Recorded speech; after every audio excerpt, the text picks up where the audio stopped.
बढ़ते हैं टीम ओरंगुटन के सितारे की तरफ, द कर्स ब्रेकर ऑफ ओरंगुटन, और मैं बात कर रहा हूं आरू द आइजल हिमसेल्फ की। तो आरू, आपका बहुत बहुत स्वागत है। सबसे पहले मैं आपसे ये समझना चाह रहा हूं कि ये जो नया जोन मेटा है, इसको कितना बेहतर तरीके से अडेप्ट कर पाई है अभी तक आपकी टीम?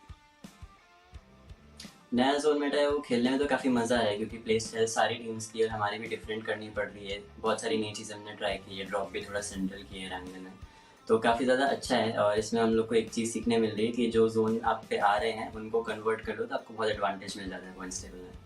जी, और आपकी हम इंस्टाग्राम पे भी बहुत सारी वीडियोस देखते रहते हैं, वहां पर भी आप काफी कुछ बताते रहते हम्म। हैं। पर आपने ड्रॉप की चर्चा करी, तो ऐसे में बात आती है उस ड्रॉप क्लैश की जो टीम सोल के साथ आपका देखने को मिल रहा था इरांगल में। पर हाल हम्म। फिलहाल में वो क्लैश देखने को मिला नहीं, तो कुछ अलग स्ट्रैटेजी, कुछ अलग अप्रोच ओरंगुटन का? नहीं, अप्रोच तो ग्राइंड से सेम ही है हमारी। वो जो रोजोक के राइट साइड पे कंपाउंड है, ईस्टर्न प्लेन पाथ में हम लोग डायरेक्टली ग्लाइड नहीं कर पाते, तो हम लोग वहाँ पे हमेशा ही क्लैश लेते हैं। एक भी मैच अभी तक तो बीजीएस में ऐसा हुआ नहीं है ना ग्राइंड में जिसमें हम लोग ने क्लैश नहीं लिया उस पाथ में, और अभी भी होगा तो हम लोग लेंगे। क्योंकि मान्या जब आए थे, उनके साथ इंटरव्यू था, तो उन्होंने कहा था कि हम तो क्लैश लेने के लिए जाएंगे, अब ओरंगुटन के ऊपर है वो आए या फिर ना आए। हम्म। तो आप वो जाएंगे मतलब? प्रॉपर ड्रॉप क्लैश नहीं बोल सकते हो आप उसको, हम्म। क्योंकि हम लोग स्कूल अपार्ट्स में नहीं आते, हम लोग का रोजोक है। बस जब ग्लाइडेबल नहीं होता तब हम लोग बीच वाले कंपाउंड कंटेस्ट करते हैं, वो हम लोग करेंगे। ठीक है, मतलब हम एक्सपेक्ट कर सकते हैं कि फ्यूचर में अगर जो सिचुएशन है वो ऐसी रही, तो आप वहां पे क्लैश के लिए जा सकते हैं। बट आगे बढ़ते हैं और अब आपके बिल्कुल। सफर की थोड़ी बात करते हैं इस रियलमी बीजेएस 2025 के अंदर, क्योंकि सेमीफाइनल्स वीक 1 में डायरेक्टली आपकी टीम पहुंची क्वार्टर फाइनल से। बट उसके बाद एक बड़ा जो गिरावट है वो गेम प्ले में देखने को मिला, 3 मैचेस में 38 पॉइंट्स और उसके बाद निराशा। हम्म।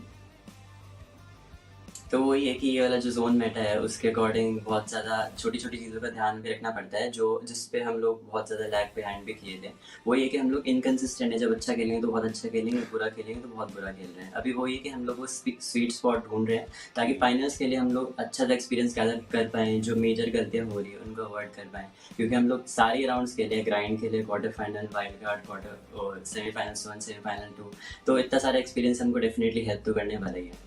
जी हाँ, जितना ज्यादा आप खेलेंगे उतना ज्यादा बेहतर, प्रैक्टिस मेक्स अ मैन जी। बेटर। बट इसमें एक और सवाल ये आता है कि प्लेइंग फोर क्या रहेगा, क्योंकि हमने देखा बीच में कुछ मैचेस में वेरॉन भी खेलते हुए नजर आए, आतंकी को भी स्विच किया गया। तो अभी आपको लगता है कि एक स्टेबल प्लेइंग फोर है, और क्या रीजंस थे उस स्विचेस के पीछे के? स्विचेस के पीछे के रीजंस ये थे कि वेरॉन को ग्राइंड के बाद में खेलने का मौका नहीं मिलता, क्योंकि क्वार्टर फाइनल में हम लोग का मोमेंटम चल रहा था। तो मैंने उसको बोल के रखा था कि सेमीफाइनल्स खेलने वाले हो, तो जैसे ही सेमीफाइनल्स आया था हम लोग ने वेरॉन के साथ ही स्टार्ट किया था, और स्ट्रॉन्ग स्टार्ट ही था। और फाइनल्स के पहले ऐसा ही था कि मैं किसी भी एक प्लेयर को ऐसे बेंच नहीं रखना चाहता, क्योंकि फिर फाइनल्स में अगर स्विच करने की ज़रूरत कभी भी पड़ती है तो उस प्लेयर के पास भी वो लॉबी का रीड, वो कंफर्टेबल होना चाहिए उस लॉबी में खेलने के लिए। तो हम लोग स्विच करके ट्राई करते रहते हैं। ऐसा नहीं कि हम लोग सोल वाला सीन नहीं है कि हम लोग एक प्रॉपर 4 मैन रोस्टर फाइंड नहीं कर पा रहे हैं, वैसा नहीं है। मैं कंफर्टेबल हूँ चारों के साथ नहीं। जी बिल्कुल। और चलिए, अब आपने जब टीम सोल की बात की, तो मैं आपका इंडिविजुअल पर्सपेक्टिव समझना चाहूंगा कि इस स्टेज पे आकर के इतने सारे चेंजेस, उसको आप किस तरीके से देखते हैं? देखो, मैं मानता हूँ कि प्लेइंग फॉर डिसाइड करना मुश्किल तो होता है, क्योंकि अब उनका अगर देखोगे तो रॉनी पे बहुत ज़्यादा एक्सपीरियंस है। पर 100 में प्रेशर सिचुएशंस में इतनी अच्छी असॉल्टिंग करता है जितने मेरे को लगता नहीं अभी के टाइम पे उनकी टीम में कोई कर रहा है। जी और हंटर्स की भी बहुत सा मेरे को लगता है, हंटर्स का इनकन्सिस्टेंट है थोड़ा गन गेम, लेकिन जब अच्छा खेलता है तो बहुत अच्छा खेलता है। तो मानने के लिए मैं समझ सकता हूँ कि मुश्किल तो होगा ही definitely playing for figure out करना। जी बिल्कुल। बट जैसा आपने बोला, ऐसी एक्सपेक्टेशंस हम रख सकते हैं कि इट माइट बी पॉसिबल कि अगर लैंड फाइनल्स तक आप पहुंचते हैं, जिसके चांसेस हाई हैं, हम्म। तो वहां पर भी हमें आतंकी या वेरॉन यहाँ पे स्विचेस देखने को मिल सकते हैं। सिर्फ आतंकी वेरॉन नहीं, जिसका भी फॉर्म डाउन रहेगा वो डेफिनेटली बेंच तो होगा ही। जी बिल्कुल। बट चलिए, अभी हमने सेमीफाइनल्स वीक 1 की बात की कि एक बहुत स्ट्रॉन्ग स्टार्ट हुआ था। हम्म। अब सेमीफाइनल्स वीक 2 का भी एक बहुत स्ट्रॉन्ग स्टार्ट हुआ है, क्योंकि 4 मैचेस में 30 हम्म। पॉइंट्स लेके गए हैं। तो एक बार फिर से कुछ अपसेट्स देखने को मिलेंगे, या इस बार मान के चलें कि आरू है और एक बार फिर से वो अपनी टीम को लैंड फाइनल्स लेके जाने वाला है? देखो, सेमीफाइनल्स 2 जब स्टार्ट हुआ था, मतलब जब सेमीफाइनल्स 1 एंड हुआ था, तब थोड़ा वो थे हम लोग डिवास्टेटेड कि यार 1 पॉइंट से रह गए टाई ब्रेकर से। बट सेमीफाइनल्स 2 में आते आते मैं तो सब चीज़ों को ट्राई करता हूँ कि पॉजिटिव एस्पेक्ट ही देखो। अभी हम लोग 16 मैचेस खेलने वाले हैं, तो इसमें डेफिनेटली हम लोग कुछ ऐसी गलतियाँ तो करेंगे ही, जो हमको फाइनल्स के लिए काम आएंगे, जो हम ध्यान रखेंगे। जी तो मैं तो उन्हीं चीज़ों को देख कर चलता हूँ, और फाइनल्स के जाने के लिए मैं तो कॉन्फिडेंट हूँ, क्योंकि लॉबी में कुछ खास ऐसे दम है नहीं। क्योंकि जो कंसिस्टेंट टीम्स थी वो लोग सेमीफाइनल्स 1 में क्वालिफाई कर गई, और जी इनकंसिस्टेंट टीम्स इंक्लूडिंग अस, तो उनके अगेंस्ट खेलना उतना मुश्किल है नहीं अभी। जी हाँ, ये एक बड़ी स्टेटमेंट है आरू, जो आपने बोला कि लॉबी में भी दम नहीं है, और ये जो आपका मिजाज है ये मुझे बहुत पसंद आया, कॉन्फिडेंस बहुत पसंद आया। पर अभी के लिए अगर हम लॉबी की बात करें, अंडरगॉड्स के बारे में आपका क्या ख्याल है? क्योंकि एसओए की बात करें, टीम मास्टरमाइंड मेवरिक्स की बात करें, टीम राइडर की बात करें, वॉबल की बात करें, मल्टीपल टीम्स हैं जो बहुत बढ़िया खेल के जा रही है। एक वक्त था जब आप भी अंडरगॉड हुआ करते थे, जब आप ओआर में खेला करते थे। अभी आप जी। इन अंडरगॉड्स को देख करके क्या लगता है कि कॉम्पिटिशन किस स्तर पे पहुंचा है? पहले जितने भी ऑफिशियल मैंने खेले हैं अंडरगॉड्स का मोस्टली ऐसे रहता था कि वो लोग थोड़ी पैसिव अप्रोच रखते थे, बट अभी जैसे राइडर और टीम एम का जो इंटेंट है फाइट लेने का, कि ड्रॉप है तो ड्रॉप क्लैश लेंगे, और फाइट है तो फिर फाइट्स लेंगे ही, हम लोग डरेंगे नहीं। हमको पता है कि फिनिशेस पॉइंट्स भी हम लोग क्वालिफाई कर सकते हैं, तो वो चीज़ बहुत अच्छा है। ये मान सकते हो कि उनकी कम्युनिटी में एक रेवोल्यूशन टाइप का ही है, तो बहुत अच्छा लगता है देख के। और एसओए जैसी भी टीम जो क्वालिफाई कर गई सेमीफाइनल्स 1 से, जो मैचेस उन पे आए वो लोग ने कन्वर्ट किए, तो काफ़ी ज़्यादा अच्छा लगता है कि अभी के टाइम पे अगर आप देखोगे तो मैं तो किसी भी टीम को ऐसे नहीं मानता कि बिल्कुल ही कंसिस्टेंट है, बेस्ट टीम के टाइटल के लिए कम्पीट कर सकती है। तो मेरे को लगता है अभी अंडर गॉड्स भी बहुत अच्छा खेल ही रहे हैं। एक बार फ्लो पकड़ लिया मोमेंटम के साथ में, और थोड़ा एक्सपीरियंस भी उनको मिल जाए तो बहुत ही अच्छी टक्कर दे सकते हैं आने वाले टाइम में टी20 टीम्स को। बिल्कुल। और आरू, एक आखिरी रिक्वेस्ट ही है आपसे कि जितने भी एप आर्मी के सपोर्टर्स हैं उनको अगर आप कुछ एडवाइस या फिर कुछ अपनी तरफ से कहना चाहें, क्योंकि थोड़ा हार्ट ब्रेक उनका हुआ था सेमीफाइनल्स वीक 1 में, अभी कुछ अश्योरेंस अगर आप उनको देना चाहें तो। अश्योरेंस की तो बात क्या ही है, वर्ड से तो क्या ही है, मैं बोलूँगा अब करके दिखा देंगे, कोई दिक्कत नहीं है। क्वालिफाई करना तो कोई बहुत बड़ी बात नहीं है, जितने भी ऑफिशियल में खेला हूँ अभी तक बस एक में बाहर हुआ हूँ, तो फाइनल पहुँचना इस बार का गोल नहीं है, गोल है जीतना, जो हम लोग करने की पूरी कोशिश कर रहे हैं सारी गलतियों पे वर्क ऑन करके। तो जो भी लोग मेरे को डीएम्स में सपोर्ट करते हैं, इतनी स्टोरीज वगैरह लगाते हैं कि भाई बाहर आ गए कोई नहीं, अगली बार कर लोगे, सेमीफाइनल्स 2 में तो कर ही लोगे, तो उन सारे फैंस के लिए बहुत बहुत दिल से thank you so much guys support करने के लिए। जो हमारा वो मोमेंट होता है कि यार रह गए, ये क्वालिफाई नहीं कर पाए इस एक पॉइंट से, तो उस पॉइंट पे जब आप लोगों का सपोर्ट मिलता है तो बहुत ही ज़्यादा अच्छा लगता है। तो सपोर्ट करते रहो, मैं मेक श्योर करूँगा कि हमारी परफॉर्मेंस उस सपोर्ट को मीट कर पाए। जी हाँ, बिल्कुल आरू, बहुत बहुत शुक्रिया, बहुत मजा आया आपसे बात करके। और एक बात तो तय है कि आपके लिए भी वो लैंड फाइनल्स पहुंचना और वो ट्रॉफी उठाना एक बहुत बहुत बड़ी शिद्दत की प्यास है, जो मैं जरूर चाहूंगा कि इस बार आपकी पूरी हो। बट बहुत बहुत शुक्रिया हमारे साथ जुड़ने के लिए, मिलते हैं बहुत जल्दी होपफुली लैंड इवेंट के अंदर। Thank you. तो ये थे आरू, जिनका साफ साफ कहना है कि भैया हमारे अंदर वो कॉन्फिडेंस है और ज्यादा दिक्कतें होंगी नहीं हमको सीधे सिटी ऑफ जॉय में पहुंचने के लिए। और एक और बात बोली गई कि सिर्फ सिटी ऑफ जॉय तक पहुंचना ही उनका मकसद नहीं है, मकसद है इस बार उस ट्रॉफी को उठाना। पर चलिए शुरुआत करते हैं आज के दिन की, चलते हैं सीधे शो की तरफ।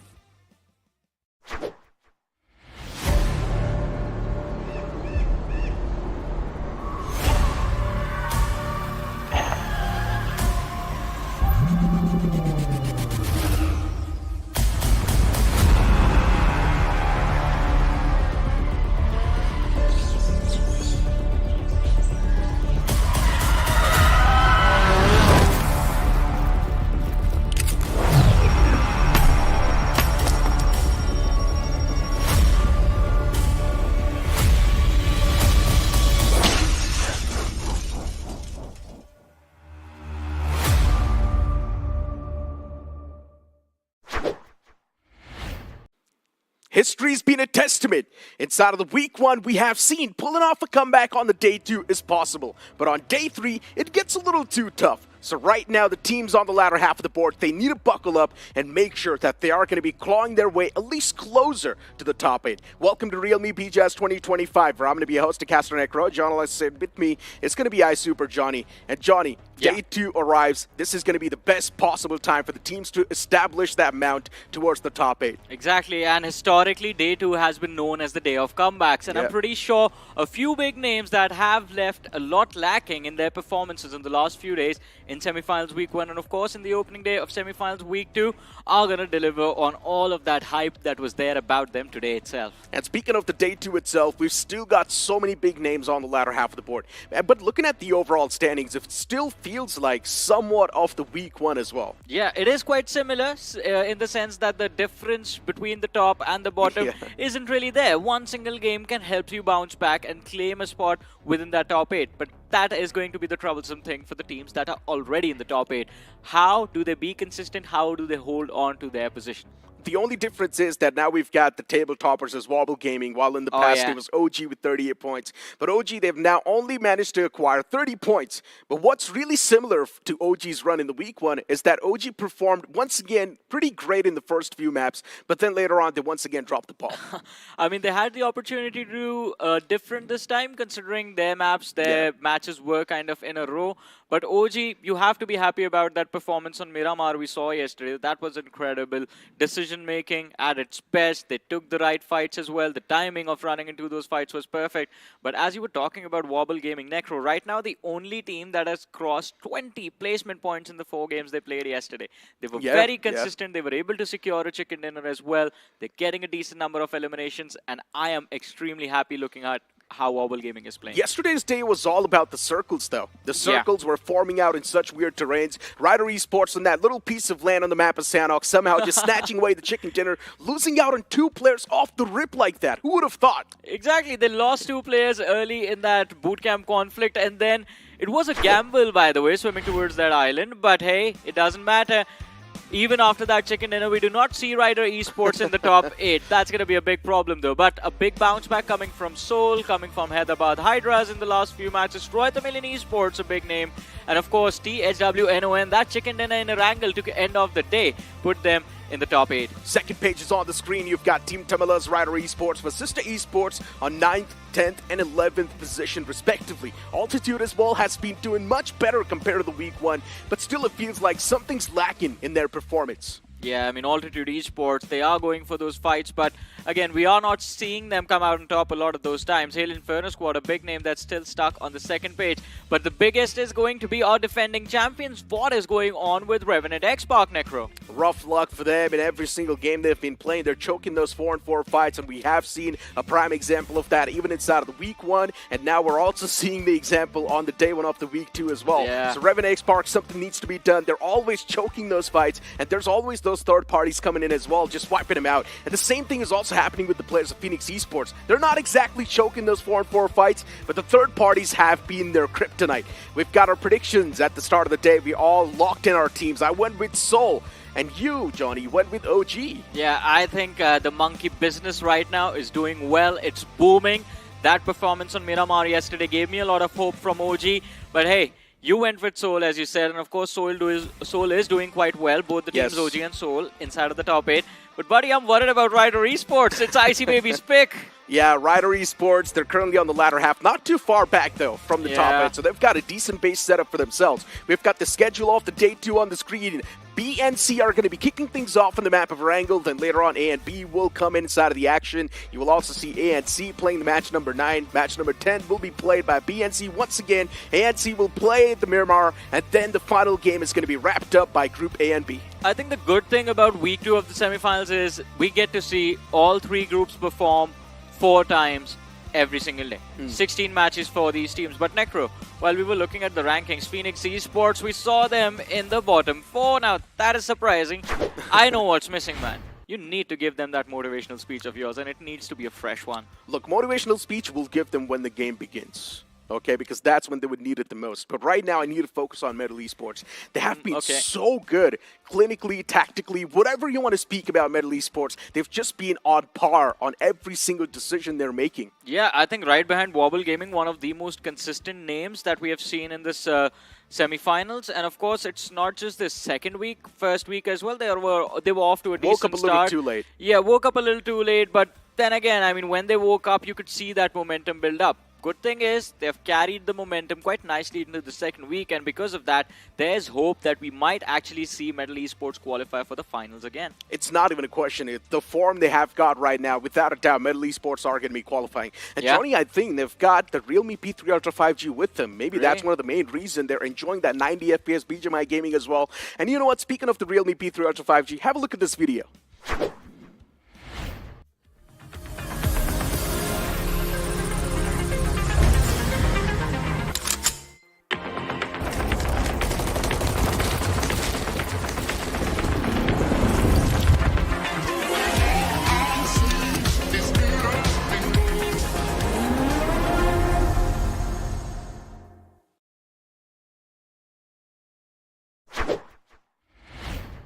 The Realme P3 Ultra 5G. Move on towards Google and search for the Realme P3 Ultra 5G, and you might just stand a chance to win the device and also some more amazing rewards. Let's not forget smartest AI gaming control, India's first Dimensity 8350 Ultra chipset as well. What else do you want? Exactly. Nothing else. You just need the device in your hands and you will see and experience how smooth the gaming experience is on the Realme P3 Ultra 5G. And of course, the finals are going to be played on the Realme GT7 Pro. That is going to be intense as well. We are seeing good numbers from the players on that device. Exactly. One of the best devices that Realme has to offer. That is the GT7 Pro. But once again, moving on with the conversation, right? We've got these teams on the board. We are having a conversation about Metal Esports. Now, let's speak about Wobble Gaming for a moment. All right. Yesterday's day was all about the zones. And Wobble Gaming, for some reason, there were the zone magnets in the majority of the games. Yeah. Can Wobble Gaming be consistent when the zone is not favoring them? I think that is going to be a big question. I believe today we might have an answer to it because as you mentioned, yes, yesterday their positioning game, especially in the first few zones of the games they played, was brilliant. They were doing what you describe Medal as, like the turret strat, right? Get to the center early and then just become a turret. Get those finishes all in all directions around you and you're going to do well. The only difference between Medal and Wobble was that they were consistently placing themselves in the top 3 and the top 4 of the matches that they played. And of course, along with that, they were getting a few extra eliminations. But Metal Esports, I think there comes a certain time in a moment where Medal just start to overheat, they start to overcommit into fights, and that is why we are seeing that inconsistency from Medal develop in terms of placements. Because this is the only team, mind you, in the top 6 that has no chicken dinners yet. And yeah, just because of that turret strategies, they're able to wrap up a lot of those elimination points too. Another thing that separates these two teams is also going to be the playstyle that they have in general. Metal Esports, they like to make a mad dash towards the centric part. Luckily enough for Wobble Gaming, the circle was forming right on top of them. So even that's an important thing. We've got the semifinals week 2 standings on the screen. As we all know, yeah, Wobble Gaming is currently at the top. Then you've got Metal Esports following them up with 41 points. Bot Army Esports is right there with 31. I think there are going to be a few names same in week 1 and in week 2 because Bot Army Esports, they had a great start to their semifinals week 1 and then we saw the fall. Orangutan, same goes for them as well. This time, the newcomers inside of the top 8 bracket, I think, has to be Seoul, Hyderabad Hydras as well, because these teams were struggling at the start of their journey. And Metal Esports, as we see them, another consistent name, but this is where things for Metal need to change. Last time, 23 points on the first day. This time, they are doing a little bit better for themselves, but then again, need to keep the flow of things going exactly the way it is. OG after 4 games got 46 points, and in the previous standings, which was of course the week 2 standings that we saw a while ago, OG's got much more less points compared to this, so even that's a bit of a problematic start for the players of OG. But let's hope they can recover themselves back in the overall standing, since they're not doing too bad. We've also got Seoul on the 5th spot. Yeah, Seoul's start wasn't that great either. Yeah, I mean, it was a middle of the pack start, and then they just stayed middle of the pack the whole time. But I think the biggest improvement from week 1 to week 2, especially on that opening day, is from Hyderabad Hydras. They have improved, but just this amount of improvement is not going to cut it, right? We need Hyderabad Hydras back in the form that we saw them in during the grind when they were actually doing well. And of course, this is a name that can pull it off. The players have a lot of firepower in them. They have experience as well. And Hyderabad Hydras is an org that is quite well known in the community as well. Yeah, I mean, Hyderabad Hydras is quite an old org. We have seen Moke, even a few more players in that lineup perform for the upcoming years too. Yeah. And generally speaking, of course, young lads, we know they're going to be there in the upcoming tournaments as well. We've also got Pro Series on the way soon in the future, so that's another tournament they need to consider. But we've got teams playing for the upcoming game. Group B is going to be chiming inside of the action. Rider Esports, Team Tumulus. For Team Tumulus, still on the second pace. They're not doing too bad, but in my opinion, Team Tumulus is one of those teams that needs to amp up the aggression just by a notch. Yeah, and it's not like they can't do it. We have seen them perform aggressively in the past as well. The matches in the grind were quite amazing for Team Tamilas. And then, of course, the quarterfinals itself was a decent start for them as well. But then the semifinals, things not going their way. But as we move to Group C, this is where things become a little bit concerning. We deemed it as the cursed group yesterday. Genesis is struggling. Phoenix is struggling. 8-Bit is struggling. Forever Red Ross is struggling. So pretty much to sum it up, 5 teams from this group Yeah. are currently at the bottom 5 in the overall standings. True. And that's the crazy part about this entire Group C. Who would have thought this is going to happen, especially with Phoenix Esports, man? They always look to go for those early fights. Today as well, in this matchup, they're going to have to face off Ryder Esports if they drop clash them on Yasnaya.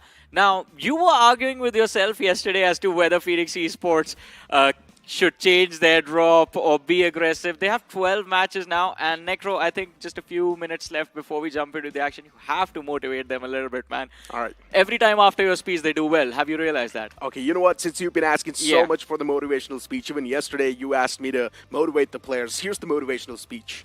BGIS is considered to be the biggest tournament, which happens once a year. And let's not forget, hundreds of thousands of registrations every year. For what? A shot at the trophy, which will just be one, and only one team out of hundreds of thousands of teams can claim it. You started your pro journey looking at that same trophy, imagining yourself to be the one to host that trophy one day, and you are currently in the top 32 of India's best BGMI teams. What's holding you back? Are you choking when it matters the most? Remember why you started playing pro in the first place. This is the moment. Top 32. You're not too far away. Man up. Pick your devices up once again. Have a look at the trophy. Imagine it. Imagine you holding the trophy in your hands and hop inside of the game and play like absolute champs and place yourself in the top 8 so I can see you in the City of Joy in the future. Wow. That was actually a good one. I was expecting some toxic motivation again. Are we going to see a lot of clips out of that? Maybe. I think Okay. that should make the mark. Someone clip it and ship it, I guess. Look, man, at this point in time, teams do genuinely need a lot of motivation. Phoenix Exactly. Esports is one of them. There's so many newer names that are starting to choke once again. Ryder Esports, Mastermind Mavericks, they're not really feeling themselves. And generally speaking, this motivational speech was for them. Exactly. Everyone starts off somewhere, right? This is your start. This is the time where you have actually made your mark in the eyes of a lot of the viewers that tune into the broadcast. Now the question is, are you going to go off as a team that tried their best and failed right in the semifinals, or do you want to be remembered as those undergods that actually took upon the challenge of facing the old guards, pushing them out of the way, and making and taking your spot in that finale in City of Kolkata? Exactly. Everyone's waiting to be there in the top 16. And as I mentioned, hundreds of thousands of registrations every year. And we've got the best of the best, top 32 teams over here, from which the top 8 have already qualified from the week 1. And we're still scavenging for the remaining 8 to join the top 8 from the week 1 already in the Grand Finals. Within a few seconds, the first game's going to begin. But Johnny, any predictions from you for the first game itself? Ooh, first game, I think we have given them enough motivation, so I would go with Phoenix Esports. What about you? That's quite a solid pick. And I generally do want to go with Phoenix Esports as well, but then I'm going to pick Ryder Esports. All right. You know what? We're the rivals now. Without wasting any more time, let's move on towards the game 1 itself.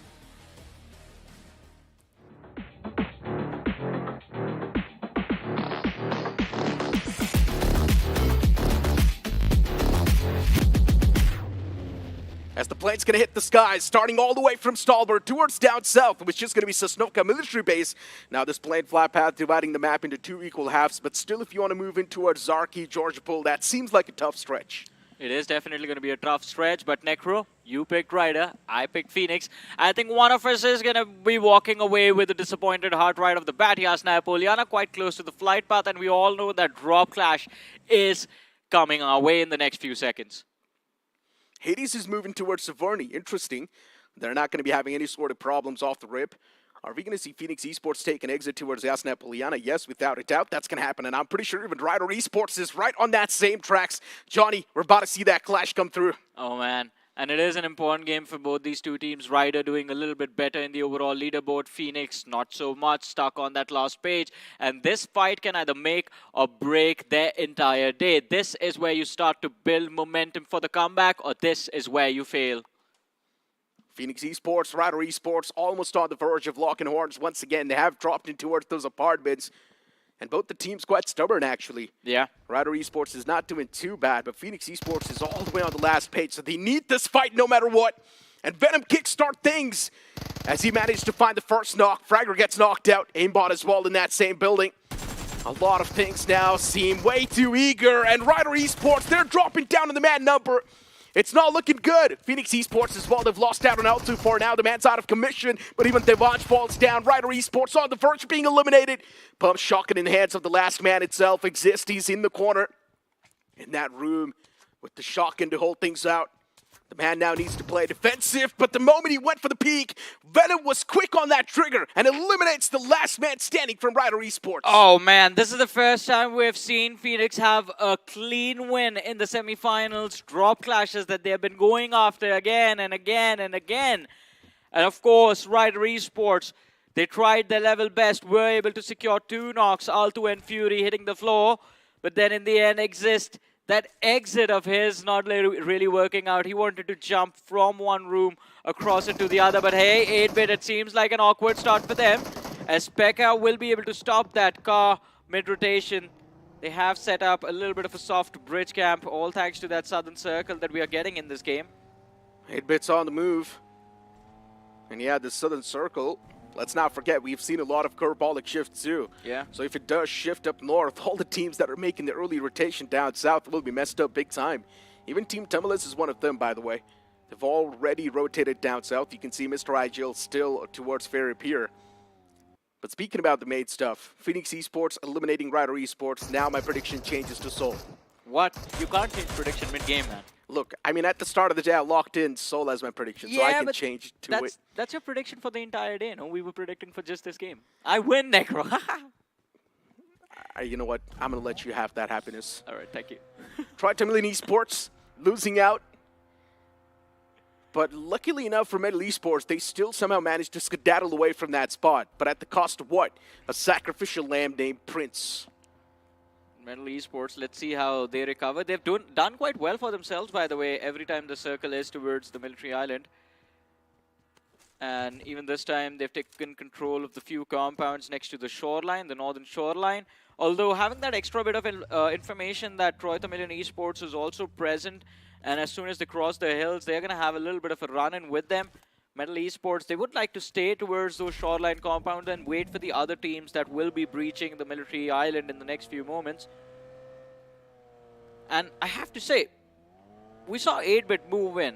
That rotation timing is extremely quick for them. They usually like to stay towards those ferry pier compounds, towards the gas station and the lighthouse, and cam the bridge from the main island side in circles like this. So a little bit of a switch in playstyle coming for 8-bit. No one wants to risk this game, no matter what. Everyone just wants to be that quick enough to move down south because you know, when you're late enough to rotate towards the military base, it's going to get too late. And Necro, in the pre-show, you asked a question. Can Wobble Gaming win a game when the zone is not for them? I guess this game we are going to have the answer to that question because Wobble Gaming is playing north of Rozhok. They're one of the furthest teams away from the play zone right now. Okay, you know what? That might just be too much. Military-based circle, Wobble Gaming all the way up north. We've seen teams, majority of the teams actually, lose out that game. But man, if they actually end up winning this, then I think I would love to see what Wobble Gaming can pull in the finals. If that happens, I'm pretty sure all the coaches are going to watch this game in Wobble Gaming's rotation and probably try to replicate the same thing in the future. They're going to have a big target on their back going into the finals then. Yeah, that would be miraculous rotation if Wobble Gaming still somehow pulls it off. But looking at things right now, the bridge does seem pretty clear. If Wobble Gaming makes the rotation down south, right over here, they can't find an easy breachway. And you've got Team Tumulus with the hovercraft. Luckily enough, they can easily make it inside of the circle. It's not even a question. They've got a decent spot to play with. But the real question is, do they have enough loot? And the answer is going to be no. 8-bit's already looting all the compounds on the southern side. So Team Tumulus will now need to play with whatever they've got. Yeah, I think two players, Mr. Fox and Mr. IGL from Team Tumulus, they're going to have decent loot because they stayed towards Ferry Pier and Primos for a while. As we saw them just move in with that hovercraft. The other two lads, I think those two players that crossed early, they're going to be struggling. They're going to be a little suffocated. Maybe they can share ammunition for the early stages. If they win an early fight against one of the teams crossing over, then they can replenish their loot. But if that doesn't happen, then it is going to be a big struggle for Team Tumulus to actually survive and engage into those firefights against the remaining squads.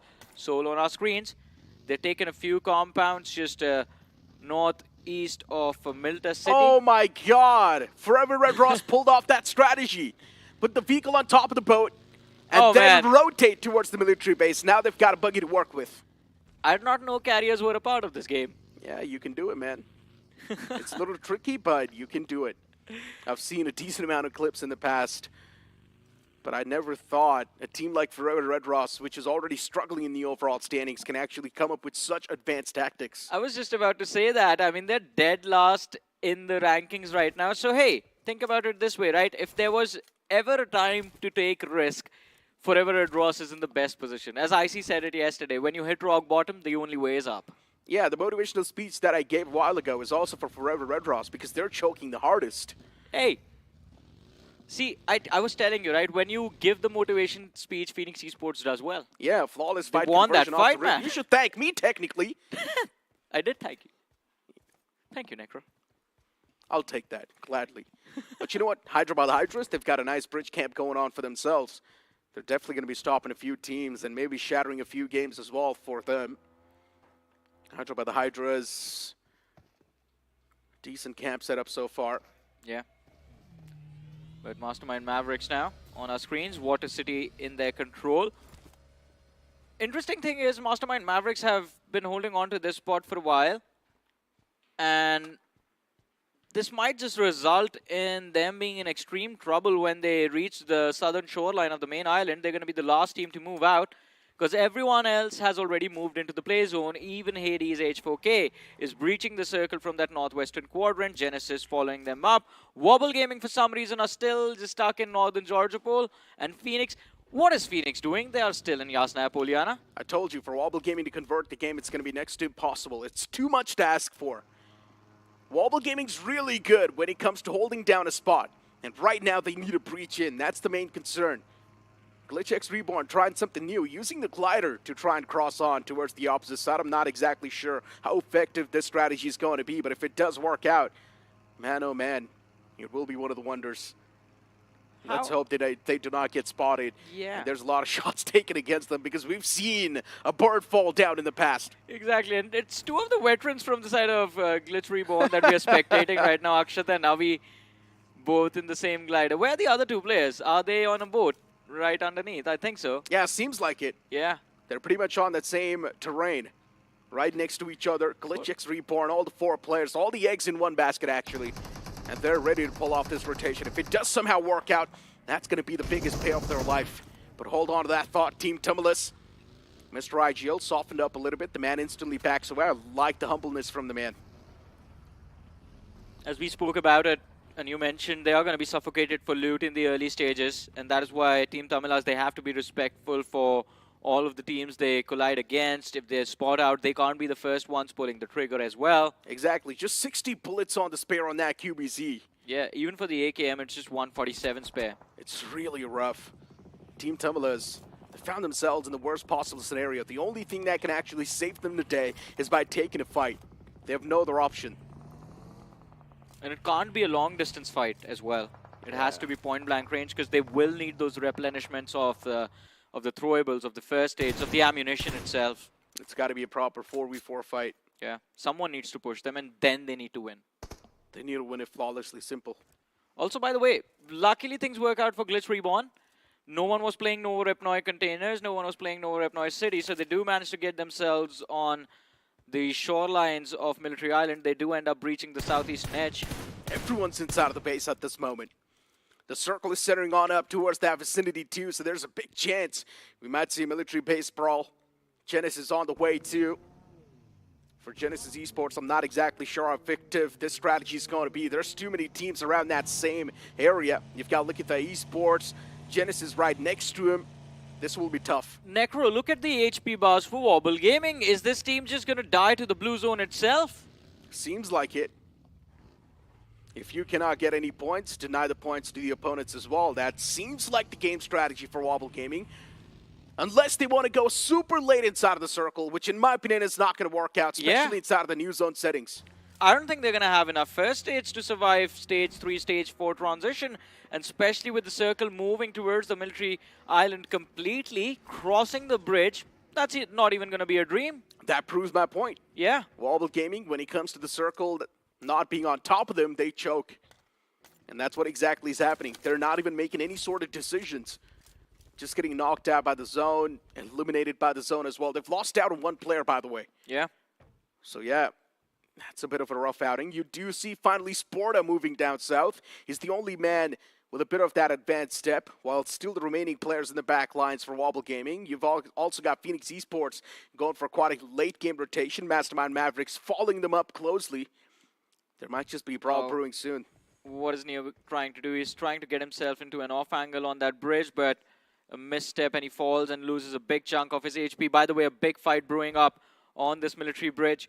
You have Likita Esports. They've set up a camp, but Genesis Esports and Hades H4K, are they going to take the bait? Are they going to fall in this trap? They're definitely going to fall in the trap. Someone needs to cross on. Not a lot of time left. And look at the Esports now getting pounced on by the one man of Genesis. I'm not even sure what exactly the man tried to do. He had no clue that there's someone on top of this house, and he just got knocked out like that. Even Viper falls apart. Look at the Esports too, starting to struggle. The zone is just dishing out a lot of damage. At this point in time, teams need to be mature enough to make the rotation inside of the circle instead of putting their egos on the line. And at this point in time, look at the Esports as well. Just wants to funnel in those elimination points. Hades H4K catching a lot of bullets upon themselves. Traxy's out in the open. There's no way the man survives. Neo finds the knockout. Confirmation's going to be falling up soon. Look at the Esports dominating this whole bridge gap scenario. Genesis, they try to make the mad dash. A lot of shots taken against him. Somehow still two players they managed to cross on. And yeah, we knew Apollo cannot make it. Apollo 2 gets spotted, eliminated 2. Just one man standing for Genesis. And he has not made it all the way through as well, by the way. Sam is still waiting on the bridge. And look at the Esports. Turns out they lose 2 players. Have they lost 2 or 1? It's just one man knocked out. But Sam, he's fighting for his life. He can get a few picks here. Damage dished out. Hector knocked out. One more man looking to cross over. And Sam finds him as well as Viper hits the floor. Look at the Esports. Their bait strategy backfires upon them. He's not just one man, he's a one-man army. He's got the DBS to work with. 4 bullets in the magazine. Can Sam make the most out of it? And yes, he can! Strikes down another man of Likita Esports. Neo is the only glimmer of hope left standing. Sam's position continuously being marked. Nade tossed right next to the player as well, but it's not close enough. Sam's gonna be safe for now. A few more utils on the way. Sam is looking to back away as well. Look at the Esports. The game is spoiled. A few more teams trying to make the mad dash. Now it's Mastermind Mavericks, and they get the confirmation. Neo eliminated, and with that, it's also going to be maybe Genesis 2 following up the tracks. Yeah, I think Sammy has done all he could. 5 eliminations secured by Genesis Esports.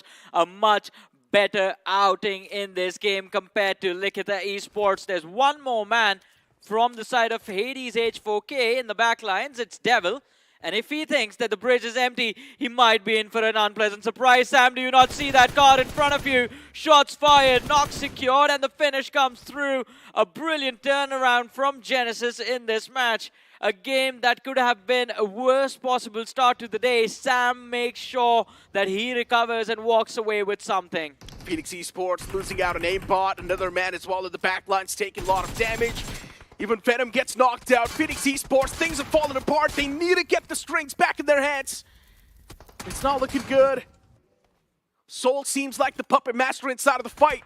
And Phoenix just not able to get the grasp. And Soul constantly peppering those shots, bullying Phoenix Esports. Outside of the circle, taking a lot of damage upon themselves, burning through the Mets as well. Phoenix Esports, something needs to be done right here, right now. All 2 knocked out. No fighting chance for Phoenix Esports anymore. The circle plays its games. As Phoenix Esports, they get caught off guard and eliminated by Soul. Yeah, just 5 eliminations for Phoenix Esports in this match, and they needed a lot of points. We were hoping for a chicken dinner to see this team bounce back, but as it turns out, that's not going to happen. And beautifully done by Soul as well. But hey, Team Tamilas, they waited for replenishments. They waited for crates, but Mastermind Mavericks show up. 2 players from Team Tamilas knocked down Rickson extremely low. And he was looking to secure that elimination. The elimination comes through. Troy Tamilian Esports, although, steal that frag away. And Team Tamilas, they're just left here. 2 players knocked out, 1 finish, just 2 finishes on the board. There's a third party on the way, and it's going to be TSW non-X. TSW is way too close for comfort against the players of Team Tamilas. You can see Roman tossing out those smokes, but this is a really good fight conversion for Team Tamilas. But how can they fend off a man like Roman? The man's already tossed out a lot of smokes. The smoke trail is on the way. TSW non-X, the third party might just work out. Team Tamilas super hurt. Utilities tossed inside of the smoke. Nothing found yet. Roman's going to toss another nade in the smoke. That's in the back lines. And this nade's going to find the mark. Man gets confirmed. Mr. IGL knocked out. Rico is the only man standing. Team Tumblr's hopes and dreams on the verge of being shattered in the game one of the day two itself. And I think the comeback that we expected might just not be there from Team Tumblr's. Yeah, not a lot of eliminations. The placement points are going to be missing as well. And now TSWNON, they are looking to be consistent. They do win that fight earlier on against Team Tamilas and Troy Tamilian Esports. It seems like are going to fall in the trap. But Hydro, that play was incredible. It gives them the man advantage to work with, as Roman is going to be the last man alive. But with a single nade, he can change his fate. Lines it up, lobs it out. It will help him secure the finish, but he gets finished off as well. Troy Tamilian Esports, 7 eliminations secured as they break in the top 9 of this game. Troy Tamilian Esports, 3-man squad, looking strong. They've got a dominating position inside of the base too. What else do you want? They're dominating the entire top left area. 8-bit might just be the spanner in the works, but the next zone's going to be dictating the pace. And in my opinion, it's going to move down south, outside of the military base. And that will exactly happen right about in a few seconds. GlitchX Reborn next to Forever Red Ross. Hyderabad Hydra's in the smack center, and the zone is actually going to move on the top right. Hyderabad Hydras actually have a decent spot to work with. Yeah. And I believe Soul and 8-bit as well. 8-bit, perfect position. They will have cover for those fights. But Sam, I think this has to be the most incredible player in this game, man. 6 finishes secured all by himself. Was stuck in an awkward position. Handed a beat down to those 3 players from Likhita Esports. I'm a little skeptical about Hyderabad Hydra's position. Yeah, on paper, on the map, it seems pretty good. It's open. But if you try and consider, yeah, exactly. If you try and consider the terrain, it's pretty open. And since there's so many teams in the back lines, you've got Forever, Red Ross, GlitchX, Reborn, side by side. The moment they make the pounce, Hyderabad Hydras cannot defend themselves. They're just too exposed. They will have to keep their heads down. They can't fight anyone over here. And again, as you said, Glitch Reborn and Forever Red Ross, there is a very high probability that both the teams collapse on Hyderabad Hydras the moment they are spotted out, the moment they make any noise. But it seems like the Hydras are trying to deny the entry to the players of Forever Red Ross. It is going to be a tough task. I like the approach from Red Ross, though. All the 4 players spread out, trying to consume as much area as possible and move in like a big boss. But still, if even one man gets knocked out, right then and there, the strategy just goes down the drain. 8-bit in the bunker. They have been holding down the same bunker for a long time now. Troy Tamilian Esports getting rid of the tires, making sure 8-bit's going to be mobile. Getting rid of all the vehicles, actually. This is evil from Troy Tamilian Esports. Denying the mobility for 8-bit. But luckily enough for 8-bit, they're in the smack center. It's all good in the hood. Exactly. 8-bit can stay there, play the patience game. Play for the chicken dinner in this match, but I love the positioning from Troy Tamilian Esports as well. All they got to do is take the fight against Soul and win that fight. And if they survive with 3 players intact, then they can be the ones surviving alongside 8-bit till the late stages of the match, because majority of the cluster of teams is towards the southern edge of the circle. And when it is time for them to move up, try and reach the military base, they will end up fighting themselves and taking each other out. I'm really happy with Soul's positioning too and the way they've been playing the game so far. Imagine starting all the way from school apartments, then rotating down south.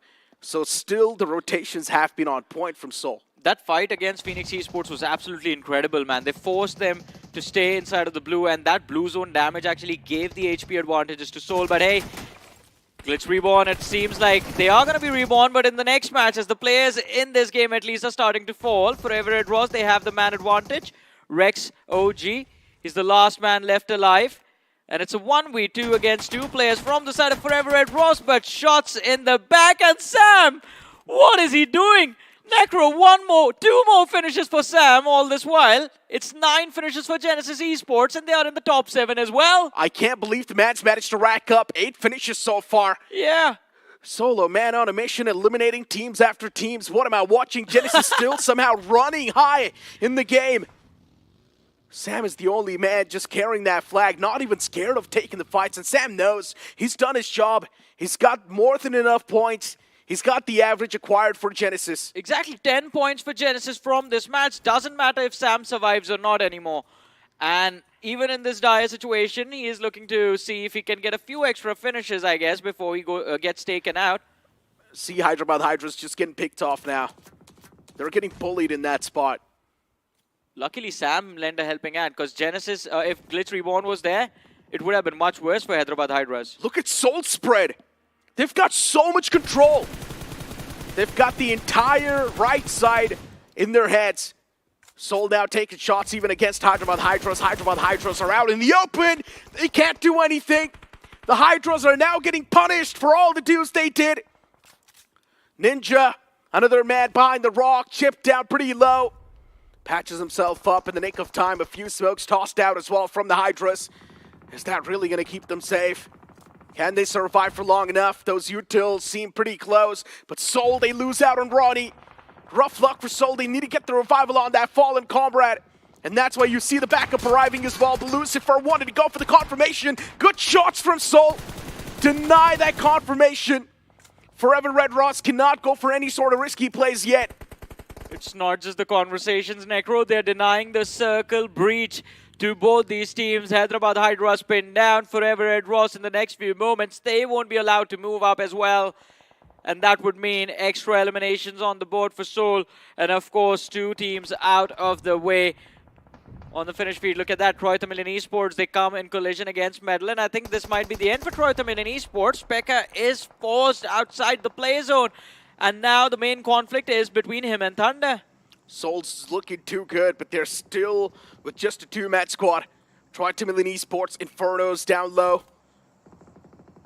Revival cannot be there, unfortunately. The man gets confirmed. 8-bit constantly being an absolute menace. They're in that bunker, causing a lot of troubles for a lot of these teams. Forever Red Ross on that southern side, all the 4 players still up and alive. One of the teams that can actually go for the chicken dinner as well. Genesis' Sam is still alive, by the way. Solo man on the mission, trying to secure as many points as possible. And look at Sam. Forms the line of sight. Takes shots against Troy Tamilian Esports. Pekka's down low. Few more shots fired from Sam. Pekka barely managing to make it across. And I think these sound cues are going to mess with the minds of the players of Medal Esports as well. But hey, Pekka, he's cooking up that nade. If it finds contact, that is game over for the players of Medal and Pekka. That is exactly what he wants. Medal out of the way. It gives them some freedom to work with. But 8-bit, I think Necro, the prime contender for this chicken dinner, has to be the side of 8-bit. All 4 players alive, all 4 players intact. And the main rivals, Forever Red Ross, another team with all 4 players still on the board, is being put under pressure by Soul. It's been a while since we've seen Forever Red Ross do so good. They're in the late game with all the 4 players intact. Forever Red Ross destined to win this game. Sam's still alive with 8 finishes on the board. This man is not looking to stop anytime soon. Luckily enough, the man's still inside of the next circle too. And look at what's happening on the screen. 8-bit, they move out. They've got no clue. There's Hunters right behind the tree. Out in the open, Hunter's got the line of sight. The man's using the trigger discipline play, but does away spot Hunter. Answer's gonna be no. Still, he's unspotted. What am I watching, Hunters? There's no way. The man's aiming for a big play. He wants to dismantle 8-bit. How have they not seen him all this time, man? More players from the side of 8-bit commit.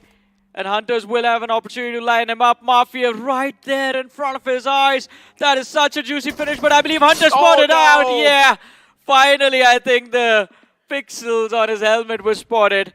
And Mafia taking the shot, Soul eliminated from the match. But hey, that is a decent run. He was looking to pull a big play, but got too greedy with that trigger discipline. Yeah. Should have taken the shots. That could have been plus 1 point right there for Soul. But still a decent outing. It's not too bad. 8-bit Termi now starting to knock down the players of Medal Esports. Legit still in the outskirts. Backs against the blue. The man needs to constantly keep on moving. Pekka is also taking a lot of damage from that blue zone itself. Even Pekka peeks out. But that's going to be it for the man. He cannot really survive for too long. Medal Esports doing decent. Another consistent game from Medal Esports. Somehow, they always crawl their bay back up towards the top 5. Sam and Legit next to each other. 2 individual survivor for these teams. Genesis All the eggs in one basket. Same thing can be said for Metal Esports too. Legit's now looking to toss an 8 on that rock, but what a Molotov that was. Still Sam is not catching any hurt. What am I watching? This man is an absolute Ghost Rider. Eliminates Legit 2 through the grass. That's going to be the 9th finish on the board. Is this man going to take his team? Well, he's already taken them to double digits, but will he get double-digit eliminations for himself? Switches up the position, realizes Forever Red Ross will have line of fire. Oh, A no. 1v2 in front of his eyes. He has one last fair state, steps out into the open, and this is the end. Oh no, he's still alive with the nade being cooked. Will the first aid kick in first, or will the nade come flying? HP comes back up, nade right behind him, and finally, the MVP performance from Sam comes to an end. And now it is a 4v4, 8-bit against Red Ross, Necro, the two teams at the bottom of the leaderboard fighting for the chicken dinner in game number 1 of day number 2. Talk about a day of comebacks. Yeah, it's been a while since we've seen Forever Red Ross perform in such a manner. Same thing can be said for 8-bit too. The circuit really helping out both these teams. Forever Red Ross, all the 4 players intact. Phoenix chipped down. Utilities now exchanged from both the sides. 8-bit, they've got the edges control. Forever Red Ross, Phoenix still in the front. It feels like 8-bit is really tunnel vision just on Phoenix. While the remaining players, they start to wrap up around the players of 8-bit. And this wrap might just be too deadly. 8-bit, they need to be careful. Yeah, they have to be aware of the sidelines as well. Plus a big difference maker in this final 4v4 will be the amount of utilities remaining on both the sides. And this is the perfect setup, man. There's a ridge separating the two teams. They have gone for a 4-man widespread, but a waste. How did he see that man lying out into the open? If you can mark him, then maybe Termi finds the pick. Lucifer, that is a very awkward position to play from in a ways. He's constantly just driving around, looking to see if he can scout that isolated player. As soon as the one man from the side of Forever Red Ross falls, I think the fight will swing in the favor of 8-bit and vice versa, but no one has spotted Lucifer yet, and if Lucifer manages to get to the ridge side, then he is going to be the game changer, and Forever Red Ross might actually walk away with the chicken dinner. The zone's now moving, Johnny. You've only got 2 minutes, 30 seconds on the clock before the zone completely closes. A nade tossed down from Forever Red Ross. Now the desperation starts to kick in. You've got Lucifer trying to create the flank angle, but he still gets spotted by Termi. That's a great play by the man. Termi taking down real low too, including Oace. 8-bit still inside of the race, still with a big fighting chance. Mafia almost finds the knock, and he actually does as well. Beast taking down 8-bit is somehow pulling things back in their court, but even Always falls apart, and you blink it and you miss it. The last man gets wrapped up as well, and Forever Red Ross, what a game that was. 8-bit not even trying or attempting for a reset, and after that first knock on Omega, they weren't able to recover. Mafia, a valiant effort to try and bring the numbers back in the favor of 8-bit, but Forever Red Ross, a brilliant closing moment, and they just grabbed it with both arms. And kudos to both these teams. That decision, that change in pace that was made, early rotations came in for Forever Red Ross, early rotation came in for 8-bit as well for that military island, actually paid off such nicely. Exactly. Forever Red Ross, it's been a while. I've been mentioning this over and over again during the cast as well. It's been a while since we've seen them play so good. Even 8-bit, it's been a while since we've seen them play so good as well. So for both the teams, it's a really good wake-up call. And it was a wonderful, wonderful endgame finish. But I think one performance from this match that we can't ignore is Sam from Genesis Esports. Without a doubt. Brought his team into what? The top 3, the top 4. Had 9 eliminations to work with. And of course, incredibly done. This could not, all of this could have all fallen apart at that military bridge when they were trying to cross over. Yeah. Genesis lost 3 players to Likita Esports, and then Sam, out of nowhere, just goes ham. This is what I was talking about yesterday as well. Teams, when Phoenix Esports just instead of trying to clutch out a fight, instead went for a finish that was right in front of them. And again, Sam taking that opportunity, just one after the other, taking down the players of Likita first, then seeing if it could take down the last remaining player from Hades H4K, trying to see if we can get as many eliminations as possible, made sure that he was in the top 4 as well. I'm not gonna lie, the chances of Genesis actually making it to the LAN Finals are pretty bright this time around. Yeah. Because they have been trying over and over again for the past couple of years to make it to the LAN Finals off the officials, but they have been consistently failing. But now, this time, this lineup has a lot of new promises that they're making. 3 teams out of the bottom 4 have bounced back in this game. Genesis, who were 21st before the start of the match, 8-Bit, who were 23rd, and Forever Red Ross, who were dead last. Big matches for both 8-Bit and Forever Red Ross, because before this game, both the teams were sitting at single-digit points in the overall leaderboard, and this match is going to be a game changer. But I believe Forever Red Ross have done slightly better in comparison to 8-Bit, because 8-Bit just had 4 eliminations. That would be 10 points in the game, and Forever Red Ross, we saw 8 plus 4, that's 12 finishes, plus the chicken dinner, so 22 points from this match. Exactly. Red Ross was just mopping the floor on that southern side. They took care of Hydra, but Hydra's even a few more teams that were right there, right next to him. So yeah. For Red Ross, they were able to funnel in a decent amount of elimination points. And as you mentioned, 22 points, that's going to be catapult directly around or maybe inside of the top 8 as well. I think it's going to be close to the top 8, because before the start of the match, we had Hyderabad Hydras on the 8th position with 27. And after this match, Forever Red Ross will be at 27 points. So they will be, I believe, in the top 10, the top 11. But can they actually breach the top 8 with the next few matches? I think it's possible now. I'm not going to lie, it seems like the motivational speech is working out for the teams. The teams at the bottom making an insane amount of comeback. But we still want to see a few more teams like Phoenix Esports bounce back in the top 8. Will that happen? Let's find out after the short break.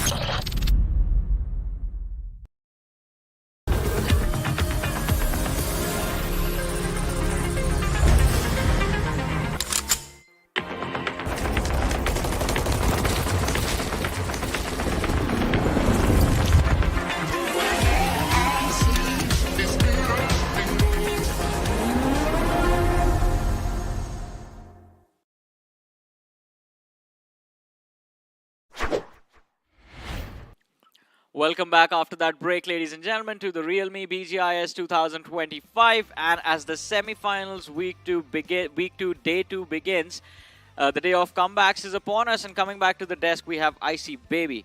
So, Icy, first of all, your thoughts on that map of Firangle that just changes everything in the overall leaderboard, because bottom 4 now are running for the top. To be honest, there is a trend coming in here when it comes to the map in Erigo in particular. During the round stages and the grind, the circle kind of favors Jojopo and Ruins a lot. And then just the second semi-final the second semi-finals here in week 2 as well, seems like everything seems to be favoring onto his military island. So I do feel like teams like Troy Diamond Esports have a little bit more experience. Likita Esports as well had a little bit more experience in the sense where they realize that, teams are going to be rotating late. So you know what? Let's have a little bit of bridge cam, and that feels good for Likita Esports. I mean, why does it feel good? It does not work out, man. They just got annihilated in that bridge cam. 1v3 as well by Sam. Yeah, by Sam. But hey, if you do not want to experience those moments like Likita Esports did in your matches, check out the realme P3 Ultra 5G, ladies and gentlemen. 90 FPS BGMI gaming, India's first Dimensity 8350 Ultra chipset, and of course, smartest AI gaming control. It's going to help you not get 1v3 in your matches. So go ahead and check out this device. All things considered, I felt like Likita Esports would have done so much better. Like they had a really, really good run. But Sam was the one that actually played spoilers for them. So that was a little bit unfortunate for Likita Esports. But with Sam's clutches and also making it towards the top 5, top 6 with decent amount of finish points, that puts Genesis in a very, very okay position. So in terms of comebacks, teams are really fighting for that slot into the top 8. Yeah. But I'm extremely disappointed at Ryder Esports, I'm not gonna lie. Yeah, that drop fight did not really work out. And again, I think it's always a gamble with that Yasnaya drop fight. And what I've noticed is they do not change strategies at all, both these teams. Let's have a look at the numbers, and we will continue the discussion moving forward. But it's not even a question, man.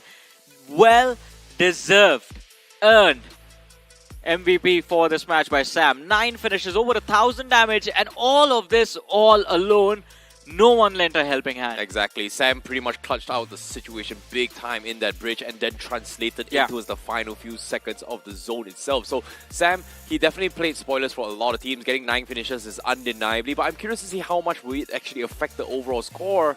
But well, we won't see the match based on this year. So we're going to give you guys the entire 8, all the teams that is going to be participating so far in the current top 8.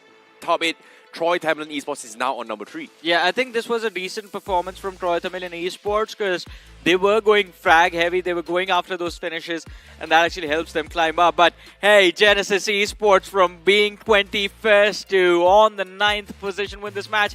I missed out on 1 point, 28. I thought they were going to be at 27. But Forever Red Ross as well. Forever Red Ross was dead last IC. They were 24th, and now they are 11th. Yeah, this is a very, very good opportunity, right? Like when it comes to day number 2 itself, it's very apparent that anyone in all the way towards the 24th position can make a comeback. They just need one amazing game, and they're going to be back in the race for the top 8. So it is a very, very long journey. You must understand that, especially in the second week of semifinals, it is 16 matches in total. It is a little bit too much for the usual standard of our 6 matches meta or 12 matches at most, right? So 16 matches means that it is longer durations. You have to climb a little bit longer. So if you're not consistent, you are going to get messed up. So in this case, Rider Esports, don't know what happened to them. They did really well, got messed up. Yeah. But hey, I mean, if you think 16 matches are long, this is just a taste of what is going to happen in the finals, right? This is how champions are made. Because you need to learn how to be able to hold on to that mental pressure for the longest time. Finals, there's going to be 18 matches. But let's look at the matchup on our screens. We have Group A with TWOB, OG, Hail Inferno Squad versus the Esports, Bot Army. Diesel is going to be there as well in this particular group, going up against Group B. That's going to be returning from the previous match. Yep, Group B, we have Rider Esports, Team Tamilas, Troy Tamlin Esports, Likita Esports, Metal Esports, Soul, Glitchx Reborn, and Team Hades Hex H4K. So this is going to be a little bit of an interesting approach for some of these teams. Can they actually compete with the best of the best, right? So when we talk about comebacks like this, I feel like as of yet, there are a couple of things that they need to work on. So personally, I feel like, are they fighting for the top 8? Or are they fighting to retain their slots to actually play for the next series, which is going to be BMPS? Hey man, you're talking about retaining the slots. There's one team that's actually trying to fight for the finals so that they can retain the trophy for themselves. Oh, because Revenant X-Pac is going to be there. And I see, it seems like Necro's toxic motivation style has been working out quite well. Phoenix Esports winning that early fight. Genesis, Forever Red Ross, 8-bit making a comeback. But you have an experience of being coach for some of the best teams across the globe. I would like you to give a motivation speech to Revenant X-Pac right now so that they can bounce back. Okay, for Revenant X-Pac, just wake up. Wake the heck up. For me personally, I'm calling out Joker specifically because this is not the Joker I saw last BMPS. So you have to wake up because I don't know what's going on. Something is going on. You better wake the heck up. That's my motivation for them. But for the other 3 teams in particular, if they want to stand a shot, Phoenix, Rider, 8-bit, please stop drop clashing. It's fun for us, but for your sake, why would you take a risk right at the beginning of the game where it goes 50-50? Yeah. It's not worth it. Like, if you win, okay, great. You know, you have 4 men, great for you, 4 points. Yeah. But if you win and lose 2 players, chances of you making the finals, very unlikely. Or you got to figure out a way to break the tempo in that drop clash. I'll come back to that in a bit, but we have a substitution happening as Clutcher is going to be sitting out. Glitch Reborn is the team making this substitution. Clutcher will be sitting out, and Ralph OG is going to be stepping into the matches. And Ralph actually has a lot of experience, so it makes sense with the substitution. Clutcher, they gave him playtime. He was able to put up decent numbers on the board because Glitch Reborn is on that last page, but they are in a position from where one good game can help them climb inside of the top 8 as well. I believe close to in the late teens, they are somewhere around 18, 19 points, will be crossing 20 soon, so they can make that leap into the top 8.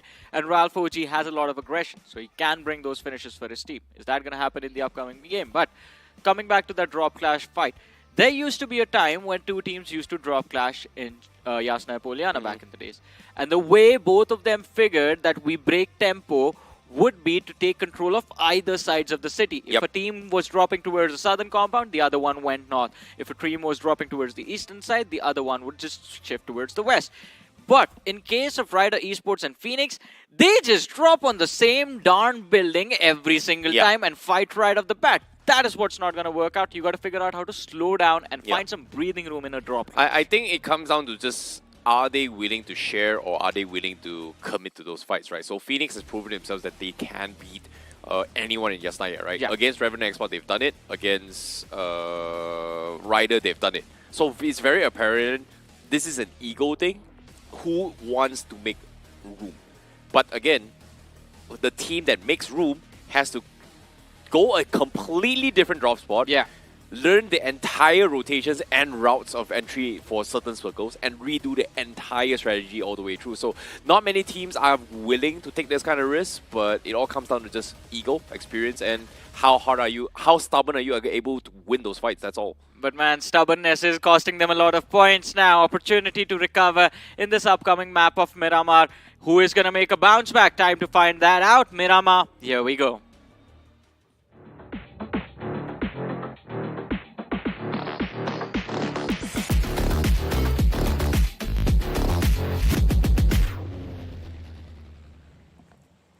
Well, well, well.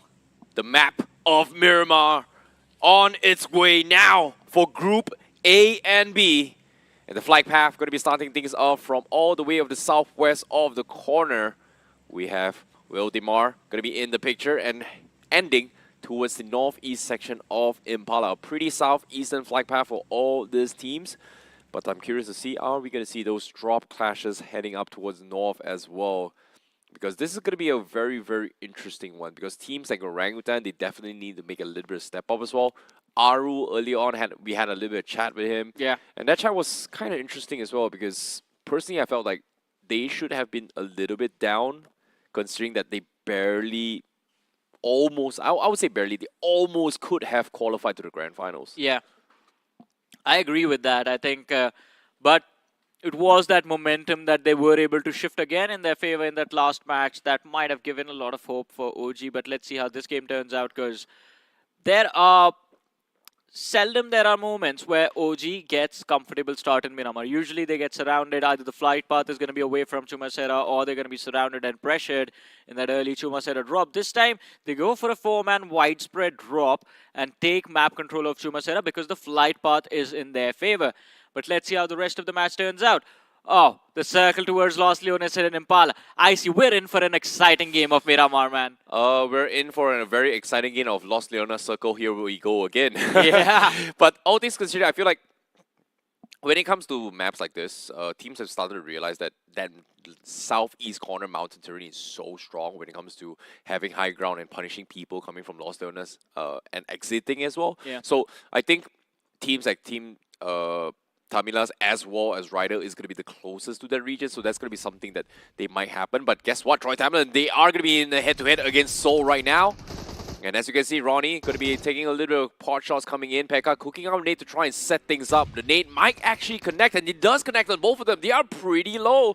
And this might be the opportunity to actually push out here from Troy Tamilin. The last time in this tournament, Seoul went for the truck stop drop. They got 28 finishes in the game, 38 points in total. This time, though, they are going up against Roy Tamilin Esports, and Manya again kicks things off, gets the man advantage for his team as the other two players try to build up pressure. Pekka knocked out. Inferno, he's still alive, but for how long? The answer is not long, as Seoul kicks things off with 4 eliminations on the board. This truck stop belongs to Seoul, they say. The last time this happened, it was against 8-Bit, and they wiped the floor with 8-Bit. And this time, Troy Tamilin, the first team to be eliminated, as Seoul will conquer the truck stops itself. What a performance coming from them, because for a second I thought Seoul was a little bit shaky, but seems like Manya's interview about his opinions on Ronnie seems to be very valid right now. I mean, it might be his opinions, Ronnie, but I'm going to keep on saying this, man.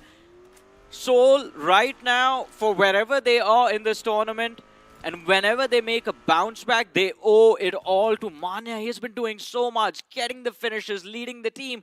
you go back to that 28 finish game on Miramar during the grind itself.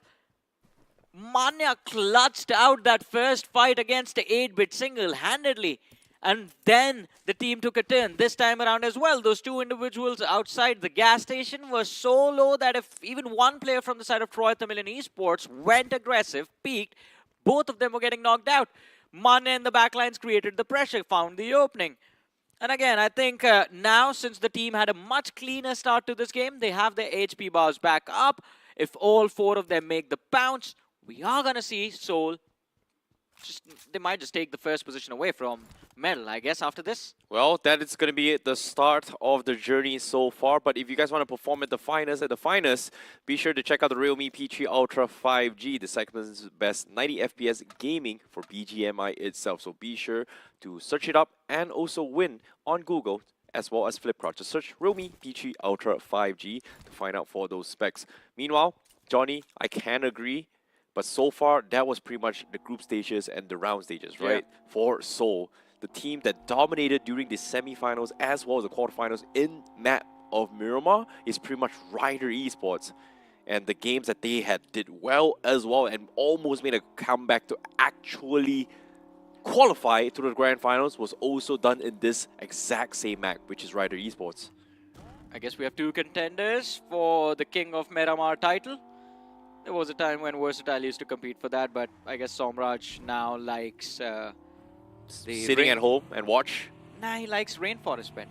No, bro. They're sitting at home drinking coffee and then just watching the game because they're going to Kolkata. Yeah, he's prepping.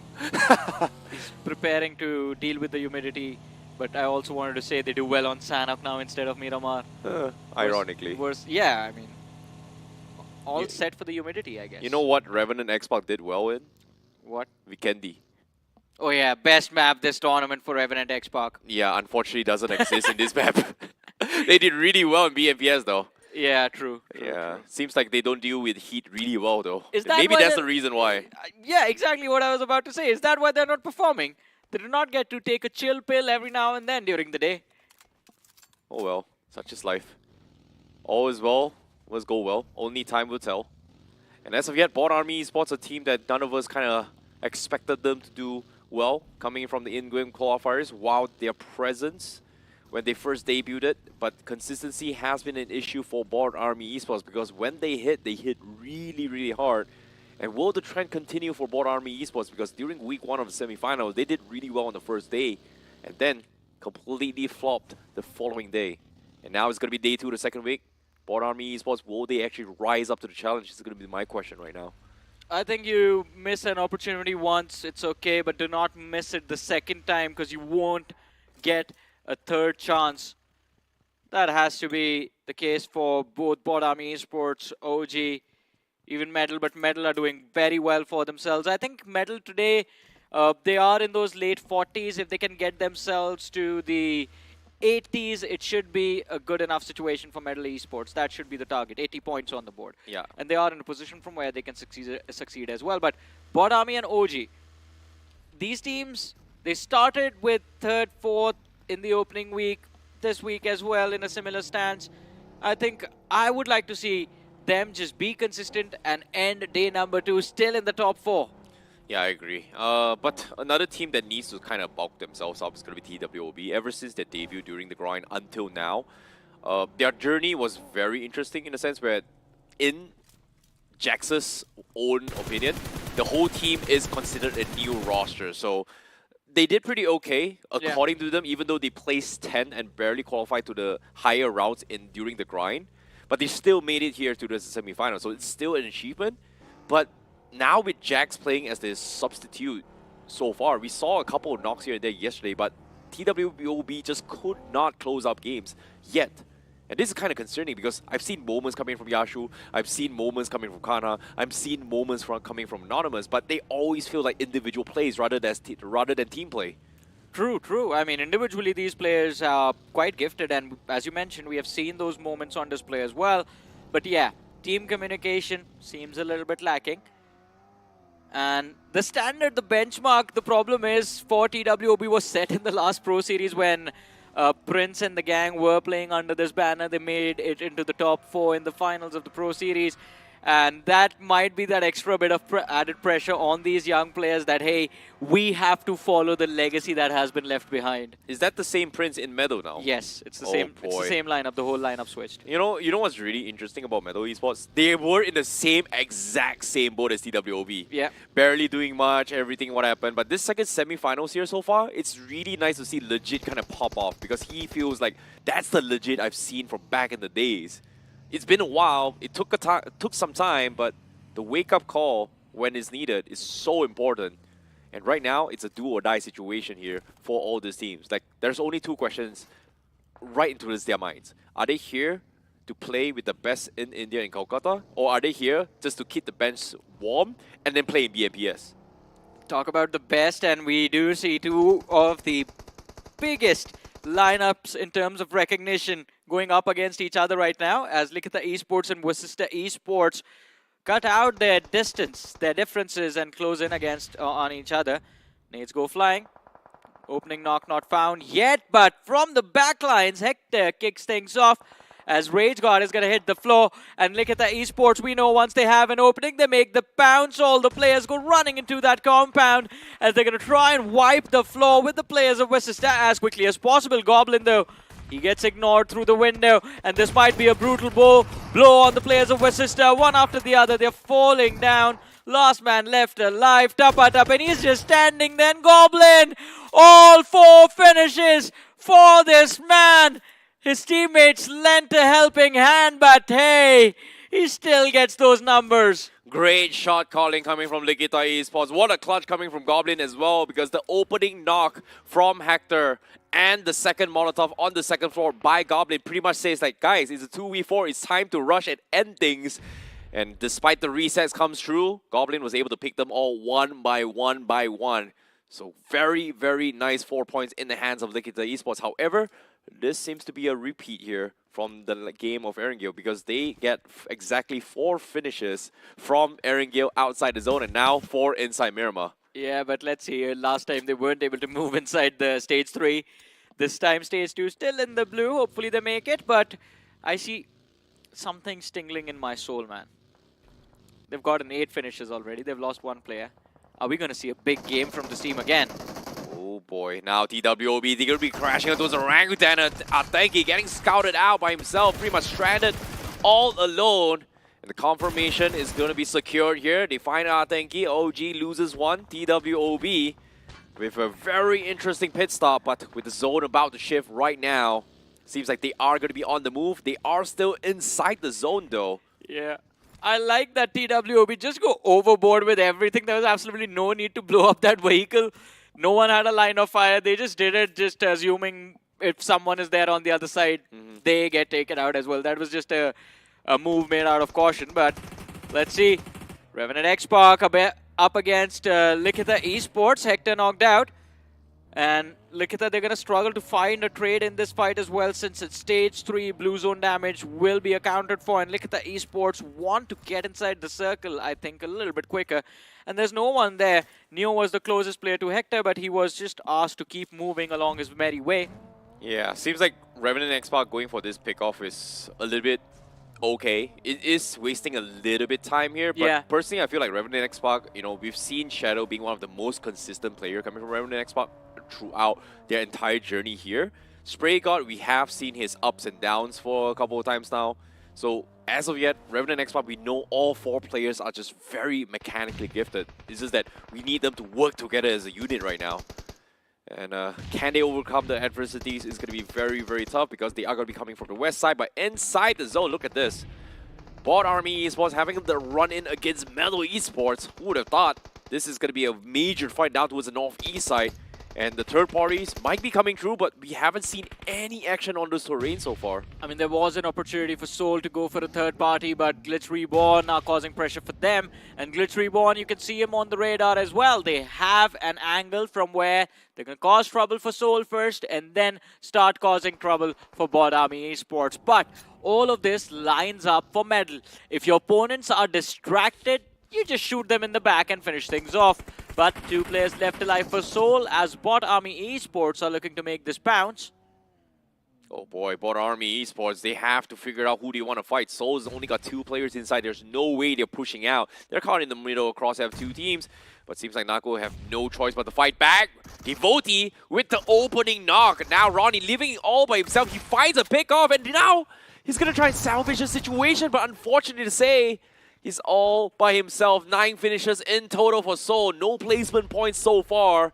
But he's all by himself. He needs to make a run for his life now as God Army Esports still pushing on through. Ronnie still holding down the fort as much as he can with those DBSs. And here he comes. Oh no, wrong thing. But he finds a knock. Almost finds the second, but he goes down. God Army Esports, they lose 1 player on the knock. But the question here is, will Glitch X Reborn actually push through him? Because on the minimap, look at this, Johnny. H4K, they're saying hello as well. The 4th party comes through. Yeah, there's another team looking to join the mix, and Metal Esports. I think that's the best observing position in this fight. But hey, they're not here just to observe. They're here looking for the points. The nade from Prince, just perfect as it knocks out Rex OG. But Bot Army Esports able to recover. They get that revive back. And Rax, he's spotted out by Akshat, but Akshat is holding on, not willing to reveal his position because this is going to be the game changer when the fight against Bot Army Esports commences. But with the utility, Bot Army, they found a re-knock onto Rex OG. Or maybe that's a confirmation. Yes, it is a confirmation. Prince's knock stolen from him. Oh boy, this is a little bit too crowded here. 5 parties in action, lurking around here. H4K still deciding if they want to pounce. But think about this, Johnny. 10 seconds left. The circle has to shift, and every single one needs to leave.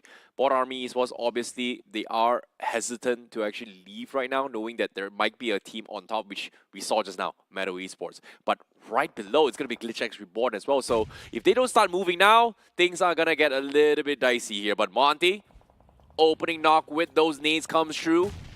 And as you can see, they are going to push out in the open as well. But Monty, he's going to try to find a connection, but no, he goes down instead.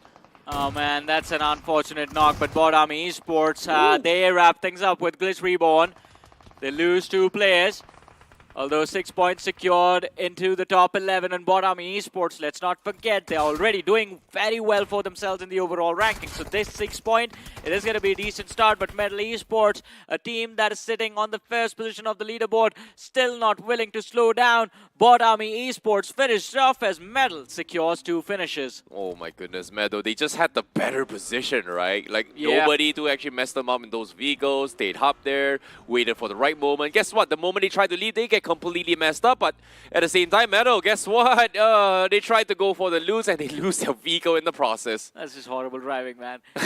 Your positioning is good. The way you pick fights is good. The way you time your rotations, time your engagements, everything is good. But that driving is not up to the mark. But hey, if you want your device to be up to the mark, check out the realme P3 Ultra 5G, India's first Dimensity 8350 Ultra chipset smartphone with 90 FPS BGMI gaming and smartest AI gaming control.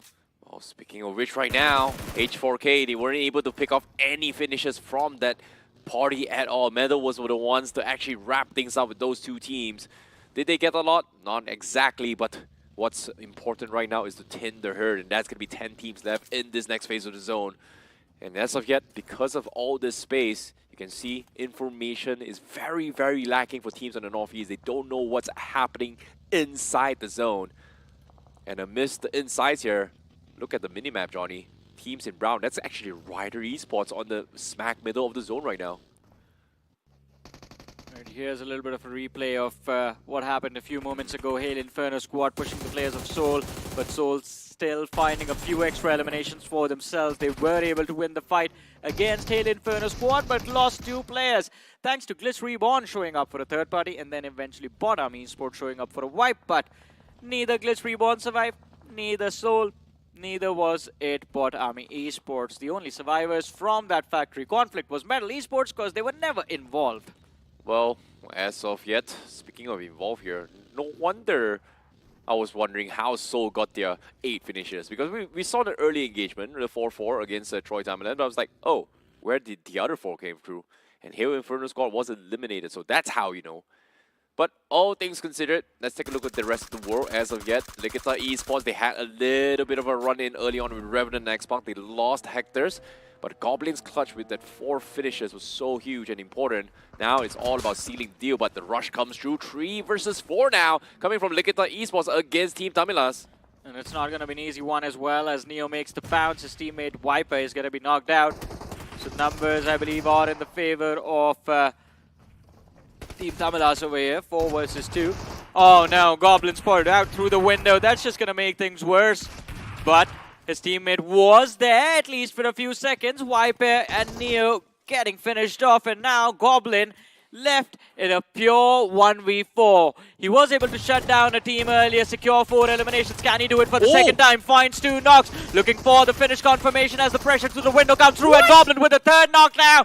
He's gonna do it for the 2nd time. Goblin turning into a real-life Goblin in this game, and Team Tamilas are gonna suffer at his hands. The battle of shotgun goes on for the 2nd time. The nade being cooked. He's tracking the player. The footsteps are being followed, and goes for the peak as the last man from Team Tamilas runs up top. Nade goes out flying. No damage is gonna be dished out. Switching positions back up the house. Goblin goes for the shots. A re-peek again through the window, and he's following him quite carefully. And now the commitment happens. It's the last 1v1 for the 2nd clutch in this game. Is this man gonna actually pull this off? Oh my goodness, 1v4. He's trying his best. 1 versus 1.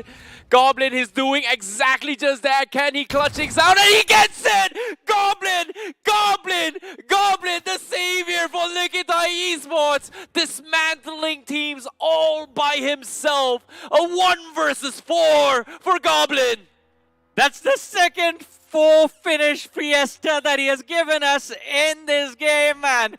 Living up to the name, living up to be called one of the GOATs of the game. What a monster. 8 eliminations. Look at the esports. This could have been much worse. They could have ended the game on the 10th position with just 4 finishes, but now they have a few extra. But hey, we're going to praise him after this match, because I think he's pretty much already the MVP of this match. In the meanwhile, Anonymous burns himself alive with his own Molotov. Shadow says, thank you, sir, for that finish. And TWOB, they're making a lot of mistakes as they run into the players of Revenant X-Pac. Jax is closed in the distance, Yashu up top. But Revenant X-Pac, they have a lot of information to actually capitalize and find those finishes against TWOB in this fight. Oh, this is going to be very important here for Jax. He's got the outer flank. Revenant X-Pac was able to name him out. Kanha also being knocked here. So it's going to be 2 players left from inside TWOB against the entire roster of Revenant X-Pac. But as soon as they can even take the fight, Altitude turned parties, and Revenant X-Pac was able to capitalize on that chaos and take them all out. TWOB, they fall just like that. Sarang also falling from Revenant X-Pac, but Altitude, the timing was impeccable. And they spoiled the potential clutches for TWOB. Oh man, I mean, the distraction for a few seconds, and Revenant X-Pac just end up capitalizing quite nicely on that. But I'm a little bit concerned, because as soon as Revenant X-Pac try to push the hill, there's OG waiting for them on the other side. Diesel as well will have a little bit of a high ground. Oh no, Diesel is playing the tip on the other side of that hill. So Diesel is going to stay out, but OG can cause a lot of problems for Revenant X-Pac now. 5 eliminations. They are making a decent climb, but the pace needs to be quickened up. But here's a little bit of a recap as to how Goblin just ran circles around the entirety of Team Tamilas. The first one as the jump shot connects. The second one swings to the right, takes him out. The third was a hip fire spray down, and the first shot connection was right on his noggin, and then the last finish. It was such perfection over there. Lobs a nade through the window for that extra bit of damage, and then I do not know what happened to that last man. He just froze around the corner. He just stood there. I know, right? But Goblin has been known for his mechanical skills for quite some time now. He's got some insane reflexes so far. And currently, Goblin is in a situation where he might be able to pull the next Sam 999 move from the previous game itself. Oh, yeah. So this is something that I think he should be able to do it, but they do make it to the top 8, so there's 1 point in the bag for Likita Esports in terms of placement points. But can he find more is going to be the question here, because Likita Esports has been eyeing for qualifications for a long time. And this is a great comeback for them. Meanwhile, let's talk about the rest of the world inside this game. Ryder Esports still 4-man alive. Altitude also 4-man. Diesel having 3-man. Hades H4K is also 4-man, but no finishes thus far. He's looking for his 9th. Spots the Goblin. man on the slope, but Joker just runs behind cover. And now with position compromised, I think he's just going to be forced to play for survival. I don't think they heard him because it's a suppressor. Nah, Like but from that distance, I don't think they actually heard the gunshots. They have a rough idea that angle there's someone, but they don't really know specifically where he is. But never mind. As soon as he moved the buggy, I'm pretty sure Revenant Xbox saw this. Also, I see it's not about hearing. If you feel the shots from the direction, you can look there and see. Oh my But Joker God. still gets taken out. Spray God, I think he needs to be the one who's careful. Oh my god, Joker, can they save them? No, he almost bled out. Goblin, he almost found another finish. What is going on? It seems like, What? oh no, it's just right in the corner. Oh, so close. That was such a risky revive, man. One shot to his body and he was done for. Oh, again? Okay, this time it's gonna be Wizguard. It's not Goblin. Dude, somebody give Joker a break, man. He's gotta wake up, but They're making a joke out of him. I know, right? Could you really blame him? Because all these Yeah. dirty angles is just... I would say that's unexpected if you think about it. I blame the entire team because, first of all, going for a revive behind that brush, not ideal. That was very risky. And then running indoors like that when you know angles through the windows are going to be exposed. Much better position to recover would have been just to stay at the corner of that building behind it and then bring your HP back up and then maybe try and re-engage. But that halt, that slow down, that speed breaker that has been handed to Revenant X-Pac, that zone breach timing is going to be completely off now. Altitude again. Altitude, altitude, altitude. They're just playing spoil sports here. And now Revenant X-Pac, they tried to save him, but too late. Now they're forced to go for a commitment against Goblin as well. And Shadow also goes down to altitude. Everybody is getting messed up by altitude. And now this is going to be an opportunity for Goblin, the playmaker. Joker versus Goblin. He gets it. And it's so low, and he gets it once more. Goblin! He takes him out. Revenant X-Pac, they go down once more. Oh man, Goblin, as I said, turns into a goblin and is just starting to drag teams to hell. And he's dropping them off there and making a comeback in this game. He has brought his team into the top 7, 9 eliminations for Likita Esports. Nah, let me correct myself. 9 eliminations for Goblin. But Metal Esports against Ryder, as Ryder Esports were hoping for a comeback in this game, I think they are going to be shut down as they're going to be pressed by the blue. Devanch goes down, Exist, he's the last, one of the last players surviving, and there's a third party coming from Hades H4K as well. Oh, Ryder, they're going to hit here, but Metal is making sure that they do not make it towards the next phase of the zone. Ryder pretty much stuck on the sides, and now Ryder, they're going to try and drive away here. Meanwhile, Metal Esports, they could not find those connections. Fame is pretty much stuck out in the open, forced to play this solo now from the side of Ryder Esports, trying to keep things alive, but seems to me he's going to try and push on through here. I'm surprised nobody saw him yet.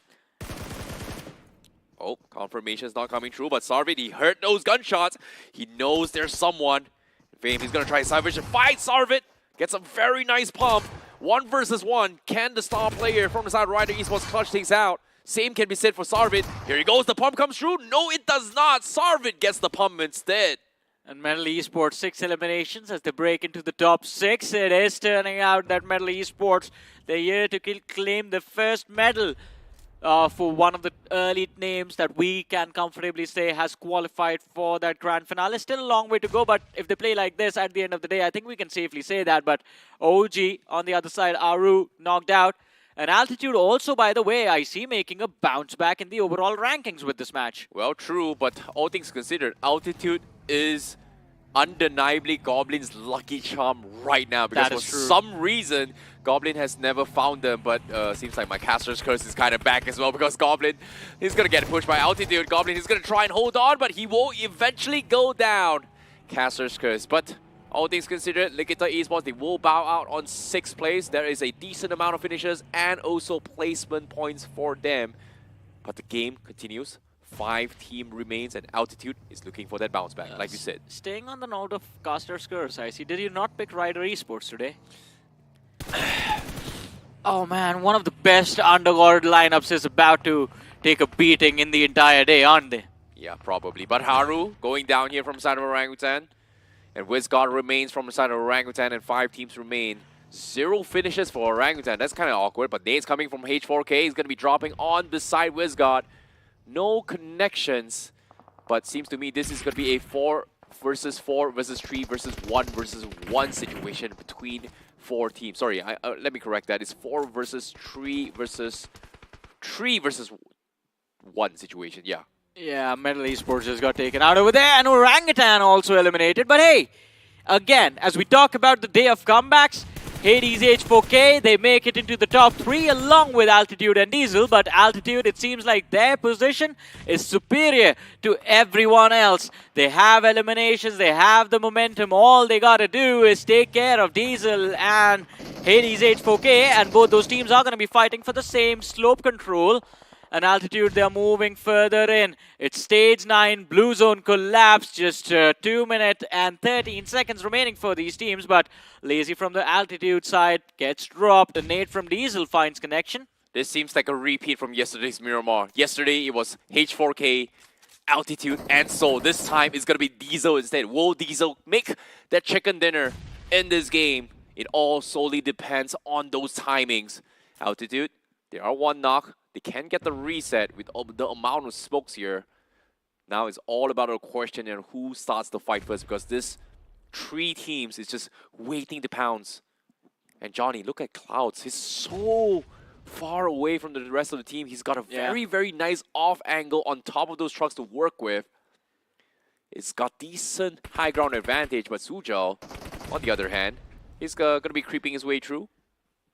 Doesn't have a lot of ammunition, 107 on that M249, but aside from that, guess what? Diesel, they will get scouted out by Clouds. Yeah, the only thing that can work out for Sujal is that Mo down if he lines the players up. Diesel down to their last player as Buddy secures the elimination before he gets taken out. But now, a 3 versus 3 for the chicken dinner. Hades against Altitude.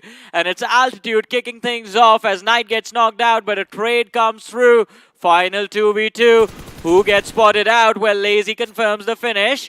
And now the 2v2 commences again. Altitude have no utility left to run into this last fight. Lazy's armor is gone. He's going to get knocked out. 1 versus 2 Atom. The last man surviving. The shotgun finds the knock. But Sujal with that LMG is looking to find the mow down. Did he succeed? No! I believe it is Altitude who walk away with the chicken. Yes, he did. He did succeed with the shotties as well. He was able to salvage the fight. M249 just not strong enough against the shotties, man. What a clutch coming from Altitude, because think about this. Altitude could not secure the chicken dinner yesterday because of H4K. This time, revenge is sweet. No sole third party. Instead of focusing on H4K, let's shut down Diesel and then focus on that fight. Yeah, exactly. I mean, take care of one isolated team first. And luckily for them, the players from Diesel Esports were caught off guard as well. And also, kudos to Gods as well. He made that commitment was risky, but because of that commitment, they were able to get information of the position of the players of Diesel Esports, and that is why they ended up winning. But H4K, good bounce back from them. I believe decent number of eliminations claimed in this game. And Altitude, the closing with, I believe, 12, 13, 14 eliminations. Yep. Impressive. Agreed. You know, Clouds' off angle really paid off as well with this split. And all things considered, a lot of third parties. I wouldn't say third parties. They're more like instigators for a lot of fights from afar, right? So third parties is where you actually commit and etc. They're just sitting from afar, taking a little bit chill pill. Guess what? Revenant Xbox, what are you doing? You're pushing? Okay, let's try and pick them off. And as soon as when they went for the pickoff and got absolutely nothing out of that fight, Revenant Xbox just crumbled, and it's very nice to see this kind of mastermind performances, because this kind of reminds me of how Mastermind Mavericks used to play. Shockwave likes to play a lot.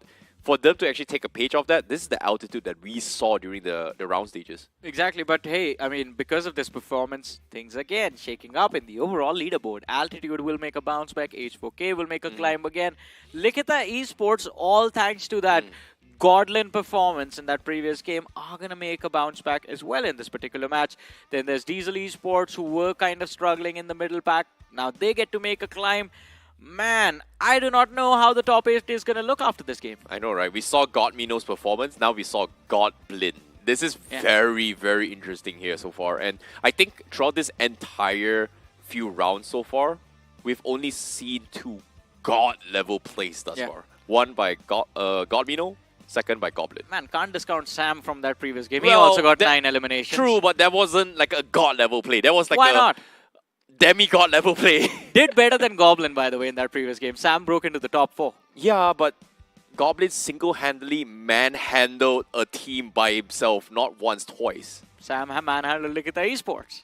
Oh, okay, fair enough, fair enough. Battle among the gods, battle among the gods. Hey, demigods versus the gods, right? It seems like a mythical story evolving in front of us. But hey, this play was a match that is going to become a legacy for a lot of these players.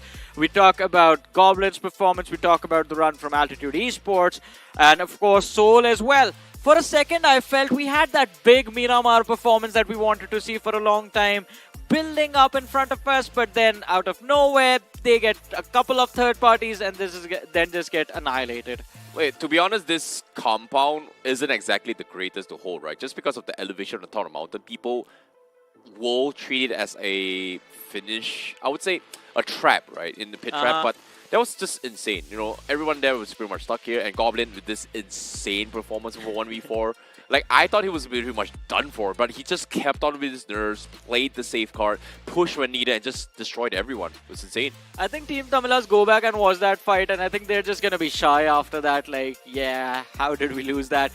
All of them just... okay, the first duel that happened when Goblin jumps out the window, that was the only possible moment where they could have shut him down. Because there was one man who was on the slope and the other man was trying to peek from the other side of the building. But as soon as those 2 players fell, the other 2 could not do anything. I would say the only shot was that double pincer, right? One from the front, one from the back. Goblin did a 180 and then got the 1 pump. So that 1 pump is what saved Goblin. Was it luck? What is his skill? I don't know. Because it's a little bit RNG with those kind of bully spreads. But because of that 1 pump, it became a 1 versus 2. And Team Tamilas literally gave him the 1v1s every single fight. You know, back in our eras, there used to be this thing when you would just do 180 no-scope and just scream at the top of your lungs. That was one of those moments, man. I know, right? But instead of a no-scope sniper rifle, we've got a shotgun. Shotgun, yeah. But all things considered, the game continues here for day number 2. And we are going to be jumping into this game 3 very, very soon. But after this short break.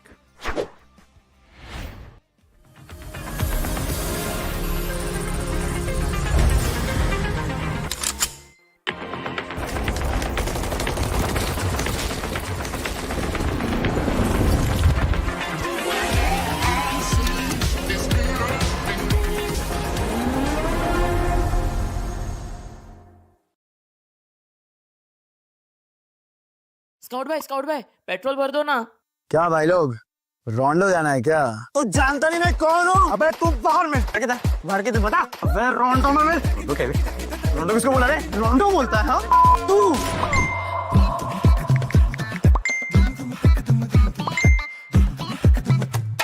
रोंडो? Run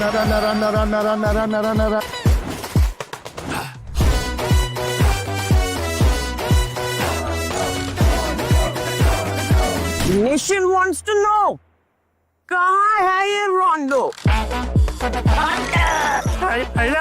रोंडो अभी बताओ मुझे रोंडो। अरे ओ कालिया कितने आदमी थे? रोंडो सरकार रोंडो कहाँ है? क्या है ये रोंडो? क्यों बेटा कंफ्यूजन में? आओ कभी रोंडो में। रोंडो आगे। क्रेज चढ़ेगा सबको क्योंकि BGMI में आ गया है नया रोंडो map. Get new vehicles, explosive weapons, epic hot drop locations and more. Download BGMI now. भाई क्या करवा रहे हो तुम? कभी पेट्रोल वाला बना दिया, कभी टीचर बना दे रहे हो। अबे गेमर हूँ मैं, एक्टर थोड़ी हूँ। भाई download BGMI now. Sir watermelon juice. अबे छोड़ो। Hello everyone and welcome back to the realme BGIS 2025 second week of the semi-finals day number 2. My name is ICB12. Joining me is Necro as we take you through the English commentaries for today. And interesting enough, we do see a little bit of bounce backs coming from teams like Altitude and also none other than well. A little bit of a god plays coming from Goblin from the Guitar Esports. That was very, very insane of him. Even H4K Hades doing pretty good for themselves, right? And yeah, speaking of Goblin, once again, solo plays coming out. It feels like the OG Goblin is back in form, and this is the exact Goblin we all wanted to see. Also wiping out Revenant Spark, by the way, in the mix. And speaking of Revenant Spark, now they're just choking too much at this point. Yeah, it's a little bit unfortunate as well because Johnny asked me a very interesting question regarding the, hey, Joker, you know, any motivational speech for him? Yeah, you gotta wake up, man, and unfortunately to say, he didn't really do so. Look, at this point in time, it's not just about Joker. It's about the whole team. And it feels like even Spray God, you speak about any other player, even Shadow as an IGL, he's not able to step up in that fragging department. And that's the main problem. But something that's going to help you step up in the fragging department is going to be the realme P3 Ultra 5G with the smartest AI gaming technology. And let's not forget, India's first Dimensity 8350 Ultra chipset. Even that's going to be helping you out quite a lot inside of your game. So move on to Google, search for the realme P3 Ultra 5G, and check out the device. But once again, back towards the conversation that we're having, right? As I mentioned, Revenant Spark at this point in time as a team, they're not able to perform. Yeah, I think I've been mentioning this as well. Shadow has been very, very consistent, but we can see that Sarang is in a situation where he's doing his own things. Joker is just a little bit lost. And it feels like everything is just not going well for them in general. And sorry, not Sarang, Spray God in general. So I feel like it's weird to see Revenant Export not playing at this level. Yeah. And it's so awkward to see two back-to-back LAN appearances and defending champions to play like this. Exactly. Feels like they're just completely lost. The team communication, the synergy, it's not the same level that it was the past year. But hopefully they're going to be waking up soon in the upcoming competitions. We've got the MVP of that previous game. It's going to be Goblin with 9 finishes, just like Sam in the previous game, by the way.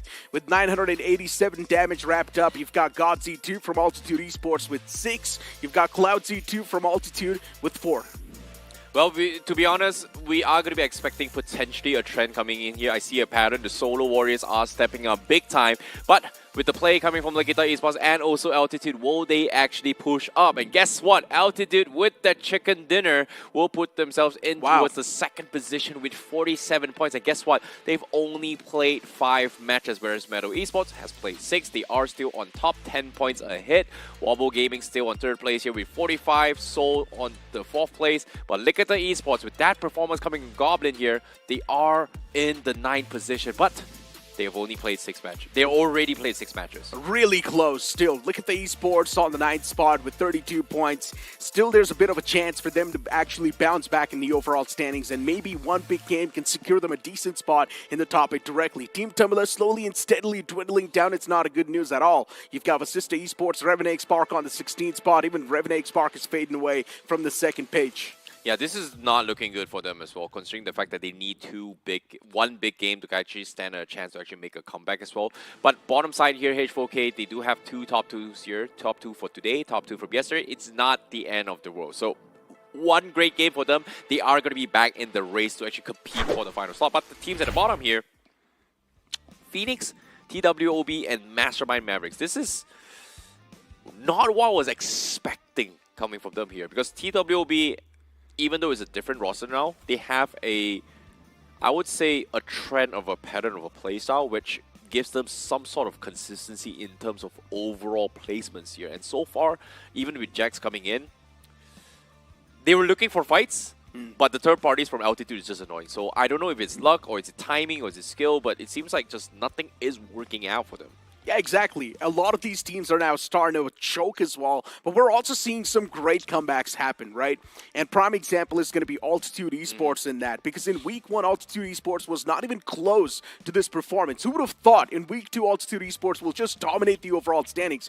And speaking of Phoenix Esports, speaking of the teams on the last page, just one big game is separating them from being in the top 8. Let's be honest. They need one big game with more than 20 points, and they can instantly be around that top 8. Agreed. But all things considered, on screen right now, we have Group A, Orangutan, Clan, Hail Inferno Squad, Vasista Esports, Bot Army Esports, TWOB, Diesel Esports, Revenant Expert, and Altitude in play. And joining them here is going to be Group C. We have Hyderabad Hydras, Team Mastermind Mavericks, THW Non-X Esports, Genesis Esports, Wobble Gaming, Phoenix Esports, 8-Bit, and none other than Forever Red Ross in this upcoming group. The game one for Forever Red Ross was an absolute banger. They managed to secure a chicken dinner and do pretty good for themselves. So Forever Red Ross is already on an uphill curve. But speaking about teams like Mastermind Mavericks, they did really good inside of the week one. But it feels like now the form is just fizzling away as they move in towards the week two. I think they did the best during quarterfinals, right? Of course. They were on the top of the top. You know, Yeah. no one expected them. People thought that, hey, this might be the next, contender to actually fight against Hero Exchange Godlike because they were in second position during quarterfinals and semifinals. It felt like they were all the way at the bottom as well. But speaking of Mastermind Mavericks here, guess what? They do have a substitution currently happening for the team themselves. So I want to see who are they going to be swapping in. It seems like they are going to be swapping out Filter and swapping in Marco this time. So a lot of substitutions are happening for this second week of semifinals here, Necro. Yeah, it seems like it's not just Soul that's confused with the main playing four, right? Even Mastermind Mavericks don't exactly know where to fit in Marco as a player. Now just filtering out Filter. And that's definitely going to be a little bit of a tough pill to swallow for Filter as a player. But at the end of the day, if things are not really working out, if the combinations are not working out, you got to get the swaps in. And that's why Mastermind Mavericks, they're trying their best to get everything done. Agreed. And all things considered, let's talk about the feat, the achievements that all the teams that has performed so far in the semifinals out. All these top 32 teams has pretty much gone through a long, major process to actually get here. Yes, they may not be playing at the best, but need I remind you, what are they competing for? Are they competing for the 8 slots left to compete with the best of the best in towards Kolkata, or are they preparing themselves to actually for BMPS? So I think Mastermind Mavericks might be in a situation where, okay, if we can't go for top 8, let's train our players and then prepare ourselves for BMPS. It's too early to give up, in my opinion, because it's just the day I two. know. Mastermind Mavericks, they've got a lot of games to go still in the future. As I mentioned, anyone can still bounce back. Even the team on the last page, they just need 20 points, and they can instantly be on the second page of the overall standings. Pretty much you've got a good base setup if you get one decent game. So in my opinion, at this point in time, if you're giving up, yeah, it's going to be loser's mentality. You should not you should not really have that. I agree with the loser's mentality here, but again, this is a marathon here, a career in pro player. You can't be a pro player in a month. You have to grind your way through years and years, and maybe that might be the mentality coming from these teams. But all things considered, we have to continue with the journey of the semifinals because we're going to be jumping in towards game number 3 between Group A and C.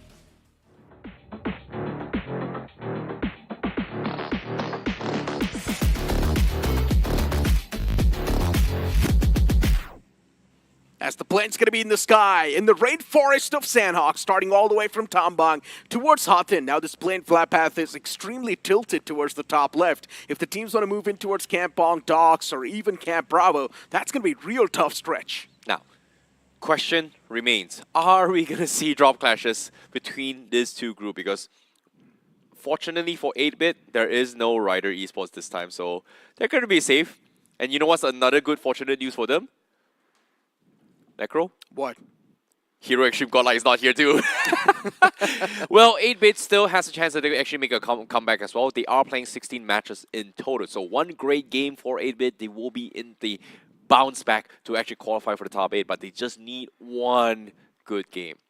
Look, at this point in time, 8-Bit, the first game was great. So they've got the win in the sales. 8-Bit can easily squeeze in another good game of Sandhawk. And speaking of good games, even Hyderabad Hydras and Diesel Esports are looking to follow that same train too. Sham gets knocked out. The first man fall apart in this fight. Still got a few more players right next to each other. Hyderabad Hydras really do want to take it up close and personal. Pari spotted out in the open. The man gets cut off too. Diesel Esports starting to crack under that pressure. And what a shot that was from Turbo. Through the window, finds the connection. Oh, the now knife. for Diesel Esports. They've only got one last man standing. Honey Badger in the hands of Turbo. 11 bullets in the magazine. He needs to go for the reload, and he does find the time to do so as well. Orlo just wasting time at this point, and the few connections from Turbo will be found. Diesel Esports eliminated from the game, but Diesel Esports take 2 away from Hyderabad Hydras. Oh, the damage has been done, but Orlo, he actually took the knife and knifed AJ right in the corner. He was out of ammunition. I can't believe he actually got that, but All things considered, Hyderabad Hydras, they are doing pretty okay, but before finishes, they have to continue their journey with only 2 players left. And there's not a lot of teams that has ever survived this onslaught. And guess what? With Sister Esports, they're going to be driving by the Expect company. They heard all these commotions, and I think they want to go for the third party. They want to actually wipe Hyderabad Hydras right here, right now. It's not even a question. They, of course, want to take the advantage. Why would you not when you know the team's hurt? But so far, we have been looking at this terrain where the solo players are doing really good. And Turbo has managed to wipe out 3 players off the opposing team all by himself. Some crazy plays, insane jump shots as well with that AKM is what helped the man. Even Revenix sparking the elimination feed is actually going for the fight against TWOB. So that's another interesting fight that's going on. Vasista Esports and Hyderabad Hydras. It feels like Vasista Esports, they've just surrounded the compound. They do want to go in for the execution, but Tabata falls down. What a great knock from Turbo that was. Wow. The exact opening the players needed. And at least now Hyderabad Hydras, they're not completely out of this fight. What was that shot coming from Turbo? Like, the guy was running on maximum speed, gets like, what, 2 very, very lucky headshots, and then just knocks him right then and there. What a shot. You know, the power of AK, don't underestimate the power of AK. Hit-shot potential is just so much greater than M4. And the reason why people go for M4 is just because the recoil is just a little bit easier to control compared to the AKs, especially when it comes to mid to long range fights. I'm pretty sure Vasista Esports is super unhappy with that man getting knocked out like that. They're probably having a lot of talks in the comms at this moment. Just gifting that point away. Generally speaking, the man moving out in the open like that should not have happened. Agreed. But Vasista Esports still continuing their fight. They get a nice tag onto his Turbo. Unfortunately to say, they don't really have a lot of mats in those 2 compounds. Boosted or not, in terms of loot drops. It's not going to do him any good so far. AJ has the Uzi. He's hoping that Vasista Esports goes in for the challenge. Unfortunately to say, they are kind of stuck. They are not inside zone yet as well. So Vasista Esports, they have to make the right call right now. Do they push or do they not? In my opinion, they should make the pounce. In my opinion, they should just back off because, to be honest, both teams are pretty under-looted right now. Vasista Esports, compared to the players of Hyderabad Hydras, they've got better loot. So they can definitely go with the odds. The chance of them coming out on top as well, they seem quite high since they've got the man advantage. But still, for some reason, Vasista Esports seems scared. And having a look at the replay as well on exactly how the fight really kicked off. Hyderabad Hydras just dismantling the players of Diesel Esports. Or maybe we can't say it was a one-man Turbo just taking down the players left, right, and center. And Orlo knifing 2 players. Crazy plays from Orlo too. I thought Orlo actually knifed 1 guy, but seems like he got 2 knocks. But this shot here from Turbo, headshot, second body shot, instantly getting knocked. That was quick. Unfortunately for that guy, you know, if he was driving from left to right, sure, but it was pretty much driving a straight line, rushing the compound. So I guess that was just to be expected coming from Turbo to actually connect those shots, right? Yeah, but still, very, very good reactions, though. Yeah, that was just in a straight line, so the man did not even need to adjust the crosser that much. Straight to the head. Headshot, body shot, that's all you need. Done. Vasista Esports still surrounding. At this point, really? This stalemate is just a wastage of time. Leave this and move inside of the circle if you do not want to take the fight. Simple Vasista Esports. Okay, I'm really surprised by this. I thought they would have just left by now. Circle is already starting to move. Stage 1, they're underlooted. Obviously, Hyderabad Hydras is pretty much stuck for, but as soon as I say this, guess what? As Vasista Esports, they actually make it in towards Painan. And Pokar, he was running on top of the roof. He got scouted out by Ragnar. What is he doing? Is Vasista Esports on the mission to give away points? Oh, That's no. what it seems like. Fierce's position is noticed. They know exactly where the man is too. Now he gets spotted. 1 shot from that DBS will be the death dealer. Sporta patching himself up. The nade was way too close. And that to of his own teammate. Fierce gets spotted once again. The man's taken down real low and he's not going to survive for too long as Sporta finds the connection. Wobble Gaming taking down 2 players of Vasista Esports. And now they're just down to the 1 man. I genuinely feel bad for Fierce. Like, he thought he was safe in the corner, but the Molotov actually spread it for 1 extra pixel and actually got him the knock. And then the confirmation came through with Vampy. But all things considered, Hyderabad Hydras now, finally they try to leave out and Rage God finally gets the knock onto the Turbo. He's going to be looking for those confirmations. Hyderabad Hydras down to just a man, and the same thing can be said for Vasista Esports too. The odds are now evened out. A revival coming through. AJ, he's going to get the revival on his own teammate. Turbo will be patched up too. But the main concern is going to be the loot. Both the teams do not really having a lot of loot to play with, and Rage God distributes the last point too. This was a straight up giveaway of points. To be honest, I'm just at a loss of words here because Vasista Esports, they shouldn't have lost that fight at all. Like, what is going on? Like, this is not the Vasista we saw during the first week of semifinals. What happened to them? Oh boy, mistakes were made, but fortunately for Hyderabad Hydras, they will continue on their journey. Seems like today might be a day of solo warriors here. Just keep that in mind, because Turbo, he himself has gotten what, 5, 6 finishes so far? All by himself? Yeah, he has. So technically, this might be the next Sam999 or the next Goblin for this match. Yeah, the man's got 5 finishes so far. Solid stuff. We're seeing a lot of those individual plays coming through. And as we mentioned, right, we might see the next Sam or Goblin play, but just by a different name. Today might be just the solo warrior day in the second day of semifinal weeks here. It's just all about the comebacks. Teams realizing what needs to be done, and they're actually doing it too. Bot Army Esports against the players of Revenant Spark. Shadow whiffing those shots. The man was taken down. It's just 1 HP. Shadow, you might be eliminated right here. But luckily enough, he switches through the DBS, fights the knock, gets the confirmation. Now the advantage back in the hands of Revenant Spark. 2 eliminations secured so far. Bot Army Esports, it's not a team you should underestimate like that. Still be vigilant, still be cautious. 3 more men standing for Bot Army Esports. Revenant Spark, a little bit shaken the fact that they haven't been performing so far. But Bot Army Esports too on the same tracks. They've lost out on the man, so they don't really have the man advantage in the fight. They need to do something to convert it back. We need a knock here coming from Spray God. He sees the pixel onto his Scary Jot. He might be able to find it as well. Joker was able to save Shadow in just now in that situation, forcing a 4 versus 3, but the fight continues. The nade comes through, and guess what? Spray God actually gets the knock on Devotee. 2v4 now. Revenant and Xbox looking to find some points themselves. And they do find those confirmation, and only Hitler and Scary Jot remain. The nades comes in, Hitler getting a re-knock on Joker as well. That was a big knock right there. Revenant Spark now down with 3-man squad. Hitler and Scary Jot, they need to pull off this Herculean task. They need to pull off a comeback inside of the fight. A revival is coming through from Revenant Spark, but what a nade that was! Hitler is punishing the players constantly. Scary Jot, you need to go for the peak and get the confirmation followed up for your own teammates. Another man right around the line. Scary Jot, is he going to go for the pounce? He wants to confuse the man. He stopped the nade as well coming through. Good stuff from Scary. Great presence of mind. Shadow still knocked out. The man's out of commission for a while. Revenant Spark, this 3-man squad is doing a great job stopping the players of Bot Army Esports. But another man falls down. Joker is the only man up close and personal. Spray God's all the way in the back lines. He's trying his best to provide the cover fire, but is it going to be enough? That's the real question. Flashbang out, Joker's blind. And the revival, luckily enough, comes through. Joker knows not enough time left anymore.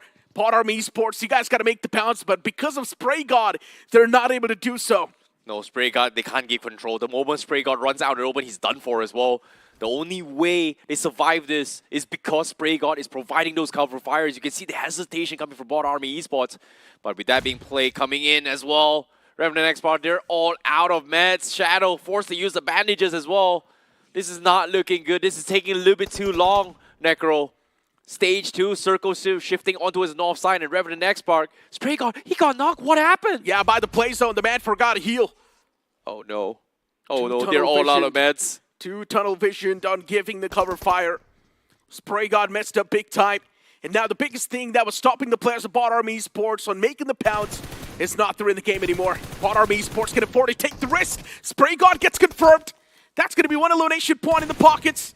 Revenant Spark once again choking the fight. How is this even possible? At this point in time, Revenant Spark, they have been choking back-to-back fights, left, right, and center. They cannot choke this one. They got to convert it. Yeah, they have to commit right now. They're all out of meds. The only way they survive is they wipe them off, take their meds, and then try to make a run for it as well.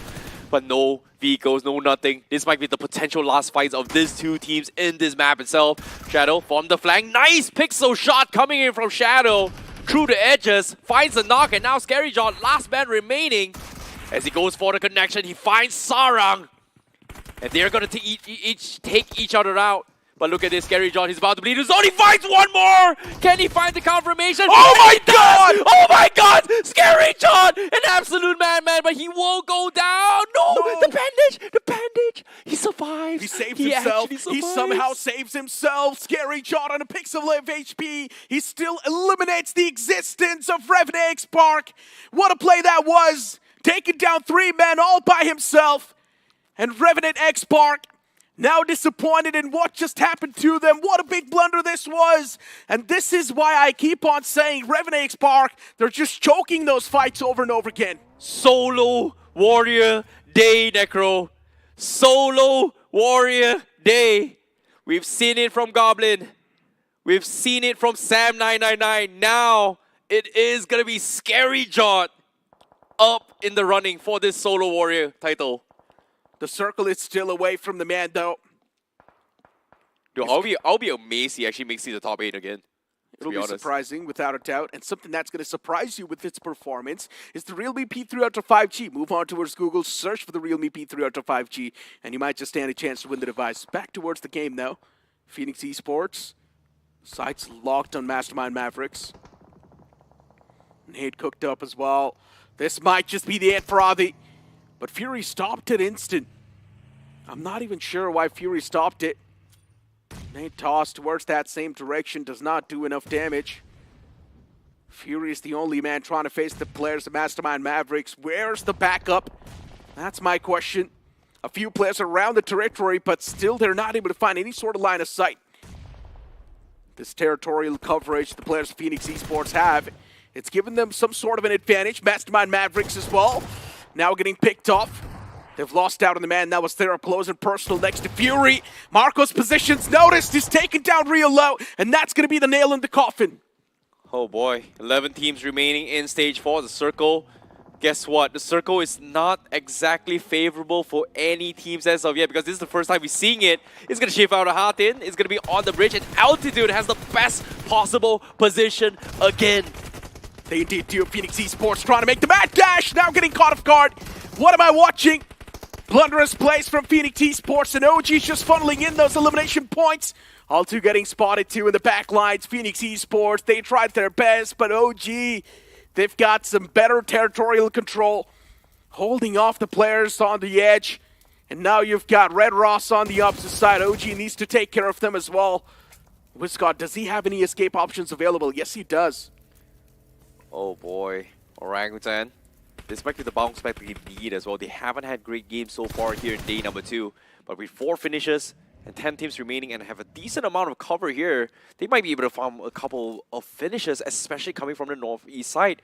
But the biggest obstacle is going to be the teams coming from the southeast corner, especially in the name of Forever Red Ross, because if they find the angles on Orangutan, they're pretty much going to be done for, because Phoenix is looking to pounce on them, Hill Inferno Squad is looking to pounce on them, but if they are able to fend off the northeast side, they should have a lot of map control coming in from in terms of high ground advantage. Oh, Venom. Oh boy, yeah, this is what I'm talking about. Taking a lot of damage. Luckily enough, he does have enough meds, so he can keep on patching himself up. But how can Venom make it out alive? Nah, there's no way he's making it out alive. Yeah, in the front, the OG squad, they've got their sights pinned on the back lines. Phoenix Esports trapped. Specifically, Venom is trapped. As soon as stage 5 begins, he's done for. Well, I don't think he will even reach stage 5. He might just bleed out because that was his last first aid kit. Yeah, the question is, does he have any escape options available? Does he have a vehicle next to him? Then maybe he can try to make the dash and hope for the best, cross his fingers. But let's have a look at this replay. Altitude Esports in a fight against the players of THW Non-Eggs. 2 quick knocks were there. Altitude Esports at this point in time, it feels like the wind is in their sails. No matter what they're doing, it's just to perfection. Yeah, it is. And Altitude just very, very good at holding down a compound as well. And even in Hatin fight, Phoenix, they were rushing onto his team Mastermind Mavericks, so no wonder they were pretty much split up between the northwest section and the northeast side. So that's going to be something that they have to a little bit be concerned. And all this replays was happening while Revenant Xbox was fighting against Bot Army Esports. TWB, Yashu, down and out. Even Jax follows that same line. Eliminated from the game. TWB not able to survive for too long, but 8-Bit doing really good. The day 2 has been theirs. They're blessed. feeling pretty good about themselves. 5 elimination points secured so far. Game 1 as well on the day 2 has been miraculous for 8-Bit. And now this game 2, Sandhawk seems pretty great. 5 finishes racked. Looking at the circle.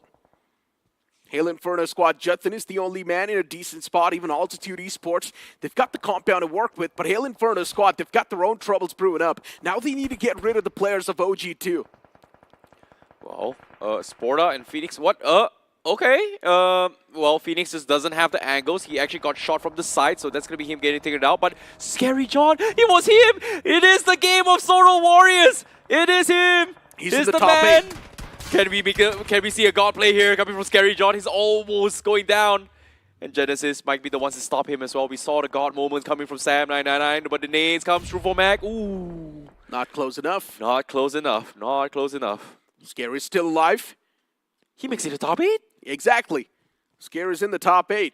And he can actually secure a few more points if he plays his cards right.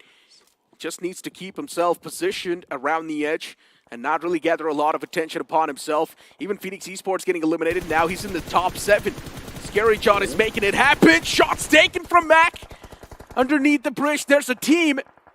And those shots almost found the connections too. Sporta is on the run. The man gets spotted. Sporta is still somehow safe. Oh. He's all good and dandy, but the moment I say so, Sam finds the connection. And that's going to be the nail in the coffin. Genesis Esports too. You cannot count this team out yet. Yeah, Genesis is going to be playing from the west side as well. But the question here is, where will the circle shift? About 14 seconds left, and everybody doesn't have a lot of space to work with.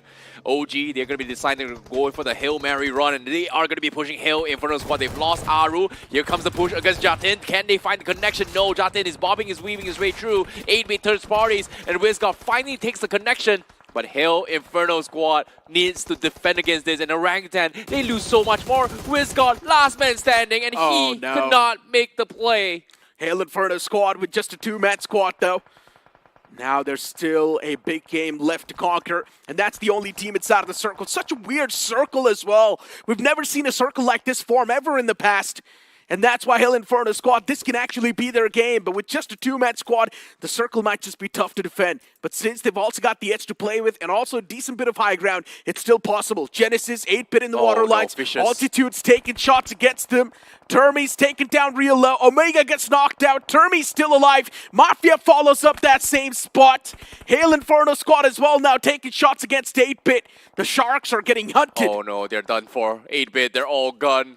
They're all gone. Only Owise remains, and he's the only one that is still left alone on the island itself. They need to make a swim for this, and Hail Inferno squad will be catching those fishes alongside Altitude from the south side.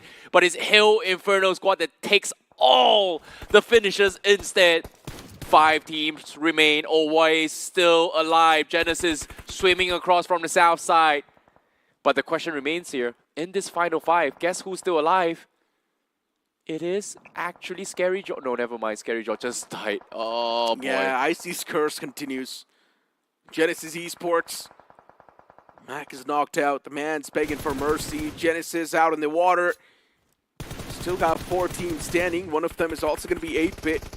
But even Altitude Esports is probably going to be the biggest threat to life for Hail Inferno squad. And the longer Altitude Esports is still cooking inside of the game, Hail Inferno squad, for them to get the chicken dinner gets even tougher. Could this be a back-to-back chicken dinner for Altitude? But seems to me, Klaus, he goes for the spray. He finds Genesis. They're pretty much stuck inside the car. Sprays are coming in. Altitude hunting fishes. Good stuff. Hail Inferno squad as well, taking shots in that same direction. Players are knocked out. Just got to feel bad for the players of Genesis Esports. Still, they've got 3 men. One of them is taken away to death. Altitude Esports, a mad dash that does not really work out. Adam is knocked out. The confirmation might just follow up soon. Genesis as well. They want to make it on the other side of the water, but can they really do it? 2 players knocked, just 1 man standing. It's going to be Sam999. Sam pulled off a legendary play in the game 1, but now pulling it off once again seems impossible. BMWI IGL gets the confirmation. He still does not know what's happening in the water. Oh, no. Altitude Esports is still alive with 2 men. Hail Inferno squad, they're just funneling in these elimination points. Genesis Esports' Apollo is the only man standing now. There's nothing they can do. Hill Inferno squad, they might be able to take the chicken dinner away, but Altitude, they got the reset, they make the mistakes, and now Apollo is going to try and bob and weave his way through. Hill Inferno squad is going to guard him. They need Altitude to save the day, but Altitude, they will bleed out to the zone instead. And just like that, Hill Inferno squad gets themselves 11 finishes and potentially taking the chicken dinner. Apollo still stuck inside the waters. They don't know where he is. They're looking around. They don't see him, and Omen, they don't see him. They don't see him. He might just deny the point here. Apollo, just go there. And they found him and they take him out. That's going to be Hill Inferno squad that takes the chicken dinner. Crazy stuff from Hail Inferno squad, but gotta feel bad for the players of Genesis and Altitude. What a hold that was with just a two-man squad. Hail Inferno squad had the high ground to play with, and they used it to the maximum. Altitude Esports had the man advantage, had all the 4 players on the block, but they still choked it up because they did not have the positioning. They needed to move out in the open. But all things considered, still a very, very big game coming from Altitude, coming from the south side as well, because they were able to get a lot of finishes here. But a great bounce backs coming in from Hail Inferno squad. But all things considered here, for some reason, day number 2 in the second semifinals here, I'm sorry to say, it's a game of solo warriors because we've seen clutches come Goblin, we've seen Sam99 do it, and just now, who did we see? It was scary, John. Exactly, from Bot Army Esports, because 3 different teams, 3 different solo warriors. I'm looking for the 4th now. I'm excited to see if we're going to see a 4th. Technically, if you speak about, even Turbo popped off in that game. True, but he had a teammate. He wasn't a solo warrior. It wasn't a 1 versus 4 situation. This was 2 players, so... Yeah, I guess. Disqualification due to technicalities.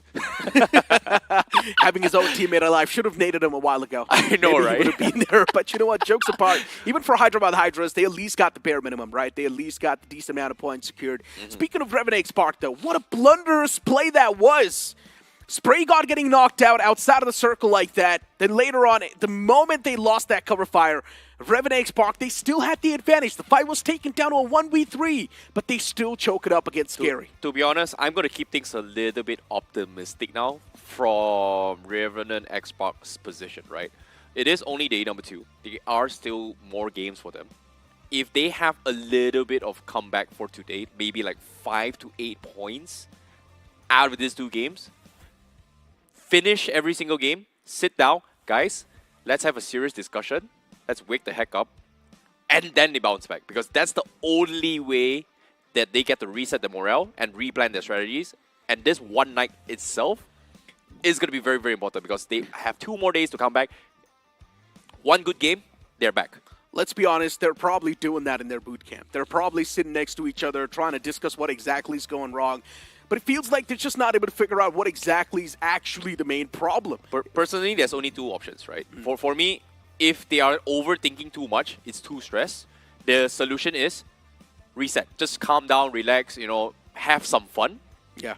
Or if they're too relaxed and nobody is talking, they need to start talking. So there's only 2 what-if situations between what's happening inside. In my opinion, it just feels like they're not able to bring out those combo plays. Simple. We're not seeing those double peaks anymore. We're not seeing a proper set of fight from the side of Revenant Spark. Even if they're getting pushed on by a team like Bottom Esports, we're not seeing that proper communication between the team that's going to give them the advantage inside of a firefight.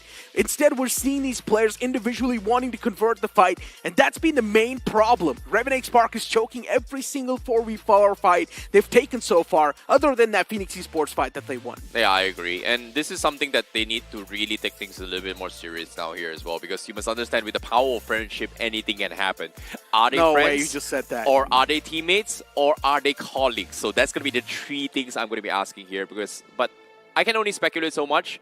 Obviously, it is all going to be solely depending on the coach to decide whether or not they can fix things or not. I believe it was Coach Osmosis, right? If I'm not mistaken, that is doing this. Osmium, sorry. Yeah.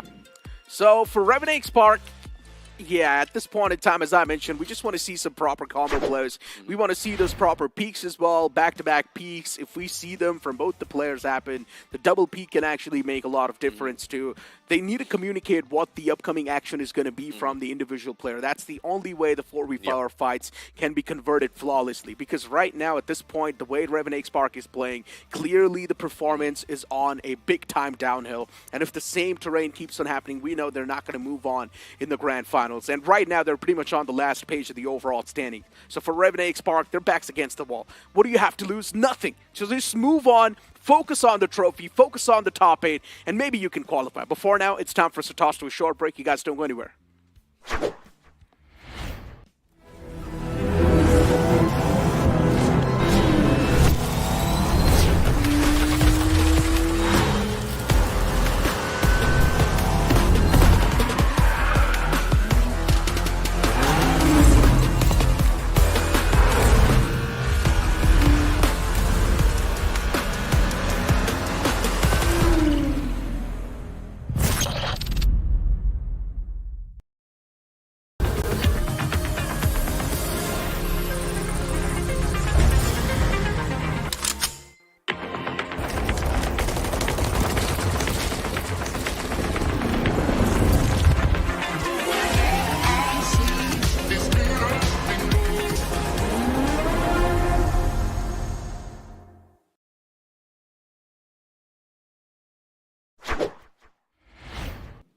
Welcome back after that short break, and now it's Johnny with me on the panel. But have you guys heard about the realme P3 Ultra 5G? I've been mentioning about the device over and over again.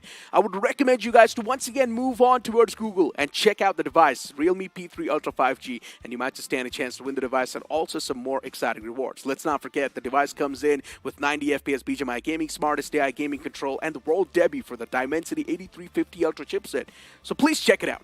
Exactly, but I would like to check in about the teams. That game of Sanhok was kind of awkward to begin with.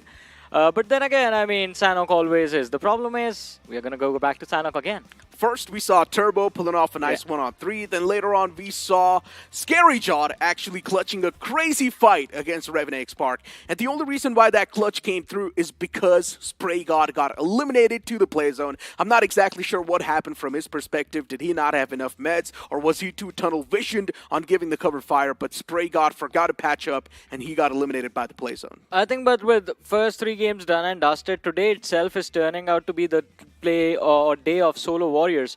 First game it was Sam, second game it was Goblin, and in this game we had many more than one. Yeah, or maybe we can't say that today's day has been all around the teams on the last page. We have seen some great comebacks so far. Altitude Esports, a prime example of that. Even Tears to be Non-X now trying to be there in the forefront of the action. Yeah. So the teams on the last page are definitely showcasing some great signs of life. If you count up Phoenix Esports. I mean, hey, it's always like this, right? Day number 1, it's going to be the day to kick things off. Day 2 is the day of comebacks. Day 3 is the day of chaos. And day 4 is the day of lost hope. Yeah, day 3 is more about the day of sustainability. You need to sustain the spot that you've got. It's all about defense. That's what I think. That's why it gets chaotic, because when the top 8 is going to be busy playing defense, everyone else is just going to pounce on top of them. But let's have a look at the numbers of that previous game. We have Owen from Hail Inferno squad becoming the MVP of the match. Why not? 9 eliminations, 888 damage. That Angel number worked out quite nicely for him. Yeah, Owen with 9 finishes this time around. What is going on? First it was Sam with 9 finishes, then Goblin, and now it's Owen with 9 finishes. The lucky number is 9. Yeah, today as it turns out. But Owen followed up by Scary Jawed. There's Turbo, Lazy, and Owace from 8-bit making it into the list of top 5 players. But hey, the most important thing, the overall leaderboard, that's going to be on our screens now, with Altitude having taken the first position away from Metal Esports. Who would have thought this is going to happen? Because Altitude, they started the day on the 12th position with 23 points. Yeah. They've more than doubled up their score. 57 on the board now. Crazy stuff from Altitude Esports. Tied up with Metal Esports. It's completely fine. At the end of the day, you just need to place yourself in the top 8. That's all that matters. It does not matter if you're on the 8th spot or the 7th spot or in the 1st spot. You just need to place yourself in the top 8 and move on to the Grand Finals. Yeah, but it does matter if you get pushed outside of the top 8. Your mental is going to be broken down, and the question now becomes, can you recover? The thing I'm talking about is Hyderabad Hydros and TSWNON. They started the day within the top 8, but now sit in the 10th and the 11th position. Looking at Revenant Sparks' position and Likitha Esports' position, it's not too bad. 31 points, Likitha Esports with 32 points. They're on the second page. Comeback is easily possible. They need 10 points, and they can instantly catapult themselves directly on the 8th spot. Yeah, but my problem with both these two teams is 6 matches. They have only secured 5 placement points each. And that is not enough. You got to survive to the later stages more consistently. And I think from Likitha and Revenant X-Park, we can expect a lot more, to be honest. Johnny, you're talking about 6 matches and 5 placement points. Look at Phoenix Esports. That's a motivation right there. 2 placement points. But they are just busy fighting every single time they drop, right? I think if they survive that first fight, they get 1 placement point. If they don't, they get nothing. Yeah, that's the main problem. In my opinion, Phoenix Esports now focus on survival factor because their survival instincts are just not kicking in. Yeah, they're pretty good when it comes to the firepower, but if they just do not know how to survive, then how are you supposed to be the champion? How are you supposed to get a big game in your hands? Exactly, because majority of the teams that stay at the top usually get most of their finishes within the last 3 stages Metal of the game. Esports is a prime example. Exactly. Metal Esports, Wobble Gaming, both these teams. The reason Wobble Gaming did well on day 1 was because they were surviving till the late stages, and it gave them such a good start to their journey in semi-finals week 2. But let's look at the next matchup. We will have Group B going up against Group C, and from this particular group, a team that has been completely shut down is Rider Esports, and I wonder why, right? Yeah, Rider Esports is just struggling, and I guess one of the main reasons for that is because barely not being able to qualify from the week 1 towards the top 8, and that has definitely affected their mental quite a bit. And you can see the results of that inside the week 2, day 2 as well. Group C spots up on the screen. You can see Hyderabad Hydras, Mastermind Mavericks as well, pretty much the same thing. Choking that last day has made Mastermind Mavericks suffer. I was constantly mentioning this. Mastermind Mavericks needs 10 points in 3 games. They can do it, but they were not able to get those 10 points. Hey man, but from being the cursed group, this group has turned out to be the group of comebacks with Forever Red Ross and Genesis making that bounce into the top spot as well, and Seoul also being there. But Seoul was already doing kind of decent. They've bounced back overall, I guess, from semifinals week 1 to semifinals week 2. They've made a nice bounce, but Hyderabad Hydras, TSW, NON. These are the 2 teams that started the day in the top 8. After 3 games have slid out, and now it is time to fall back in line. It is time to claim that spot in the top 8 again. Problem is, they're going to be fighting Genesis and Forever Red Ross. Yeah, that's the main issue. And they just need to be consistent at this point in time, man. The position they have, it's not even too bad. Even if you manage to get 8 to 9 points per game, you're still going to be achieving that average. I understand I'm saying it so easily. It's not that easy. I know a lot of the viewers are probably wondering that. But they do not have any other option. If they want to qualify, they need at least minimum 8 points in every single game. That is very true, and I think Hyderabad Hydras today has not been kind to them, TSW, NON as well.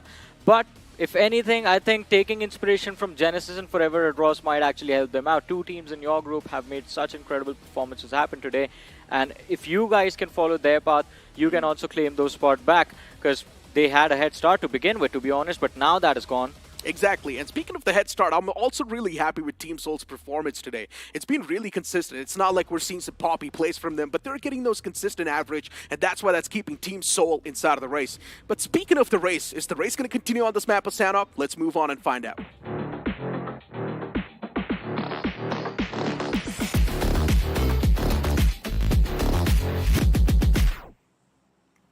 As the plane's going to be in the sky, starting all the way from Hathin towards the opposite side, which is Camp Bravo. Now, this plane fly path heavily tilted towards the northern side.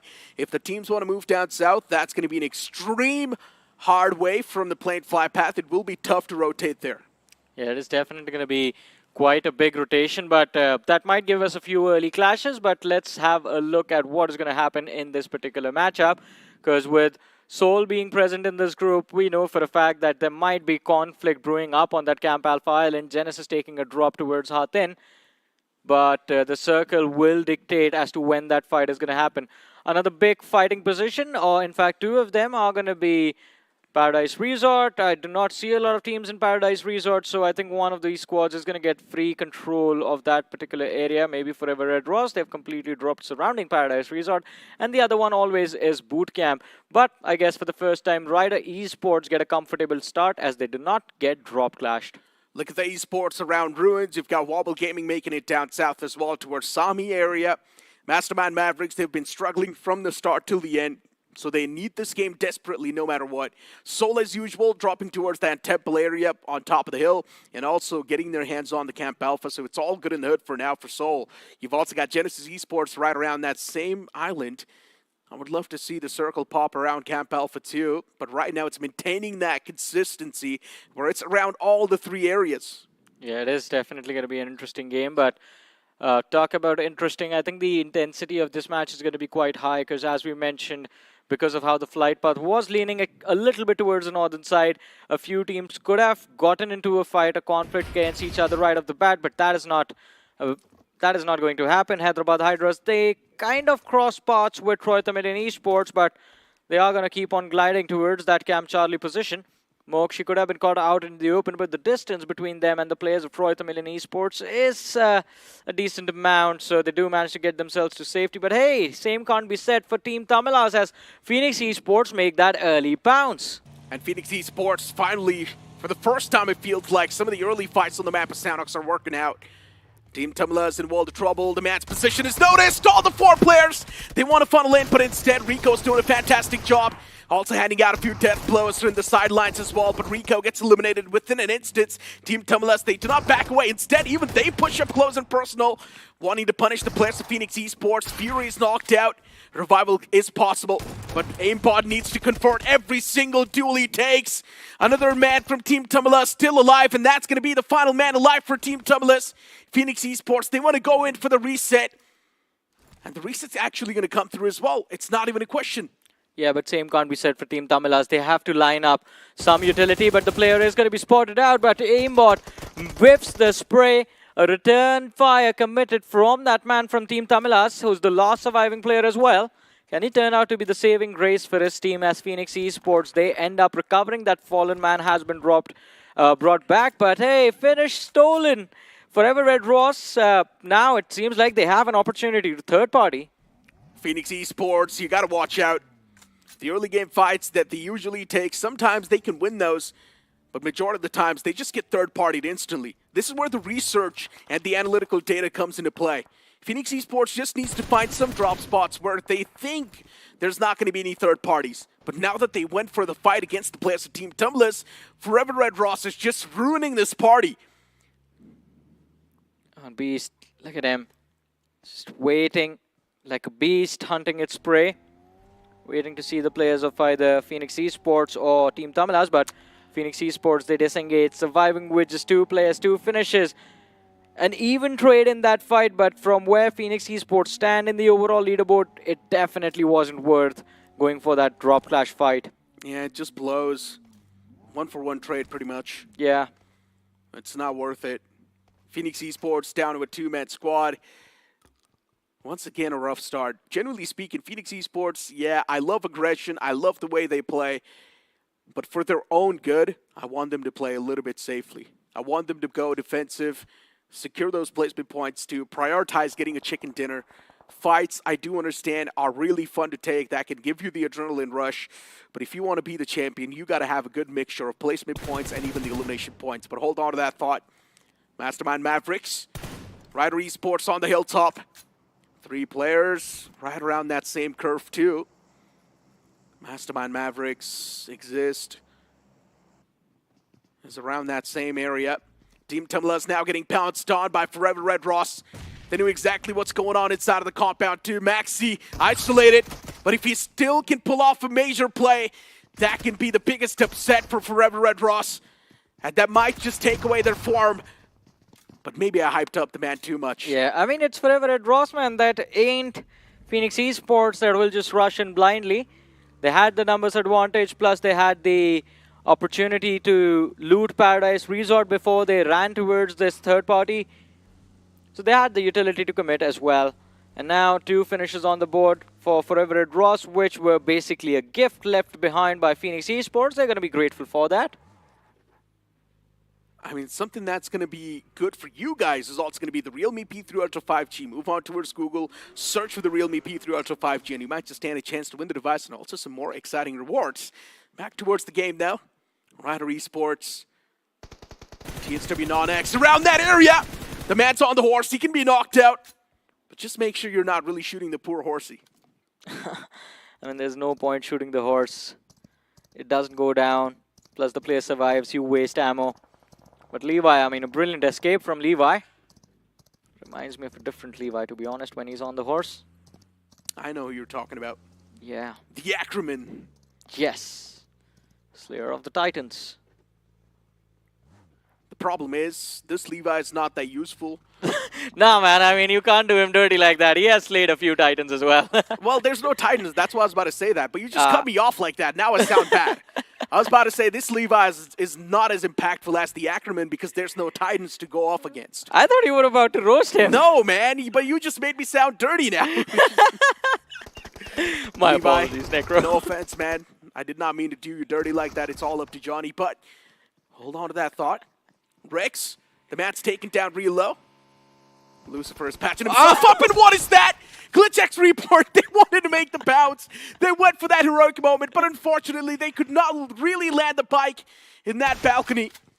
And because of that, Lucifer finds a nice opening. What is GlitchX Reborn doing? They're crumbling. But luckily enough, they still get the pace back in their hands. Forever Red Ross now getting dismantled. Even the Blues on the move. It's going to be dishing out a decent amount of damage.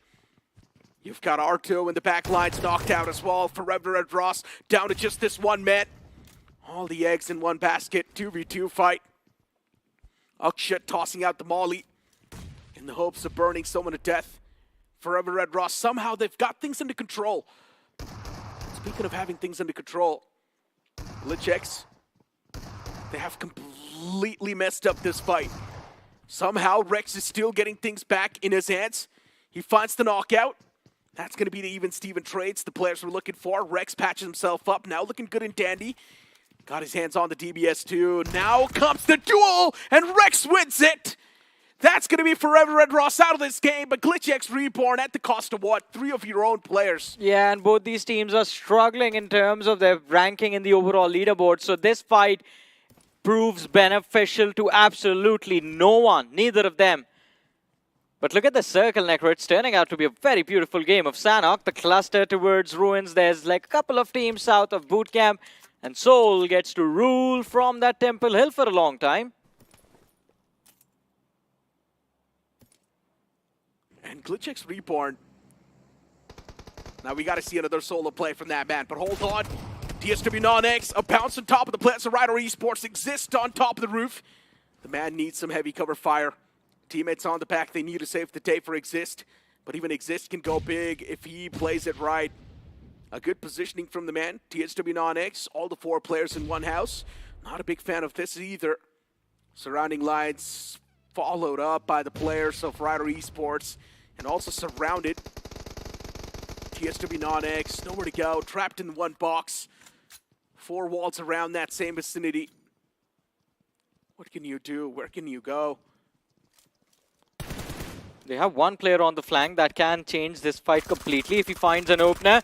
That's going to be Rider Esports on the wrong end of the play, but Levi goes down. And it is going to be Rider Esports kicking things off now. The numbers are in their favor. 3 versus 4. If they find the second, then TSW Non-X, they might be looking at an early exit in this game. Winning this fight might just give the confidence back in the hands of Rider Esports, but they need to convert it flawlessly. Devanch, he does not spot the man who went all the way far away. There might just be a flank coming through. Roman's inside of boot camp. I'm not even sure what the play is for TSW Non-X at this point. Utilities tossed against Devanch. The man's taken down real low. Rider Esports, all the 4 players up on the board. And the flag comes into play. No, instead, it's Team Hades' Draxi who finds Devanch. And Devanch gets confirmed by TSW Non-X Rush Boy. It's the third party from the team still inside of boot camp, and that might be an awkward situation. It might throw the game plan of Rider Esports in this fight completely into fray, but Lavish and Devanch, Rush Boy, how are they going to survive? Rider Esports 3 versus 2 at least for now. Exist, is he looking to commit? He has 1 nade, he can cook it up, drop down, and then lob it indoors. That might be the ideal play for him right now. Still, there's a big might. The next zone is going to center on up around all the 3 islands once again, but still consisting majority of the Ruins area. Look at the esports. They found themselves in a real good advantageous spot. They just need to hold it down, hunker it down. Teams like Seoul messed up big time next to Genesis Esports, but they need to make the most out of the worst. But coming back towards this fight, Rider Esports, unfortunately, losing out on Devanch is definitely not something they saw coming, but it's something they now need to work with. Fragger has 12K in his hands. Here's a lot of footsteps inside of this house. And TSW Non-X, they have been doing a good job delaying this fight so far. But it also comes down to the confidence of Rider Esports. They just don't have enough confidence to actually make the pounce. Stun lobbed out indoors, but it made no connection, and yet Fragger finds the opening. Now Lavish, he's going to be the last player left inside the shack, and he is getting pushed upon. Shotgun at the ready, but will he find the knock? Finds the first, looking for the second. Damage dished out, and Lavish luckily has taken no damage. Reload comes through, he finds the second, looking for the third, but before he can find the third knock, Lavish falls, and Exist will be able to secure these knocks that Rider Esports has worked so hard for. But instantaneous third party comes through from Hades H4K as they're looking to make the pounce, looking to clean up. Hades H4K is one of those teams that is desperate for points. But look at TSW Non-X's Roman. He created that flank angle all the way towards boot camp. Now he's funneling in those elimination points too. He's the one in the advantageous spot. Rider Esports trapped in this closet room. Still Exist is going for that revival onto Fragger. The man's going to be back up on his feet. It's not even a question. Nade misplaced. Was not tossed in the closet room. Exist pops back up, wanting to get the revenge. Took a lot of shots upon himself. That's the wrong direction. You're moving in Exist. There's a man of TSW Non-X who's looking to get the revenge. But luckily enough for him, even that man's moved away. TSW Non-X's last man, Roman, he's on his own merry way, so there's no third party coming through now. Rider Esports up against the players of Team Hades. Knight's got no clue that there still exists in the outskirts. The fight's taken down to a proper 3v3. Anyone can come back swinging. The only problem is, Exist is in the outskirts, and Exist gets snuffed out. The isolated man now down. There's no way Rider Esports can go for the reset. A beautiful stun grenade. That's going to blind the players of Rider Esports. Fragger's the only man alive inside of the closet room. And that's a great play coming in from Team Hades. They waited for the man to pop out, and Draxi was ready with his crosses trained. Yeah, that stun caused a lot of confusion, and that last man, Fragger, couldn't do much. Draxi and Knight taking those 180 angles just flushed him out and put him down. Hades, they end up losing 2-player, and Rider take an exit from this game on the 14th position with 4 eliminations, so just 4 points for Rider Esports. But look at the zone. Now it completely moves towards the players of Likita Esports, and even Metal have a good position to work with for the end game. Look at the Esports. What am I watching? Blessed with the circle. In the smack center, Metal Esports as well. The shooting turret's still alive. Troy Timilin Esports on the southern side. Hyderabad Hydras next to Wobble Gaming. And Wobble Gaming's about to have another good game. All the 4 players alive in that compound. The circle's favoring them too. And Wobble Gaming, they're actually doing pretty good as well when it comes to performance on the map of Sandhawk. They're right underneath Rider Esports. So yeah, their track record on this map has been great. And even the overall track record for Wobble Gaming has been kind of good. Today, the first few matches not really working out, and maybe this one as well, as Jins is going to get knocked out by one of the players from the side of Metal Esports. Wobble Gaming trying to breach the southern edge of the play zone to not succeed. But Soul, they want to cross that Ruins Bridge. They want to cross over on the other side, the southern edge. Again, it's Troy Tamilian Esports, Hyderabad Hydras colliding. Locking horns against each other. Utilities tossed out. Pekka backs away. But looking at the elimination feed, Soul, even they found themselves in a bit of an uncomfortable spot. Ronnie knocked out, confirmed too. Soul is able to find some return knocks as well against Likita Esports. So it's a bit of a back and forth that's going on in the elimination feed. But hold on to that thought. Troy Timilin Esports moves out in the open. Ranveer gets knocked. Hyderabad Hydras swinging back in the action, swinging back in the flow of things. Troy Timilin Esports out in the open once again. Moksh giving the advantage in the hands of Hyderabad Hydras. But since they do not really have the man advantage, Troy Timilin Esports can still pull the fight back in their hands. But Turbo, the game changer, still alive in the game. Patches himself up, gets the revive on the Ninja as well. Or at least he's sticking that revive. Inferno prone in the grass. Moksh from the top is a constant threat. Troy Timilin Esports surrounding lines way too exposed. And the moment I say so, they get shot from the back by 8-Bit. A perfect moment of capitalization coming in from 8-Bit, but as we were looking at this fight or following it in the finish feed, Soul up against Likita Esports. It's down to a 2v1. And Viper's nade actually ends up confirming his fallen teammate, and Knuckle gets the opportunity to pull the trigger. Viper left alone.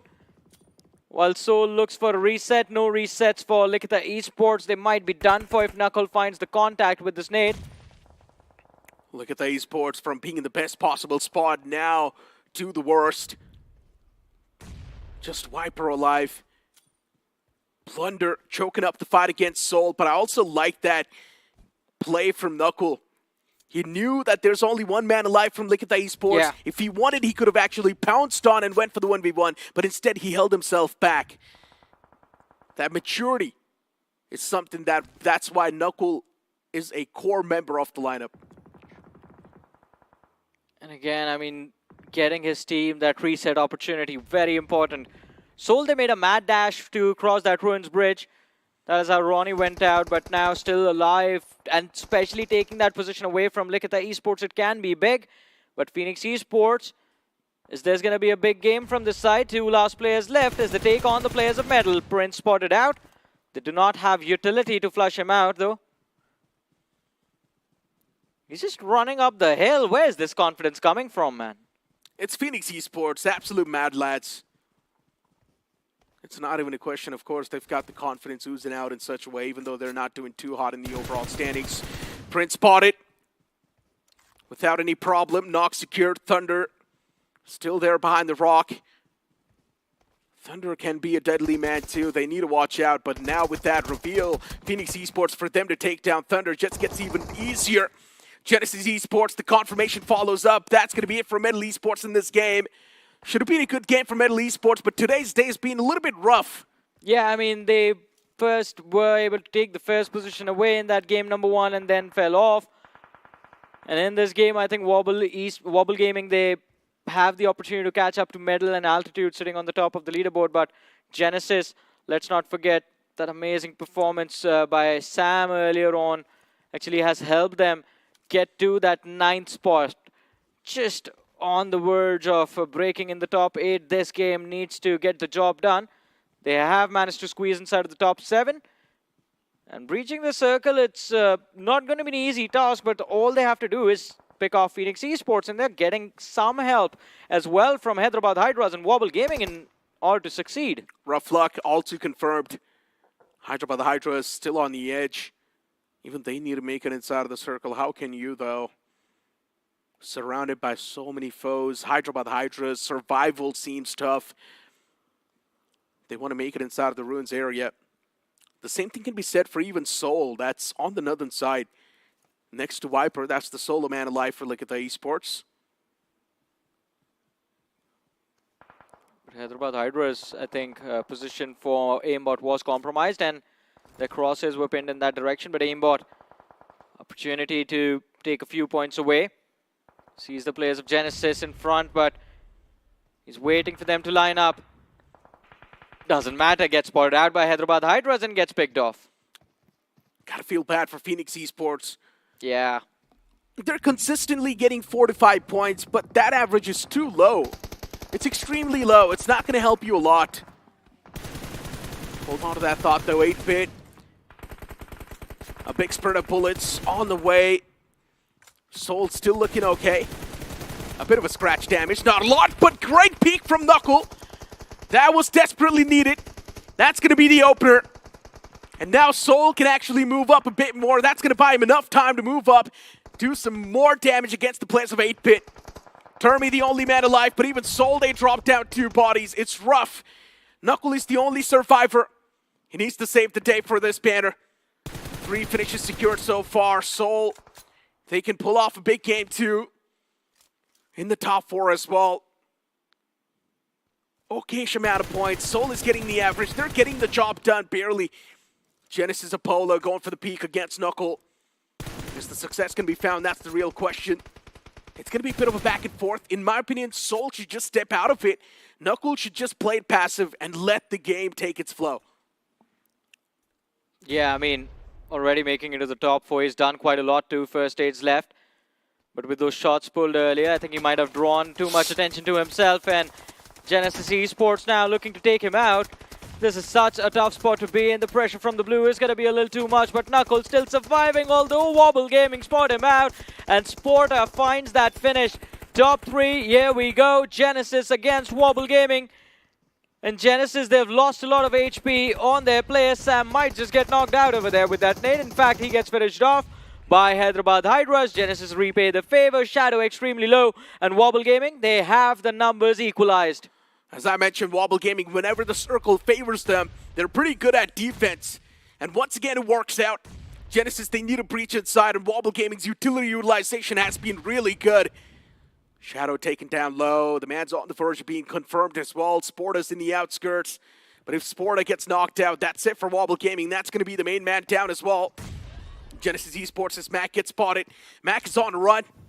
Does not want anything to do with Wobble Gaming. Well-placed Molotov. That's at least going to burn through a bit more of that time. But Sporta unfortunately burns himself as well in that process. Gets the confirmation on the Shadow. That's exactly what they needed. Man advantage is something that's going to stick with them. Genesis in the front. A big misplay from Ragnar. This should have never happened. Mac takes down 2 players within an instance. And this might just be the advantage that Genesis was looking for. They snatch it away from Wobble Gaming. Mac is still alive against the one man of Wobble. And I'm pretty sure the man's going to try to go for the revival as well. Mac gets taken down even low. It's time to patch yourself up, Mac. Do not ego challenge this. Vampy alive in the game, constantly spamming through around the corner. Vampy's in 2 minds. Does he want to go for the revival onto Ragnar? And yes, it's going to be the answer. But Mac should see it coming. And that's why he makes the pounce. Even Mac is in 2 minds. Does he want to go up and stop this revive? Does he want to disrupt it? Vampy goes to the peak, and he gets shut down by Ragnar. What a play that was in the end. Yeah, it was intense, and in that heat of the moment, mistakes made from the side of Wobble Gaming. Just jumps the cliff, jumps the ledge, looking in the completely wrong direction, and Mac, brilliantly done, bring the numbers in his favor. But Wobble Gaming, this should have been their chicken dinner, man. Genesis had no business walking away with a win like that. The man who was alive in the end was the main reason why they lost the fight. And generally speaking, that misplay that we saw should have never happened. Wobble Gaming, I do understand he knew that the man's right underneath him. That's why he went for the leap. But the moment he did so, he just missed a lot of those shots, and that's why he just lost that fight. He didn't even see him. Mac just ran to the opposite direction, right underneath his feet while he was mid-air. So, and again, I mean, you got to readjust your aim at a certain point. You can't just pre-fire. Imagine the shot in your head. Yes, but then when you actually execute it, you have to follow through with the changes that happen in real time. Exactly, and that adjustment just never came through, and that's why just losing the fight like that. I was praising them as well for their defense, and the moment that I say that, they just completely crumbled down. To be honest, if you take all of the mechanical misplays out, that was a hilarious moment. That indeed was. And Wobble Gaming, though, is still, at least they're consistent enough on the board. Yeah. Right? All the jokes apart, Wobble Gaming is still doing decent. Top 2 finish with okay amount of elimination points. They're doing okay. They're getting the average. And speaking of the average, the same thing can be said for Seoul, too. Yeah, I mean, a big performance coming in from Seoul, I have to say, especially Knuckle this time standing up for his team, making it into the top 4. And this was one of the main fights for Seoul to win when they took on the players of Likita Esports, because Likita Esports was waiting for Seoul to cross that bridge for a long time. As soon as they did, they were able to pick off Ronnie, shut him down, but then the other 3 players found those frags. And Wobble Gaming, yeah, till the final few moments, they were pretty good with their defense around Ruins. And I also love that capitalization from the side of Wobble Gaming. And speaking of firepower, Genesis Esports, it's another one of those teams that's barely losing any proper 4v4 fights. Yeah, I mean, Genesis is doing extremely well for themselves. First, we talk about that, again, that play from Sam brought them in a position from where they could actually look into the look to break inside of the top 8. And this chicken dinner, they had a decent number of eliminations as well. I think Genesis will now start to develop that safety cushion. The only thing is to not let go of this momentum, hold on to this momentum, and if you can do it till the end of the day, I think this team might just be able to enter the top 3. Genesis actually was doing pretty good, even inside of the week 1 too, right? But just later on, they sort of lost that consistency. They were not able to get the average points, and that's why we saw them slowly and steadily fizzle out of that overall standings. But right now, it's time for us to toss to a short break. You guys don't go anywhere with the conversations. We'll continue on the other side of this break.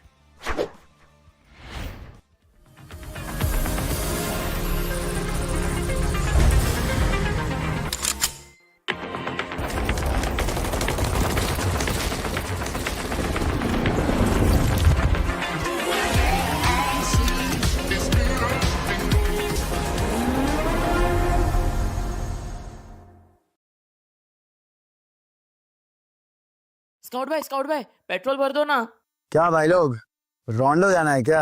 तू जानता नहीं मैं कौन हूँ? अबे तू बाहर में भर के तो बता। अबे रोंडो में रोंडो किसको बोला रे? रोंडो बोलता है हाँ?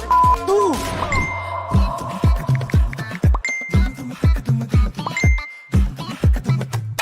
रोंडो? Run run run run run run run run.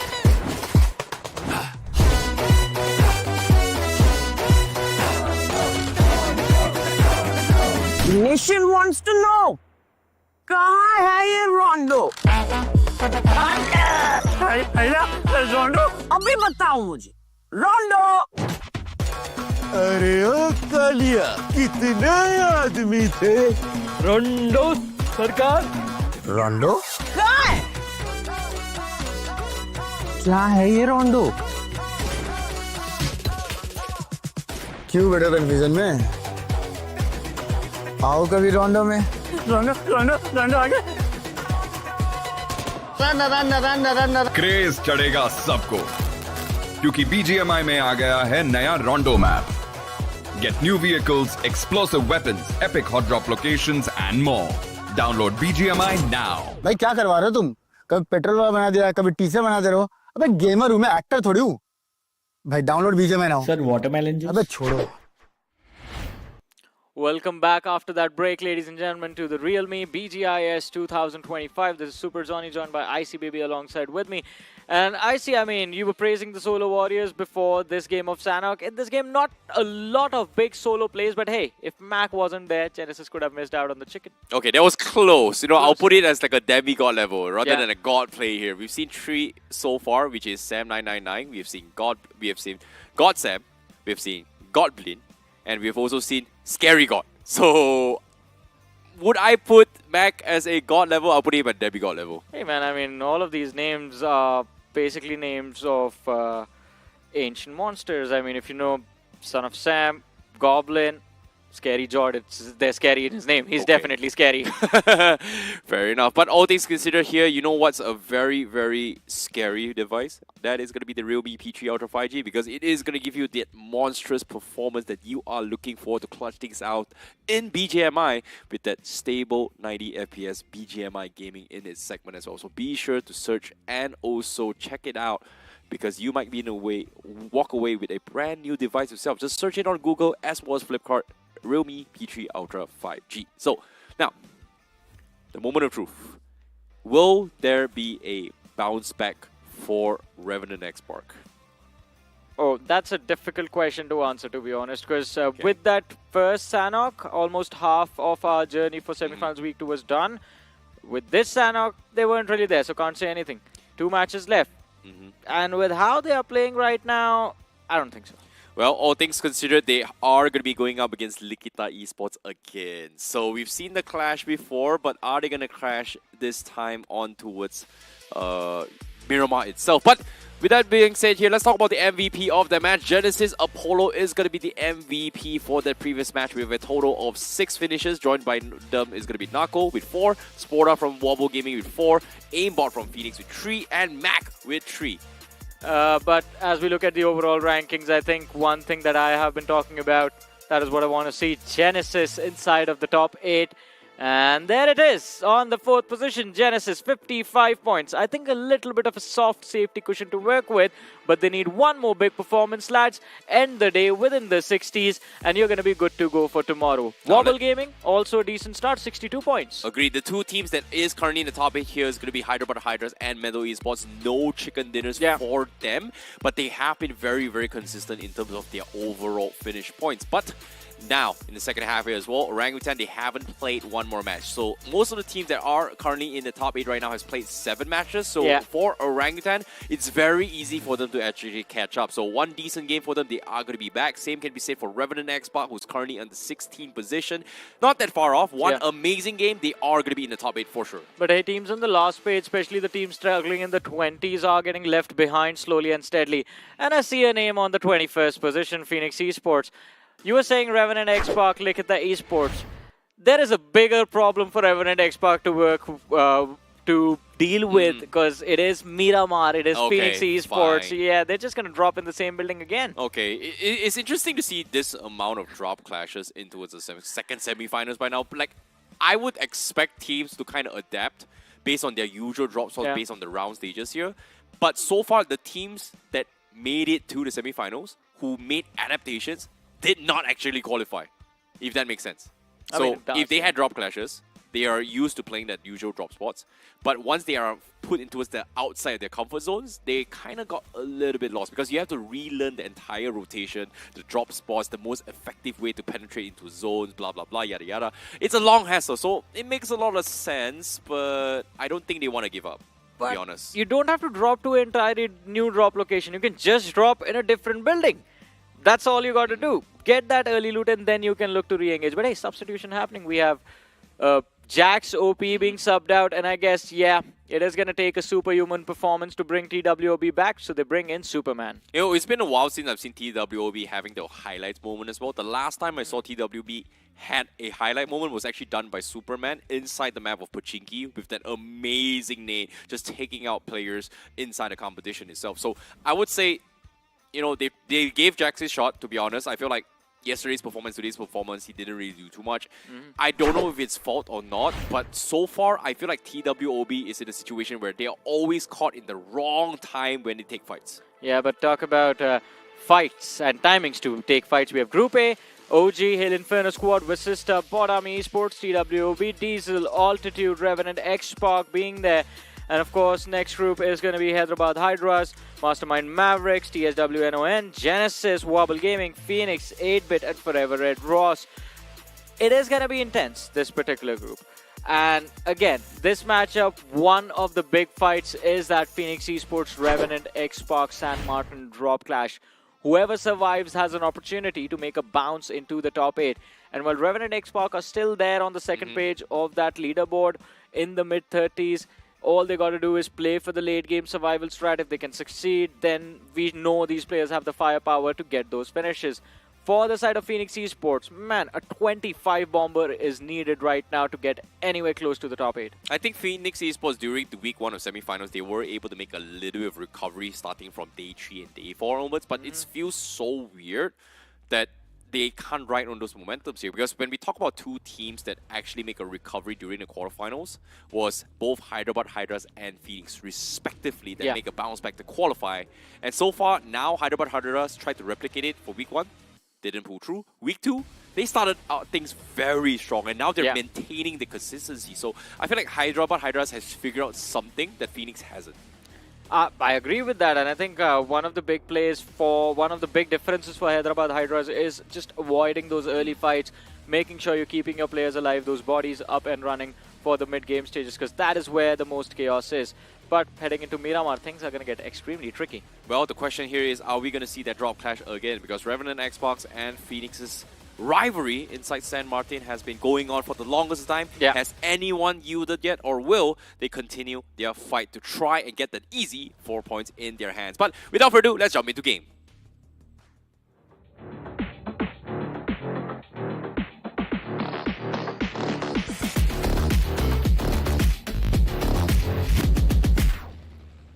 And every time we see the desert lands in front of our eyes, especially with those two names in the lobby in this airplane, we are hoping for that early fight. But again, the question is, will it be delivered to us? The flight path, as we see it, starts from Oasis and ends between Impala and Porto Palacio, actually enables that early drop clash in this map, I see. Okay, I don't want to talk about the other drop sources. I want to focus here. Give us entertainment. Drop in San Martin. But for the sake of your career and your position points, don't drop in San Martin. Either or, you know, please, Revenant X-Spark, you know, you have a chance still. And I think I see Phoenix. Oh, okay, that's Phoenix. Where's Revenant X-Spark? What color are they? I can't see. Oh my god, I'm so blind. Color blindness sucks, man. I'm sorry. Wait, what? Huh? I think the green team is Revenant X-Spark, man. I think they're just going for it again. Yeah. Wait, am I seeing TWOB hitting there as well? No, actually, they actually go towards Bonte Nuevo, so I don't think we're going to see that crash. But Vasista Esports is relatively close.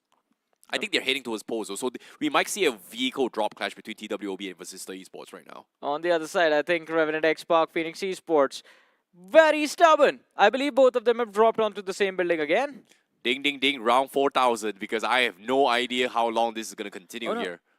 Have they gone just past them? No. No. Okay. Here we go. It happens. It happens again, and this time Revenant X-Park on the wrong end of the play. Phoenix Esports, 2 finishes confirmed. They're going to look for a few more, but Sarang is still in this fight. And whoa, what a turnaround revenge taken by Phoenix. Earlier, for last two Miramars they played against each other, it was Revenant X-Park beating out Phoenix in a complete 4 finishes secured, no players lost. Now it is Phoenix Esports. They claim 4 finishes, Altu with 3, Aimbot with 1, and they've not lost any players. So clean start for Phoenix this time. This is not even fun anymore. Not gonna lie, this is not even fun anymore. We couldn't even see the action. Yeah. That was so fast. Not even 2-minute marker. Revenant X-Park, the first team to be eliminated. You know, can I blame production for this fall? Nah, not really. We needed to see the entire map, right? So we gotta keep things fair for all the 16 teams. It's not always about Phoenix Esports versus Revenant X-Park. But you know what? I have to say it. Revenant X-Park, it's out of the game too soon in the lobby. Yeah, that is true, man. From now on, I think this map know- is just going to feel like it started with 15 teams. All things considered, can you feel the knife? Because they got knifed too. Well, not really knocked knife, but, you know, knifed when he was kneeling down. They're Yeah. getting used to it. Last time they got banned in this map. Was it this map though? Yeah, it Oh was. yeah, it was. was. Oh. Oh boy. Anyways, moving on. Let's talk about the circle here. It is gonna be dropping onto his Wobble Gaming and towards Los Leonas. Seems like we are gonna be seeing Los Leonas circle potentially again. Seems to be a trend here today. You know, for some reason, just today, all the Erangel maps seems to be a military base. All the Erangel maps seems to be favoring onto the Los Leonas first stage circle. So I wouldn't be surprised to see it, but I don't know if we have the Crips power. And what I mean the Crips power is that will we see that circle shifting onto the 2 islands? We've seen it once. It was absolutely chaotic. Yeah. We have no clue who's going to win.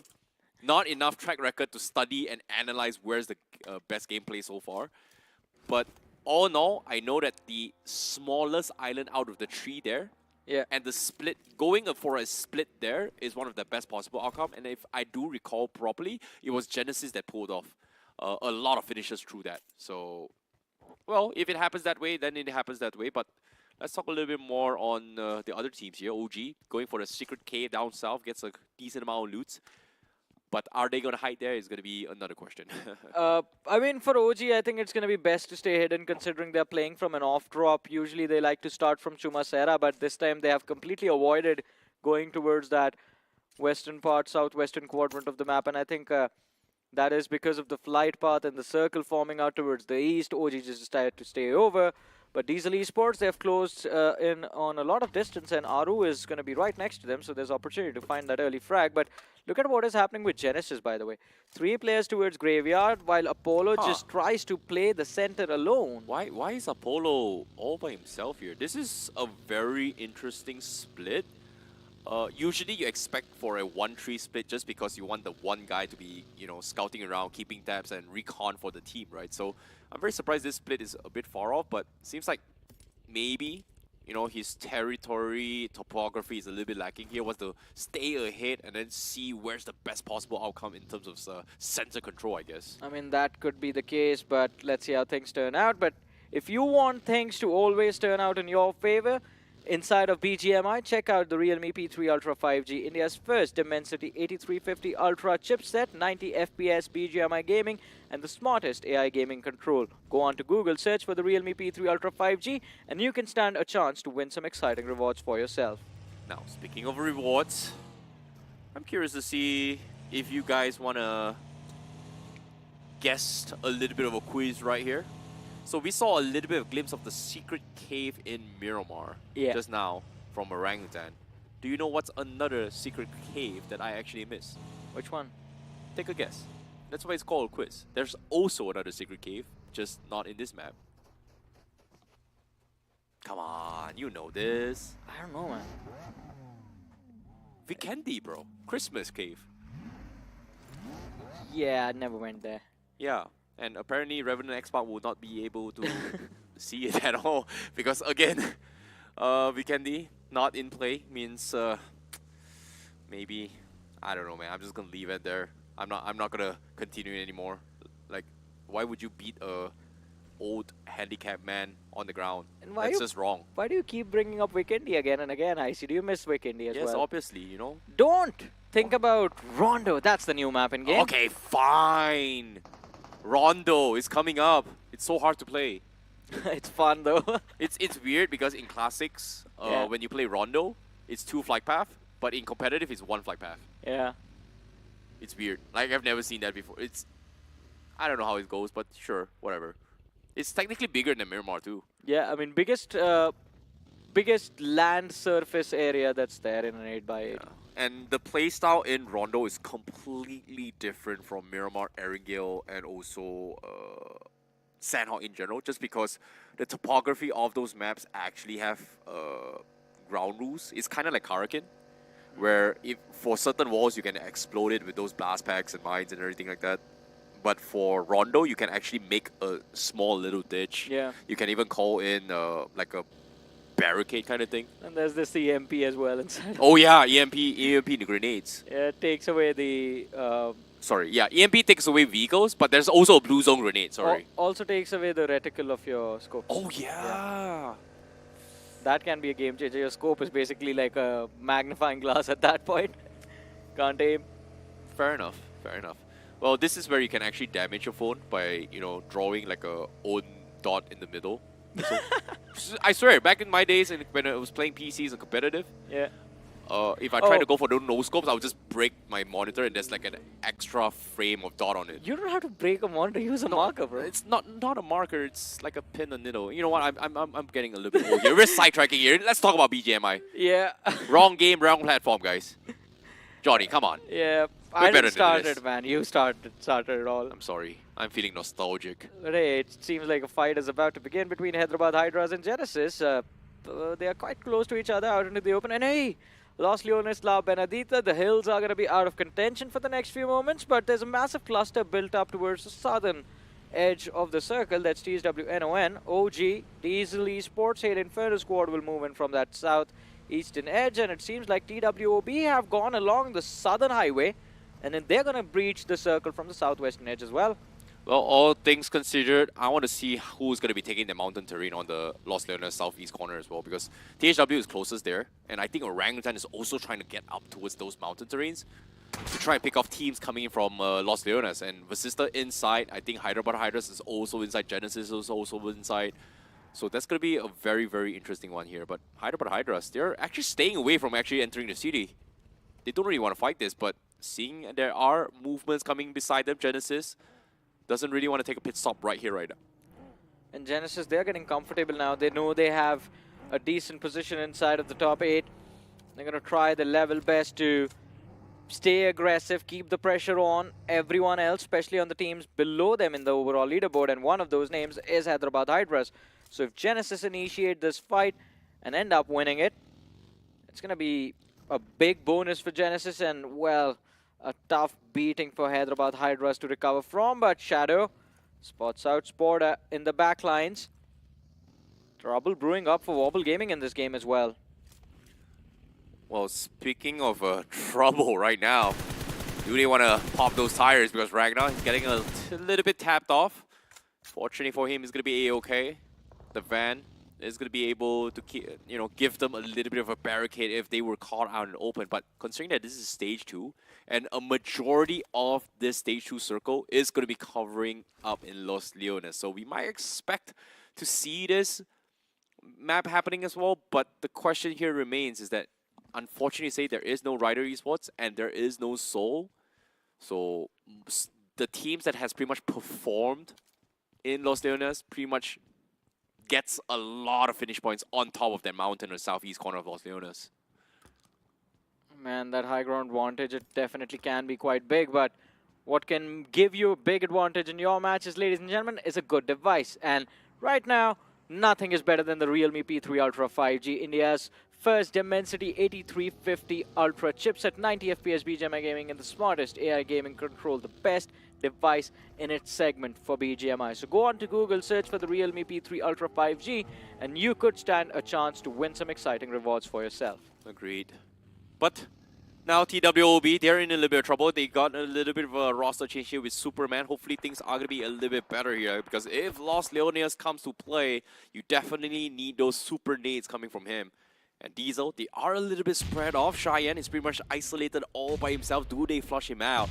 Meanwhile, another compound being flushed out here is going to be Wizgod, as Hail Inferno squad is going to try and capitalize on OG's usual big spread in the map of Miramar. Yeah, but his teammates are closing in. You see them approaching on the radar. And Hail Inferno squad, if they mess this up, and Wizgod finds the opener, then OG will be the one coming out on top. But a third party comes through from the backlines. It is THWNON taking shots. And Hail Inferno squad losing players. Owen and No Love, they need to figure out how to deal with Wizgod as quickly as possible. Otherwise, the longer they delay this push, the bigger of a threat is going to be waiting to pounce on their heads. Wow.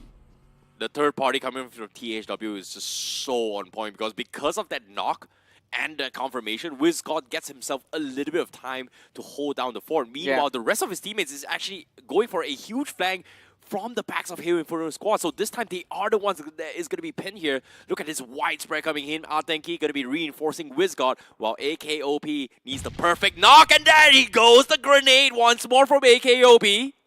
That's what they need for Orangutan. Yeah, the big opener comes through.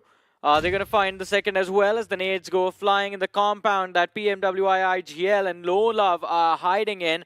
Tanki is taking risks, staying out into the open, by the way, because they got to realize that TSWNON have the line of fire towards these buildings. Look on the radar, but AKOP doesn't want to wait anymore. And OG, they're looking to pull the trigger, looking to make the pounce and eliminate the players from Hail Inferno squad. But Lavish for the second time, THWNON, they find a knock for themselves. This time, it is Atanki hitting the floor. That's the exact same spot where Lovish was able to find one more knock. One against Hail Inferno squad, and this time against Atanki. What is that shot from THW? I don't even see him on the map. That's insane.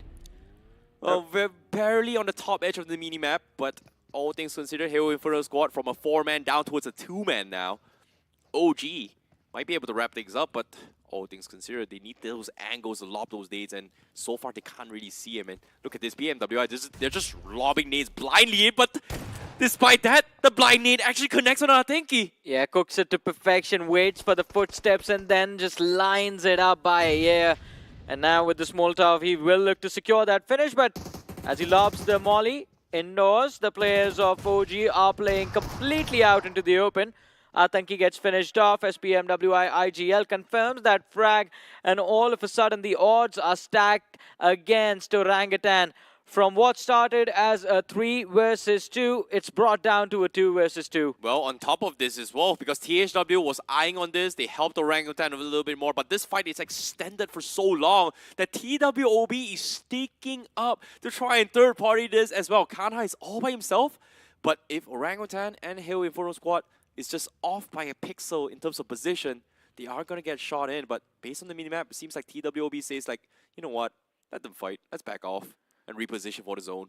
Yeah, they're moving up the hill. They are sticking to just controlling the high ground advantage. And it makes sense when you realize that they have not a lot of information to work with. But TSWN, that's going to be the prime target. Although, as you look at as you did see the western edge of the play zone, there's a big cluster of teams still outside of the play zone. They are in the safe zone just beyond the blue. And they will make that movement towards the eastern side. That could be the distraction for THWNON that OG are waiting for, and maybe that gives them the opportunity to make a few plays against Hail Inferno squad. This is the same compound, this is the same mountain that shuts down everyone from Los Leones. And we've seen Rider Esports do exactly this before. And THW Non-X Esports is taking a page off Rider Esports. And in that game, Rider Esports was able to get 18 finishes and also the chicken dinner. So this might be THW Non-X trying to replicate what they saw. And it looks like a very interesting 2-2 split coming from THW Non-X. And Levi now, they get clouds on the finish rate, but OG, they finally collapse on Hail Inferno squad. And as the push goes on, PMW IGL will be forced to deal with the pressure, but he falls.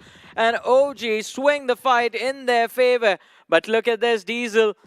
They are looking to third party. They were the ones who picked off the first player from the side of OG, but here comes the dive. Ooh. No love will get no love from OG. shot in the face instead, and he get finished off, and OG get 3 finishes to their name, but celebrations will be cut short as the third party comes through. Diesel Esports making the pounce. Orlo ready with the nade as Shyam wants to take the fight with the UMP. Oh boy, this fight needs to wrap up as well. Diesel, they just ran away from 8-bit and TWOB, now forced to fight a 2 versus 2. It's going to be very close. Vizgard with the push. Will he survive this? And yes, he gets the knock. And now Orlo tries to save the day. And he's going to be pinned off. What a backup coming from AKOB. They cleaned them all up. Orangutan holding down the line in this compound. Yeah, 2 finishes delivered right into their hands. And they're going to be so grateful to the other squads. But Vasista over here, what is going on? They have lost 2 players in the front line. But from the back, Fierce with that nade knocks out 2 Mastermind Mavericks.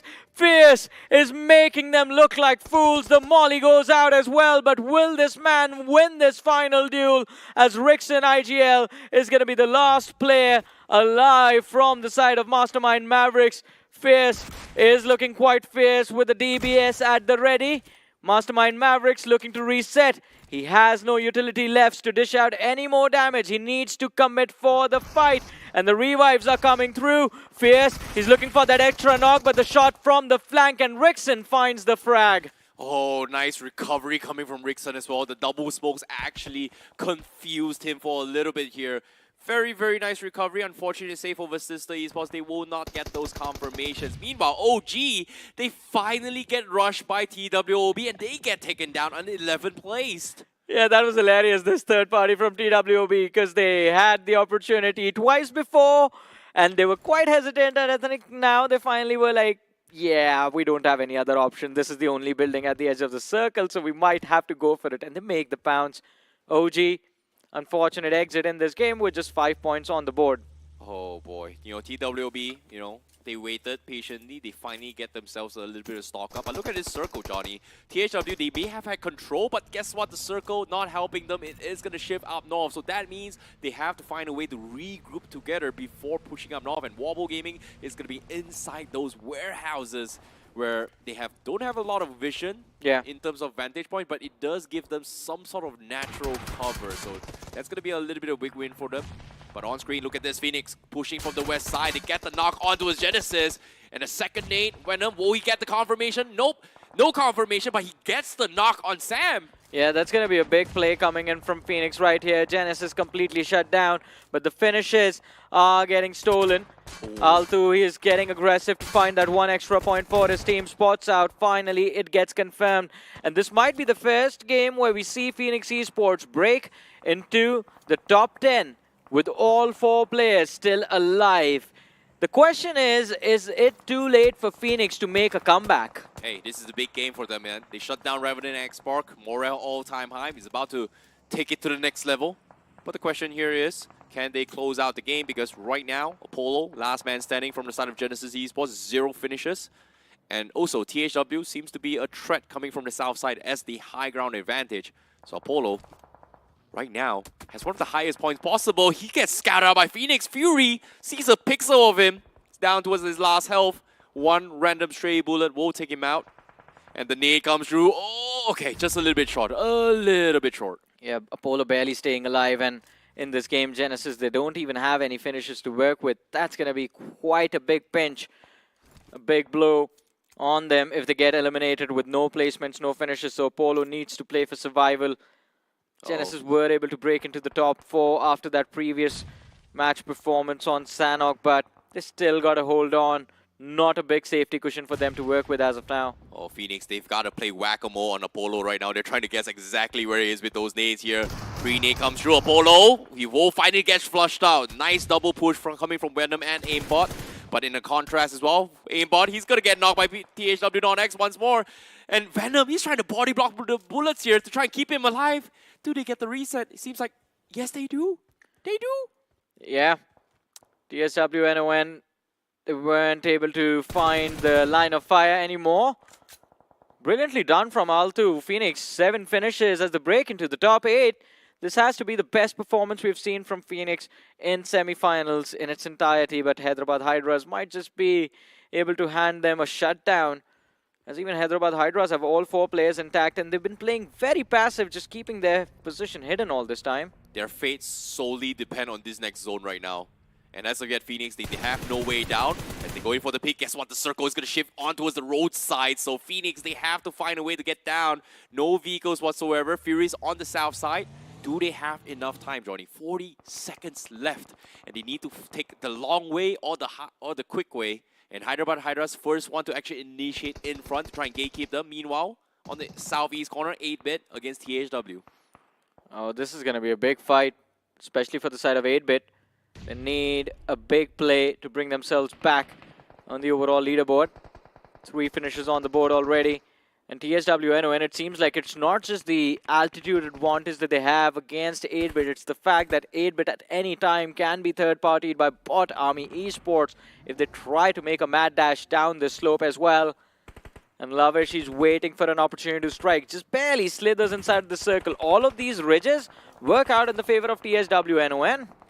Well, it's all about timing. It's all about opportunity. And right now, 8-bit, they are going to try and run through his way through. Sprays are coming from across the map. Lavish going for those connections. Does get a little bit of love tap here, but no knocks yet. Finally, he goes down, and always he was able to find Rush Boy. Now Lavish is spraying blindly through the smoke. He's trying to find some sort of connection. Levi clutch things out, but they hold on. THW Non-X was able to hold off against everyone from 8-bit. They all go down. THW, they are still surviving. They're still alive. 10 finishes in the bag. Yeah, this could be the big bounce back for THWNON. Started the day in the top 8, then slipped out, and now they're going to fall back in line for qualification. Roman, that nade was beautiful, but the ones coming from Bot Army Esports seem a little bit better, and Roman is going to be scared. But about that fight against 8-bit, I love the fact that THWN, their strategy, I guess, in that fight was just absolute chaos, man.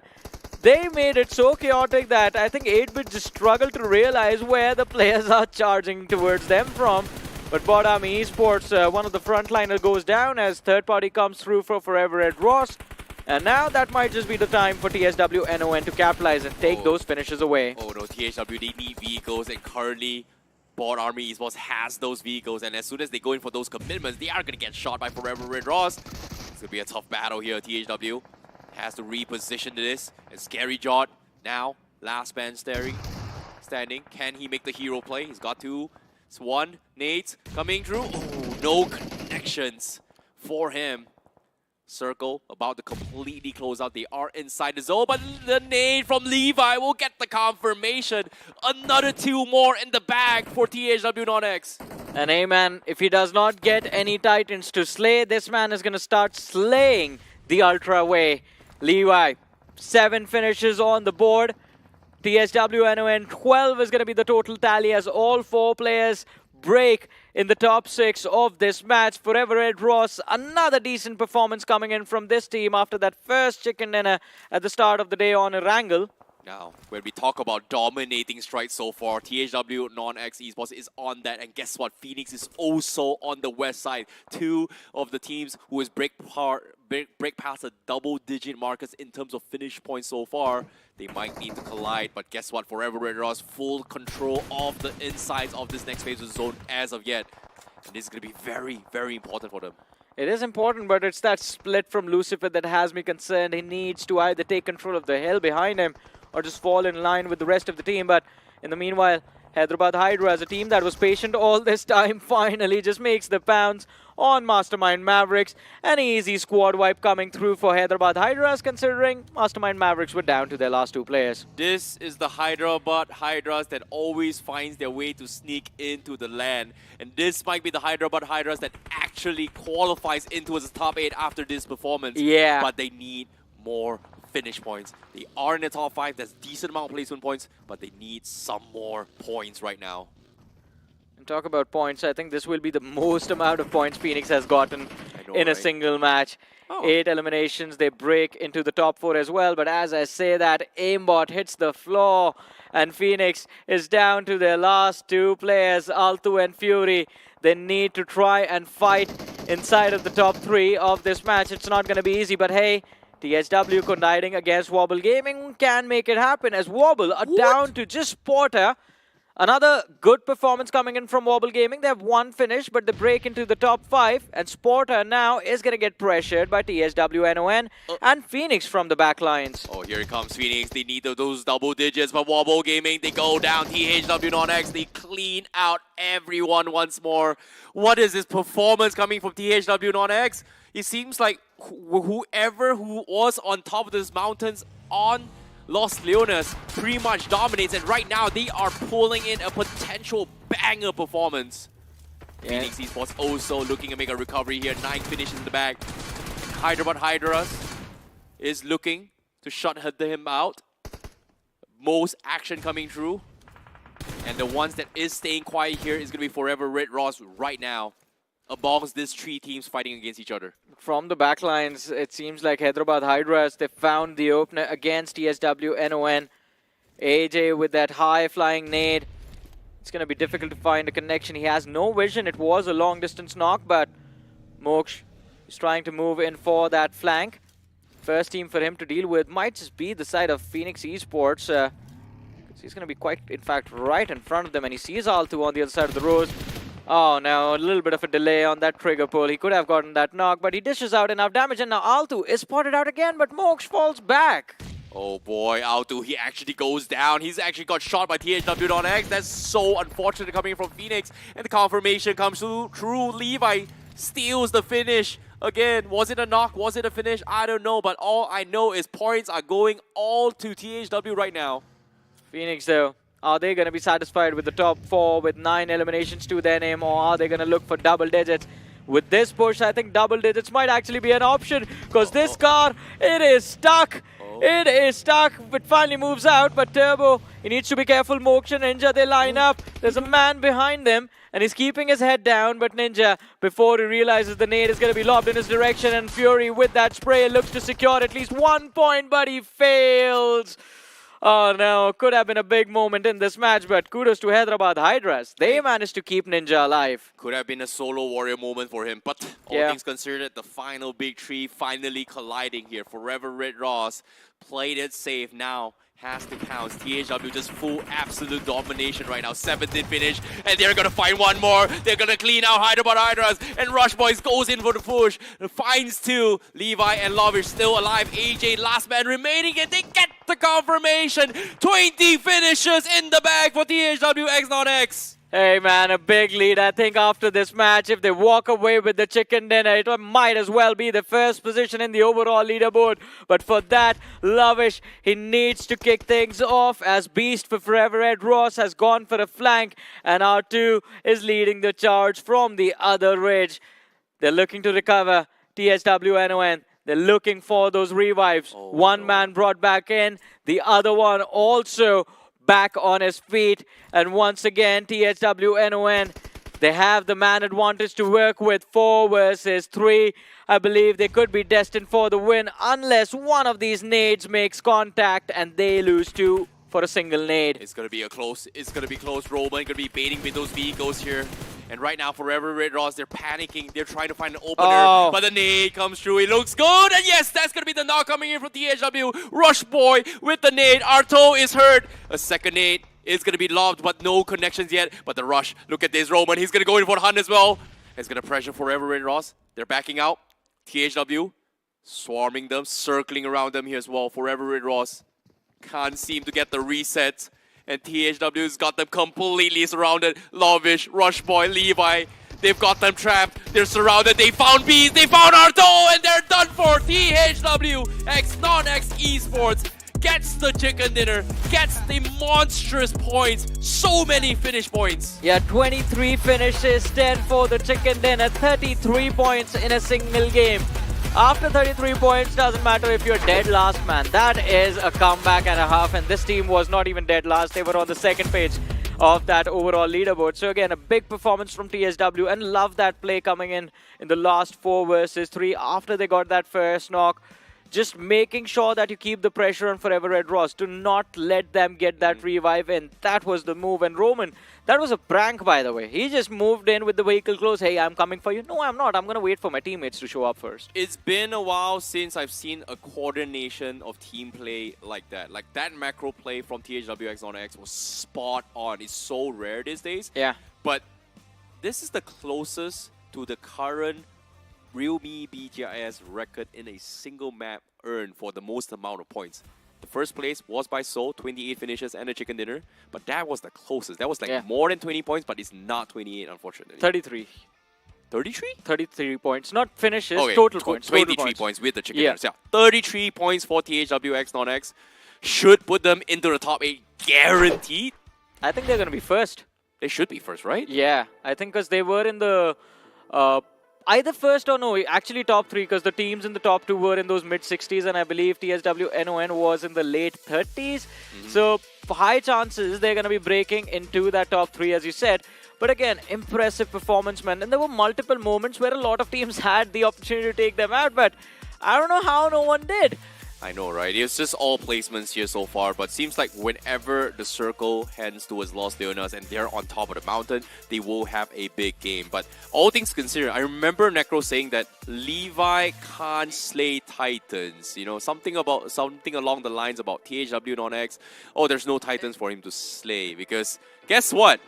Came in, swung in, got a 20 bomber performance, and Levi, I think he is part of the MVP board here because he's got 8 finishes from this replay itself. I think he will be MVP, but to be fair to Necro, I stopped him mid-sentence. He wanted to say that Levi can't slay Titans because there are no Titans in this game to be slayed, but hey man, I mean, that's Necro, right? Every time he gives some toxic motivation to a team or a player, people wake up. Yeah, I've been telling him that. You need to be like that to all the teams. Maybe he should do it for Revenant Expo because they need a performance like that to actually bounce back, I'm sorry to say. Yeah, I asked him to do that as well, but he wasn't toxic enough. We know what we need Necro to do in the last match, I guess. Can you feel the knife? Because that was pretty much a punch to the blow onto Revenant Expo by Phoenix as well, because of Phoenix's momentum, they were able to make it into the top 3 as well. So I would say it was a very good recovery for them. It was, and I think from here on out, we have to see where does Phoenix Esports go from this particular match. But let's see how the last game of the day is going to turn out, ladies and gentlemen, because this match of Miramar was just insane. We're going to take a short break. Don't go anywhere. We'll be back after this.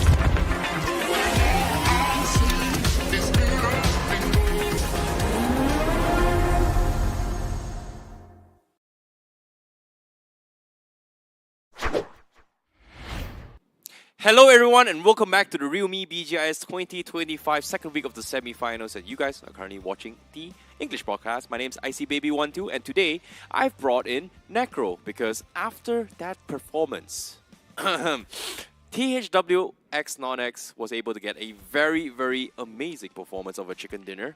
And Necro, who said Levi can't slay Titans? Because I think he should be the MVP of this match. Without a doubt, man. The man just turned into an Ackerman and just dismantled the whole lobby. 8 finishes all by himself. THW non-X, I had a conversation with Johnny too. It's one of those teams that's able to find a lot of impact so far, and they're doing pretty good. It feels like my motivational speech has been working out for these teams. Well, is he the real Levi Ackerman? We've got to find out. But for now, on the screen here, we have to talk about the amazing realme P3 Ultra 5G, who's currently out in the market.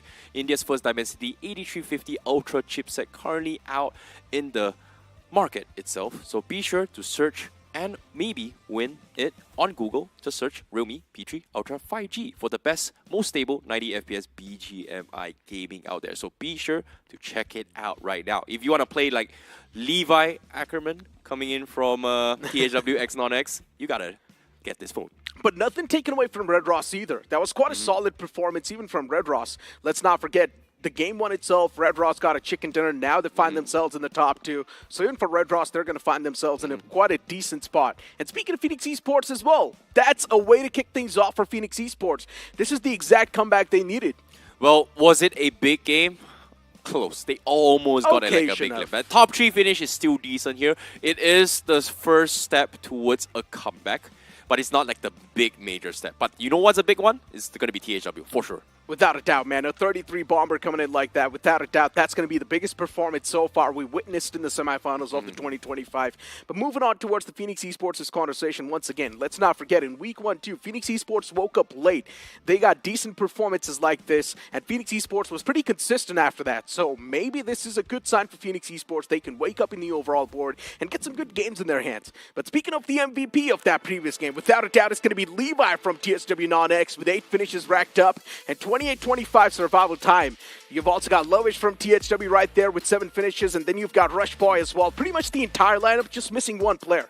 And of course, L2 and also Fury going to be part of that roster as well. These are the 5 players that were the biggest impact inside those final zones. Obviously, it's going to be THW Non-X that takes the biggest cake out of everything here, the biggest piece of the cake itself. But now, let's take a look at the overall standings. Are they number 1? Yes, they are, with 2 chicken dinners in total, 8 matches played. They are currently on 69 points.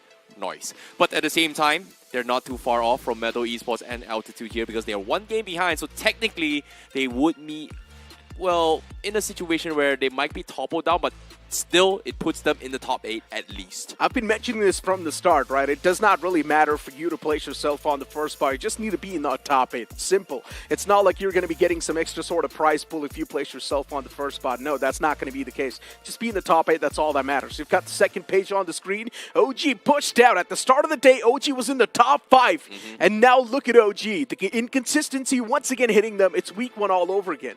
Well, pressure is on. Same can be said for Likita Esports as well. We've seen moments coming from Goblet, but unfortunately say they're still stuck in the gutter. Same can be said for the final pages here as well. Diesel Esports, Revenant Export, Team Tamilas. All these teams need to find a way to bounce back. And unfortunately to say, it is going to be a tough bounce back unless they have a big game. And so far, Likita Esports, Revenant Xbox, we saw moments of brilliance, but we haven't seen that big major game. So consistency is a very, very big issue for all these teams. And yeah, without a doubt, I mean, Team Tamilas, they're known to be pretty consistent, but the main problem, the main concern for Team Tamilas is that they're just never aggressive. They need a good combination of the elimination points, too. That's the only time Team Tamilas can find any sort of success and get those big games in their hands. Speaking of Revenant Spark, it feels like they're just choking everything. The communication is missing in the team. The synergy is not exactly the same way it used to be in the past, so they've got a lot to work on at this point in time. And I'm pretty sure it's too late inside of the tournament to work on those things. Yeah, I agree. It is going to be a little... Well, not too late, though. We're barely even the halfway point yet here, considering that they have 16 matches here. So after this match, we are officially at the halfway mark. So when it comes to halfway mark, Phoenix, Hyderabad Hydras, they've proven their worth. They will come back tomorrow, 100%. Nothing taken away individually from Revenant X Park. They've still got some of the best players that India has to offer. But still, for some reason, we're not able to see the performance that Revenant X Park is supposed to dish out. We've got the playing teams on the screen. Group A is going to be a part of it. OG, Hail Inferno Squad, Vasista Esports too. Vasista Esports is one of those teams that's currently on the last page, so they need to wake up as well. Bot Army Esports in the mix of that. Let's not forget Group B as well. It's going to be joining Group A in the mix. Seoul will be back in action. Team Tamilas a chance for them to pull off a comeback. Metal Esports, they've lost their throne in the top 3, so they need to push themselves on the first spot. Look at the Esports on the second page of the overall standings, not doing too bad, but even look at the Esports, they need to mount a comeback. Yeah, they definitely need to as well. Look at the Esports was able to get a couple of great games before, but so far, we've only seen Goblin being like the one-man army multiple times. Like the entire team needs to play as a single unit now. And I feel like Likita Esports, they are in the gutter where they need to somehow fix their overall morale and mental here. Because is this a Goblin problem or is it a team problem? Because eventually, it feels like Goblin has been getting a lot of points since their debut until now. Now, look, over here, there's two different ways you can have a look at the conversation, but I'm going to hold on to that thought. We've got a substitute from Hail Inferno squad. Goten's now going to be in the main playing four, and No Love's going to be subbed out, which makes a lot of sense. Goten has been the core member of the playing four from the start, so Hail Inferno squad, once again, going back to the basics, bringing in their main playing four, because they want to take things a little bit more serious, because they know they're fizzling out from the overall standings. But back towards the conversation that I was having, right? Look at the esports. For them, it feels like the strat book is just not working. They just need an updated strat book. As a player, as a team, they're doing pretty okay. We can see those moments of glimpses where they are able to actually shine through pretty well as a team. But still, it feels like the positioning inside of the circles has been an issue for Likita Esports. And the decision-making, especially when it comes to those microseconds, that's been an issue as well. I think it all comes down just overall team play execution, right? So today itself, especially for yesterday, we really set the benchmark, you know, like Orangutan, everybody is pretty much on the top. Even Rider Esports was very, very close. But now, especially day number 2, teams at the bottom are starting to close the gap. So that means the overall cutoff might be very, very close again here, because this is the first time in realme BGIS 2025 history, out of all the BGIS history, where the cutoff wasn't exactly extremely high. It's low because all the points are evenly distributed between all the teams from top to bottom. So let's not forget, in 2024, the cutoff for the week 2 was around 107 points. And for week 1, it was 88 points. And right now, inside of the 2025, for week 1, the cutoff was 86. So maybe we can imagine the cutoff being around 100 points for this entire week 2 as well, which makes a lot of sense too. And if the teams want to find themselves on the safety cushion, it's simple. Just score more than 100 points and you might just be on the safety side of things. But without wasting any more time, let's move on towards the last game of the day.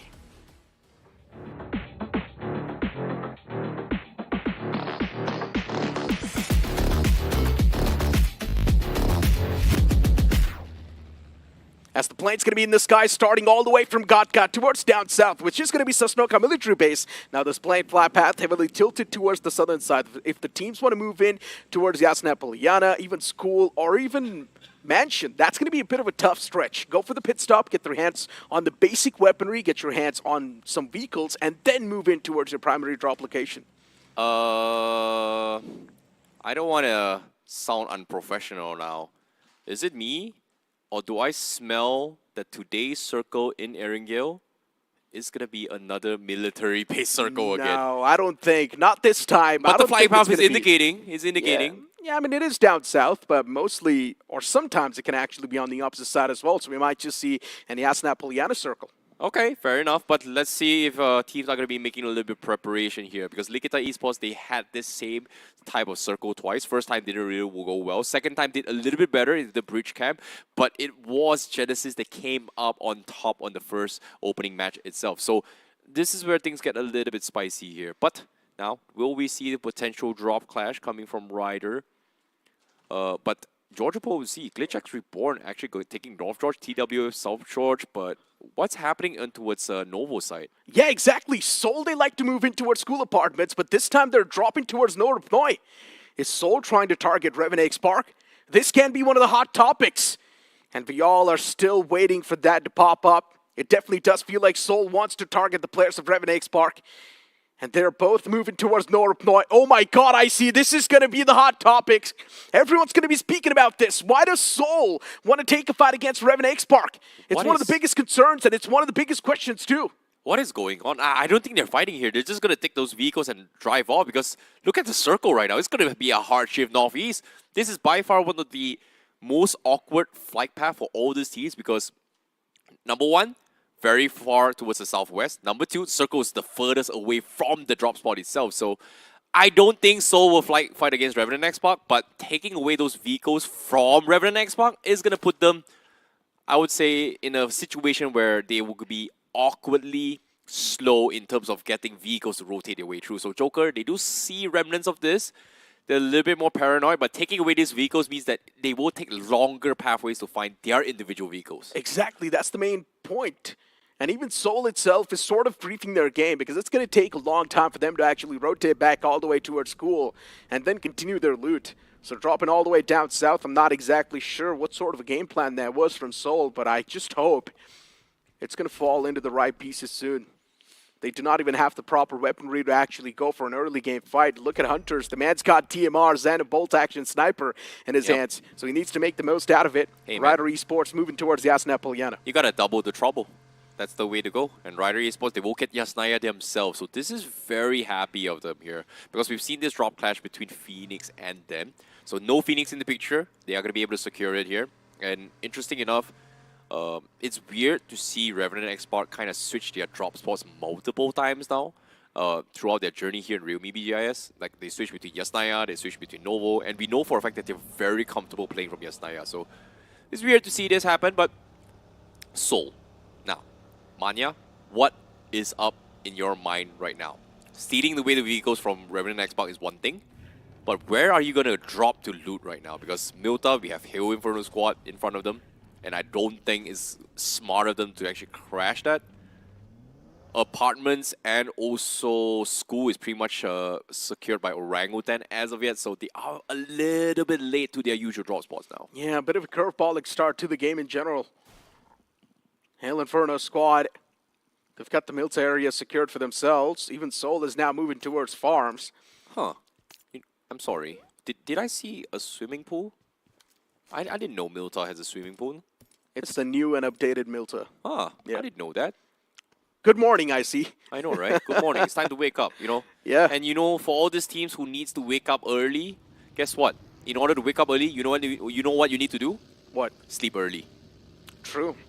And that's something I'm pretty sure all the gamers struggle to do. Gamers are meant to be awake late night and grind their games. You do realize we have to convince people that gamers live a very, very healthy lifestyle? I mean, look at me. I'm pretty healthy myself. Okay. I've got that fast food aim in game. All right. I'm just at the utter loss of words right now, but now, speaking of which, Revenant Xbox, yeah, this is what I'm talking about as well. Because of that vehicle steal from Seoul, they had to take the long route, go through south of military base just to find vehicles. This is taking up so much time before they actually rotate here. Manya, what were you thinking? Were you guys intending on doing Revenant Xbox dirty like this? I generally think they sort of wanted to block the players of Revenant X Park.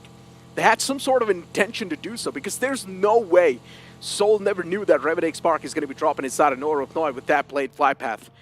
So yeah, Seoul definitely intended to do some sort of dirty to the players of Revenant X Park, but then they realized, all right, maybe we do not need to. Since the circle is formed up north, let's just move back towards our own drop location, loot up first, and then focus on getting the big game. Yeah, I agree. But Orangutan, they will be inside Rosal. They are on the borderline west side of this inside zone here. They will have a little bit of time here to actually loot up those mets and etc. So as of yet, it's not the major factor for them, but you know what's the major factor right now? It is going to be the realme P3 Ultra 5G, which is currently out in the market. India's first World Dimensity 8350 chipset is currently out in the market itself. So be sure to search and win by Googling it on Google itself. Realme P3 Ultra 5G, and also check it out on Flipkart.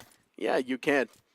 Back towards the game, though. OG. You know, it's weird to say Google and then on the website of Google, because if you say Google, the website itself is Google. Yeah, I mean, that's why you just say Google it. I know, right? It's so weird. But you know what? Wasista Esports, it's one of those teams that's been choking the day 2 so far. They need to wake up, just like Revenant X Park, just like OG. And if you're going to keep on fizzling away in the overall standings, that's a genuine concern that even the fans are going to be having in their minds. Wasista Esports, a team packed with veterans. We know the caliber they possess. Anytime they can wake up and go big. I was having a conversation with even the Hindi desk a while ago, and they mentioned this clearly. Just need one decent game. Even a 130 bomber can instantly bring you back in the race, and I guess TSW Non-X is a prime example of that. Yeah. And so far, we haven't seen a performance like that in a while right now, since the quarterfinal stages. And the only time that has happened is THW. But guess what? Look at this. Genesis. They're going to be running in a Ligatized boss. Goblin is going to look to try and fight Cheyenne. He goes for the connection, but he misses the last shot, and Cheyenne will be the ones that takes him out. Hectors gets a nice trade off, but Diesel, they're in a little bit of a trouble here. Seems like a scrappy fight. Look at the Esports Hector. The man's firing on all cylinders. Goblin is knocked out. He's the only casualty from the side of Look at the Esports. Powering the back lines. The man wants to go for a bit of that jiggle peek, but Hector now finds enough time to patch himself up for Diesel Esports. They've already been dismantled. Pari's the only hope they have. 17 bullets in the spare, 20 bullets in the magazine. Now goes for the fresh magazine as well. He's only got 35 bullets available. Needs to make it all count. Pari backs against the wall. He can't do anything. The only way out of this fight is to just back away, chicken out, and that's what he's going to do. He's got no other option. Needs to play for safety, needs to play for the positioning points, but this was the exact fight Likitha Esports needed to regain the momentum back. Oh, this is so weird, but at the same time, Likitha Esports, they were able to get themselves a decent amount of finish points here. But the trend for Likitha Esports is always been, if Goblin goes down, the whole team collapse. So that was very, very close call here, but nice save coming in from the rest of the teammates here. Viper as well as Neo doing really, really well. But look at this, Necro. Circle is going to be shifting over towards the far northeast. Yasnaya in play. Mount Stauber in play as well. Kamishki also in play. We are going to be expecting a lot of mountain terrains here. Yeah. And altitude does have one of the good vantage points on top of it right now. A huge wave of vehicles just moving inside of the circle from that southern side. Altitude once again finding themselves in the advantageous spot. Even the first game of Wrangle, Altitude was doing quite good for themselves. And now as well, on that Starler Hill, doing pretty okay. They've got the terrain to work with. Revan X Park going for a late game rotation all the way out of the blue. And for Scary John, that's going to be a free elimination point just gifted. Revenant X Park, they need to rethink their routes at this point. Blunderous plays after blunderous plays. Questionable decision making from the IGL as well. Something needs to be done. If Manya did not steal those vehicles here, they would have had like the 50 seconds advantage, maybe even a minute advantage, because they had to rotate down south to look for those vehicles. Good point. And because of this, Bot Army Esports would never have found Revenant X Park. True that. Revan X Park needed to move all the way down south of that military base to actually go and scavenge for the vehicles. And they just wasted a lot of times looking for those vehicles too. And in that process, Bot Army Esports got enough time to push up and also regain that control of the bridge. Revan X Park, the game spoiled once again. And let's not forget, even in the game of Sandhawk, Scary John pulled a clutch against Revan X Park. I genuinely feel bad that Revenant X Park's drop rotation and how they've been playing so far has been easily read, because let's talk about sequencing, right? They drop, loot up, soft loot, then walk out to loot for cars, and then come back to full loot and then leave. That's 4 different steps, rather than get the car, straight away go to town, loot, and then leave. In my opinion, Revan X Park, they need to start conditioning the game now. Since they know that the opponents know they just rotate out from a certain pathways, the opponents are already conditioned. Revan X Park can move out in a complete different way, throw a curveball and catch them off guard. I don't know if this is a big brain move coming from Manya or not, because I don't know if it's intended or not, but that play from Maya is the reason why Revenant X Park is in this situation right now. It's a chain of events, right? True that. It's just very, very unfortunate, and this domino effect is just overall affecting them. And now Revan X Park, they do not even have enough meds to actually constantly keep on patching themselves up. And they're still all the way down south, outside of the circle. Now, instead of talking about Revenant X Park now, Seoul is going to be in Yasnaya. Very, very smooth sailing for them. They do have a lot of vehicles. But let's talk about the circle and where all the rest of the teams that is not Revenant X Park right now. Because it seems like Lichex is going to be in the center here. The circle is going to be shifting to the east side of Yasnaya. It's very rare we see a zone like this, to be honest. Yeah, indeed. Circle forming into offsides. Today's day has been all about circle. Even yesterday was all about circles, genuinely speaking. Circle just throwing those curveballing shifts, catching everyone off guard right now as well, just forming in a complete weird terrain. Would never see this coming. Soul's on the move. They were outside of the circle. They just want to find themselves in a decent centric spot. But still, that spot will be tough to sustain, since Soul is one of those teams that can be wrapped up soon by teams. Well, wrapping up with the team here, finish feed, we do see Ryder finally finds a knock off the other side of the map, so that's a little bit of recovery for them, but the rush comes through from Seoul. They see Team Damilas, and Manya is looking to find those pixel shots, and Fox, he made a mistake. He got in the buggy and lines it up for the crosshairs of Manya to connect those headshots, and Fox goes down. That's going to be a finish point in the hands of Seoul now. That was a straight-up throw from Team Damilas, specifically Fox. He should have been alive in that instance. He messed up big time, and now Mr. Igil's all by himself, being surrounded by the foes. And for Seoul, this should be an easy fight to be converted. Mr. Igil overwhelmed by the man's presence. And so they eliminate Mr. IGL from the game. Team Tumblers too, they've got their own troubles brewing up once again. As Altitude close on up, and what a well-placed nade that was. Hunters opens up the fray even against Altitude. Maxi's gonna steal that elimination point away. Team Tumblers still somehow cooking in the game. This is so unfortunate of Seoul here, but what a big start coming from Seoul here to actually win that fight against Team Tamilas. But with that being said, it here is not over yet. Altitude not too happy about this. Same can be said for Maxi, who's currently lost all 3 of his players. He's got to be the solo warrior for this game, the lone survivor. But will we see a god play coming from Maxi? It is all entirely on fate now and all on his skills. Can he make things work? Today has been a solo warrior day, but not every day is Sunday. True. Today is Friday. Just 3 games were actually the solo warrior games. And yeah, I see. I'm not going to react to that joke. It's pretty lame. So yeah, I'm just going to move on. Seoul, 3 finishes so far. Team Tamila's dismantled. Just 1 man is alive, and he's pretty much trying to play it for the survival. All eggs in one basket. And something that's going to help you play your game even better is also going to be the realme P3 Ultra 5G, 90 FPS BGMI gaming. And let's not forget, smartest AI gaming control, India's first world debut for the Dimensity 8350 Ultra chipset.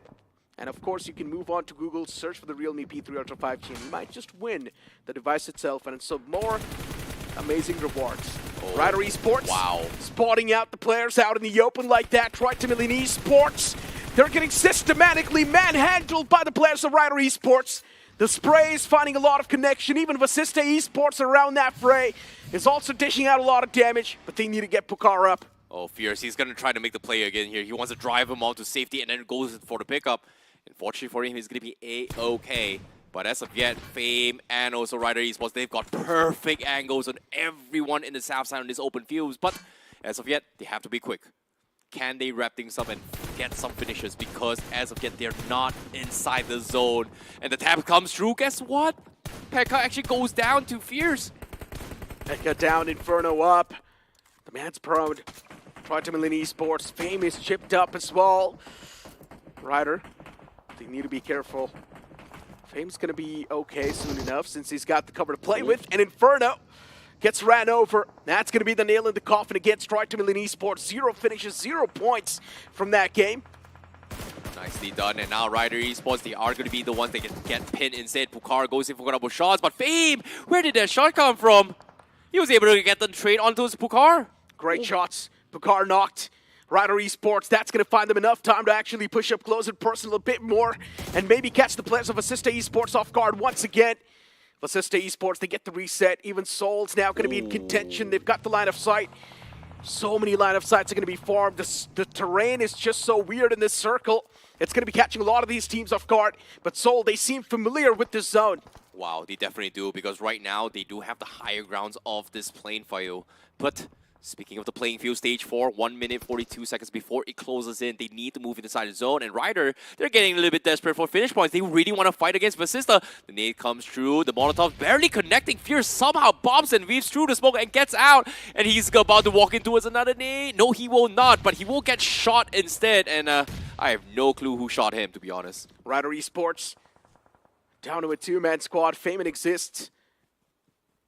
And for Rider Esports, the revival is going to be easily there. It's not even a question. They can get the fallen player back up. Vasista Esports, 3 men towards that compound, looking okay for now. But just for now is not going to matter. They need to maintain the average. They need to get those points to be pretty good in the overall standings. And right now, Vasista Esports is one of those teams that's losing the grip. Look at the Esports in the sidelines of Bot Army Esports. Look at those been feeling themselves so far in this game. Viper's knocked out, the only concern.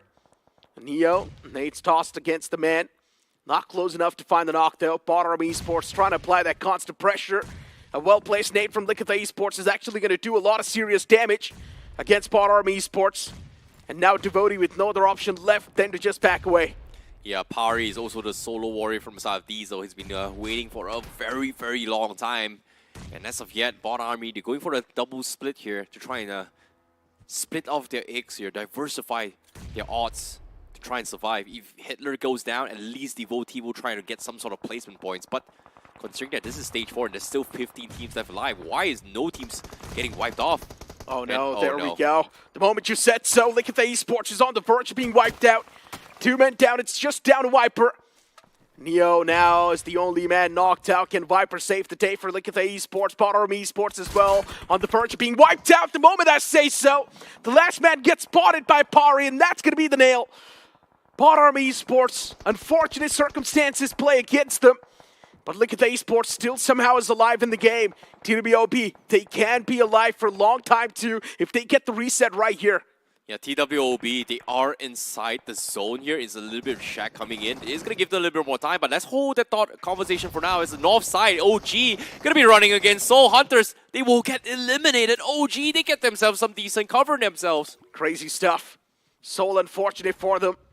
They have been pretty consistent throughout the entire day, and Soul this time around, they just get 5 points, which is completely okay. Soul is doing good in the top 8.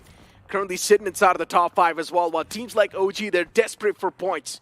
Yeah, I agree. And now I want to talk a little bit more on this circle here. Why is everybody outside? It's because of the layout itself, right? So Metal Esports, they have a very decent cover on towards the compounds on the north side. It doesn't see a lot of people, but it's good enough to scare people from actually pushing it directly because they are getting shot from the other side as well, which is far east where Glitch X is, Hell Inferno Squad is as well. But Metal Esports, that split is a bit weird, right? So they have 2 guys on towards the compound north. They have 2 guys on the roadside down south. So everyone from the northwest corner has pretty much been set up in a way by Metal Esports to fight outside the zone, which is very, very interesting, to be honest. Without a doubt.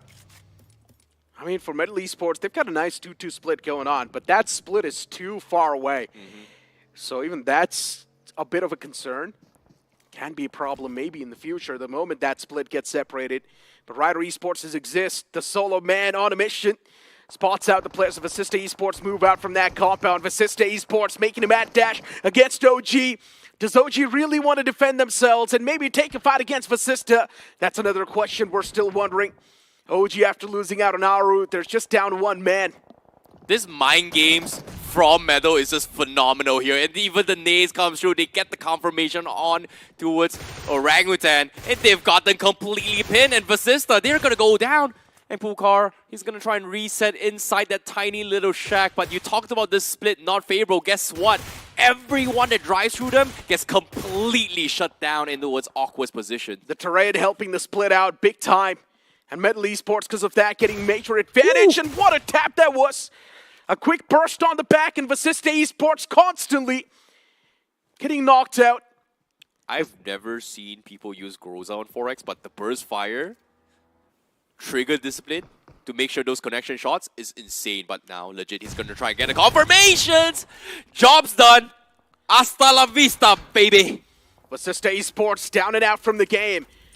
Metal Esports, whenever they find themselves a good set, a good pace inside of the game, you know they will just dominate. And once again, the same thing happens. Today's day, Metal Esports, they weren't really able to name those nuclear performances onto themselves, but now this is the way that Metal Esports was finding. I have something to say, Necro. Nobody who came in from the northwest survived medal at all. Nobody found a way to enter. Soul got shut down. OG got shut down. Ryder got shut down. Everyone pretty much drove past this 2-2 split of Metal Esports, which set up the most perfect pincer attack and just completely got funneled into towards a one-way alley. And because of this, Metal, they have absolute full control of the northwest corner. And look at the teams at the south side and the southeast corner. Everybody is forced to play around H4K right now. Pretty much call that split a death grinder. Glitchx Reborn. Both the teams actually building a smoke pathway, a smoke trail to push up close and personal. Hail Inferno squad, there's someone that has got a bit of that advantage since they're inside of the circle. But Glitchx Reborn, they want to push up. Ralph knocked out, well-placed utilities from the side of Hail Inferno squad. That's going to hand out a bit of a death blow to the players of Glitchx Reborn, and also the advantage in the hands of Hail Inferno squad. Owen with 2 finishes so far. Hail Inferno squad, today's game has been quite a passive one. It's not like they want to go for some poppy plays, but still they're getting enough points to keep themselves alive in the overall standings in the top 8. Yeah, and currently Glitchx Reborn, they have to push through. Great opener coming from Rex. getting the knock. That might be the opening to push through, but they don't have the numbers here, Necro. Akshat and Rex, they're pretty much split off, and they don't have a lot of options here. They need to find the real stragglers here, and guess what? Akshat will decide with TWOB instead. Indeed. Shots taken from Akshat. That's quite far away too. Scarrel is not going to provide you the stability that's needed. That's why a lot of those shots were missed eventually. GlitchX Reborn constantly firing a lot of shots against the foes in the front. While Hades, they're still up and alive inside of the game. TWOB on the receiving side of the spectrum. Draxy's gonna make that bounce. He finds the first knock on the verge of taking down Kana as well. But Draxy, the man got a little too excited. He pushed up all by himself, but still for TWOB, the game spoiled. Meadow? Wow. Rooftop. What a shot. He's gonna try and take away a couple of those finishes, and just like that, Meadow, they actually get even more finish points. Northwest was not enough. Southeast is where they want to conquer as well. Revenant Xbox finally joining the fight against H4K. And right now, Hades, H4K, they have Sujao in front, pretty much stuck into the three-man push coming from Revenant Xbox. And as of yet, they're a little bit afraid to fight back. Sujao, not enough meds. Nades being lobbed over. He's trying to find a way to regroup his team, but as soon as he drops down those windows, Meadow Esports is going to shoot him from afar, but looks like he would take another alternative to dodge Meadow's crosshairs. This is quite a big move from the side of Revenant Spark. Let's not forget their journey in this game. Started all the way from Norup Noise, sabotaged by the players of Seoul. They were down south for such a long time, and now they finally find some semblance inside of the circle. Revenant Spark, after so many thick and thins, they found themselves in the final few moments of the game in the top 4. Not too far away from securing the chicken dinner either, but they do not have a lot of elimination points. Now every single elimination needs to be converted by the hands of Revenant Spark. The only problem is they do not really have the man IGL with them, which is Shadow. Yeah, they're checking every single corner right now, and fortunately for them, because they are on the outside of the compound, they will have easy access to rotate out, especially when they also have those vehicles here. So the decision here is, what do they want to do? Seems like they are going to send Spray God ahead inside the zone to gatekeep Hades H4K while they're going up. So sending Joker and Sarang to hold them off, while Spray is going to be inside the zone looking to get advantage against the rest of the other teams who still hasn't really shown themselves. But Spray God, now the attention's on him because Metal Esports, they were taking shots against Spray God a while ago. So that split might just not work out if Metal Esports finds any sort of success. And speaking of success, Revenant Spark once again choking things big time. They should have made the pounce against Hades H4K. That was their best shot. They should have taken it. But they still mess up big time because they're scared to take any sort of fights. Revenant Spark struggling with confidence. Spray got separated from the pack. Joker up close and personal to the players of Hades H4K. And now the fight's getting way too close. Spray God, he's got to play the crucial role here. This is really, really tough as well. Now Joker, he needs to make the Joker play. He's stuck. Sujao with the shotties. He's going to go for those jump shots. Circle slowly closing in, but eventually Hail Inferno Squad as well is about to get taken out by Metal Esports because Metal, they're focusing on the Northeast. Prince go down. 3v3, v2, v1. Revenant Xbox still has a very, very good chance, but they need to get members of Hades H4K right here, right now. Revenant Spark is too scared to chime inside of a fight. That's the main problem. They've always been scared. Struggling with confidence now. In my opinion, you just need to shake those jitters away. Revenant Spark, this is the moment you are meant for. This is the moment you're supposed to shine in, but instead Joker looks away. The man gets punished. Revenant Spark, they drop the ball. Spray God gets spotted, and Metal Esports, they put the nail in the coffin. 16 eliminations from Metal Esports on the verge of converting a nuclear game. This can't be just another game like THW Non-X. What a game from Metal Esports here. They might be the table toppers here after this game. A nuclear performance coming in from Metal Esports. But with all things considered here, Thunder all out of ammunition. But it's okay, because right now the action is on Hades H4K to push out. So all they need to do is just play close quarters and shut them down. And Owen might be able to play spoilers for them as well, because they are he's the closest to actually spot out H4K first based off these angles. He's seeing the smokes of Metal, but I don't think he should be taking shots on them unless they want to run him down. But seems like Metal, they want to try and restock those ammunition on those loot crates instead. Metal Esports, they're trying to spread themselves out legit around that loot crate. Thunder spotted, oversteps the boundaries. Owen is also getting shot at from Hades H4K, also exposed from Metal Esports. He can't go anywhere, instead gets eliminated. Reset's possible. Metal Esports can get the revival on the fallen comrade. It's not even a question. 17 elimination points so far. Metal on the verge of converting a big game. And as you mentioned, that's going to put them on the first spot in the overall standings with a lot of cushion to work with. Sujol, that's a bold move. Is that going to work out? Yes, it will. Serve it. Whiffing those crucial shots. He should have hit those. 3 versus 3. Metal Esports, they are doing it. Another nuclear performance game. What is today? What is happening here in day number 2 in the semifinals? Everyone is stepping up big time to qualify for the Grand Finals. But Thunder, he's got the AWM. He got the knock. He got the knock on Hades. That's going to be an important opener. The exact one Metal Esports was looking for. It's been a while since we've seen a bolt action sniper in action. After a long time, we see the skull-cracking shots appear once again. And Sujol, the man's taken down way too low. Devil in the back is still doing the God's work. And now Sujol, the man's taken down pretty low. A Bison in the hands of Sujol. A man with a dream, even the Blues on the move. Devil, he can't do anything. The demonic plans, they might just not be executed right here. The Blues going to be dishing out a lot of damage. Devil, can you move? Oh my goodness, they are actually going to get the reset as well. Hades H4K, they have ammunition, but they don't have a lot of meds to work with. Meadow, legit, he's got to make every single shot count. He's only got 38 bullets. Legit, he finds the re-knock on Nike. It's still a 2 versus 2. Devil out in the open, slowly crawling and surely fighting for people. And Sujao, he gets knocked, and now it's the 2v1. Fight still convertible. Metal Esports without breaking a sweat. They claim the last fight as well, and that's going to be a big game, a mega game in the hands of Metal Esports. We know once they find a proper set playing field, once they find the right spots to dismantle the opponents, they will get a lot of elimination points, and that's what they exactly do. What a game coming from Metal Esports here, but still props towards a lot of these teams. Hades H4K also consistently finding themselves in towards great positions in placement points.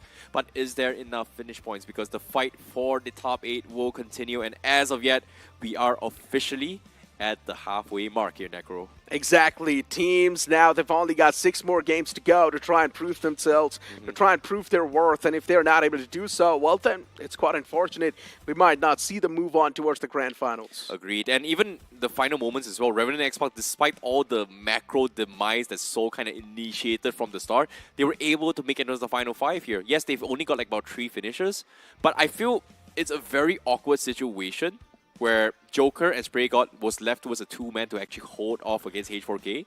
I saw Spray God set up a smoke intentionally for Joker because of that broken wall. But the moment the smoke popped off, Hades used that smoke, jumped on top, got a very cheeky angle and sprayed the shotgun, or I want to say spray, tapped the shotgun blindly through the smoke and actually knocked Joker. That was so unfortunate, but that was great game sense coming from Hades H4K. In general, that was just a bad start for Revenant Spark, right? Looking at the circumstances they were given, they still try to make the most out of it. They're going to get a few placement points. Even they had, I think, 3 elimination points to back that up. So that's an okay-ish performance. But looking at their position in the overall standings, an okay-ish performance is not going to cut the deal. I agree. And of course, for these guys watching at home as well, if you guys want to have an okay performance at home, be sure to check out the realme P3 Ultra 5G. It is currently out in market. Just search and win and on Google.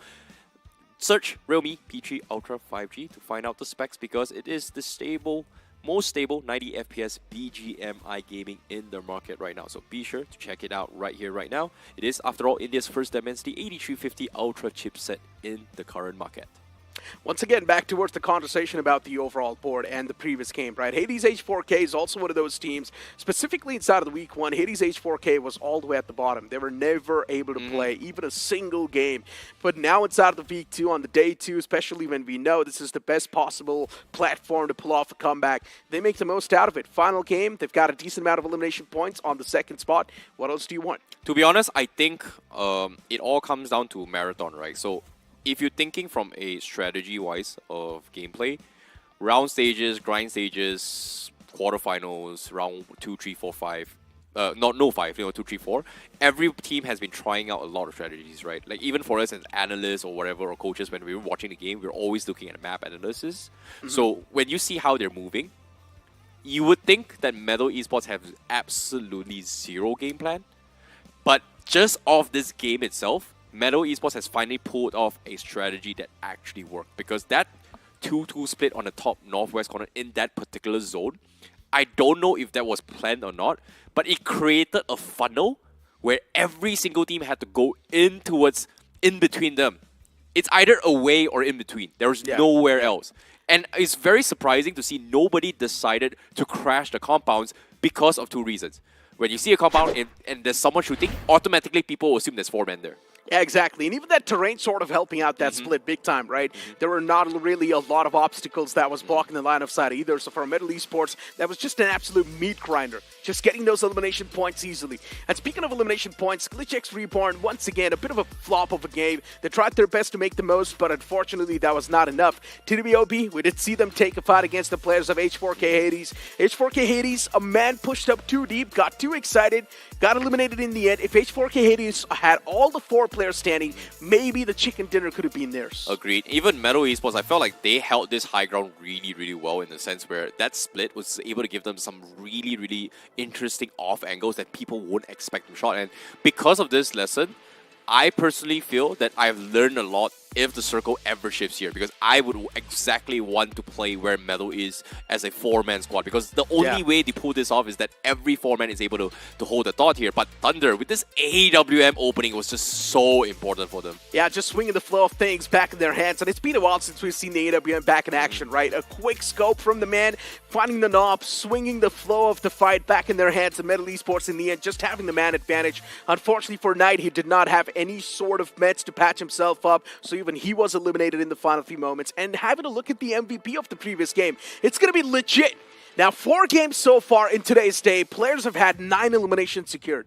Hey, we've got a lot of solo warriors so far, but legit, this is the legit that I remember seeing back in the days here, Swope. And to finally see him back in action here in second semifinals, I'm very, very happy that Metal Esports is back.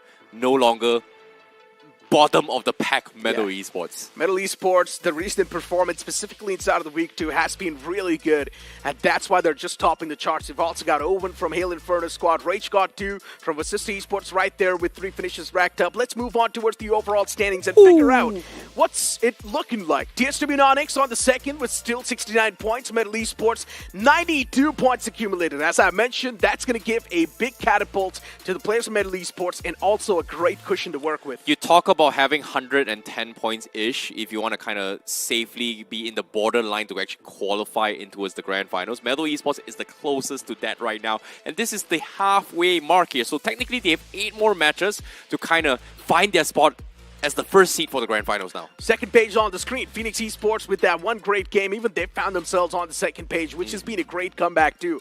Forever Red Ross 2 doing pretty good for themselves. 11th position with 44 points. Bot Army Esports right there with 51 points too. OG finally making a comeback once again, pouncing themselves back on the 9th spot with 51 points. Now, in the final page itself here, Rider Esports, they were one of the closest towards the top 8. Now, after day number 2, they slide down all the way down to 20th place here with the winner chicken dinner and only getting themselves 32 points. So this is very, very concerning, and I don't want to look at the next page here, Necro.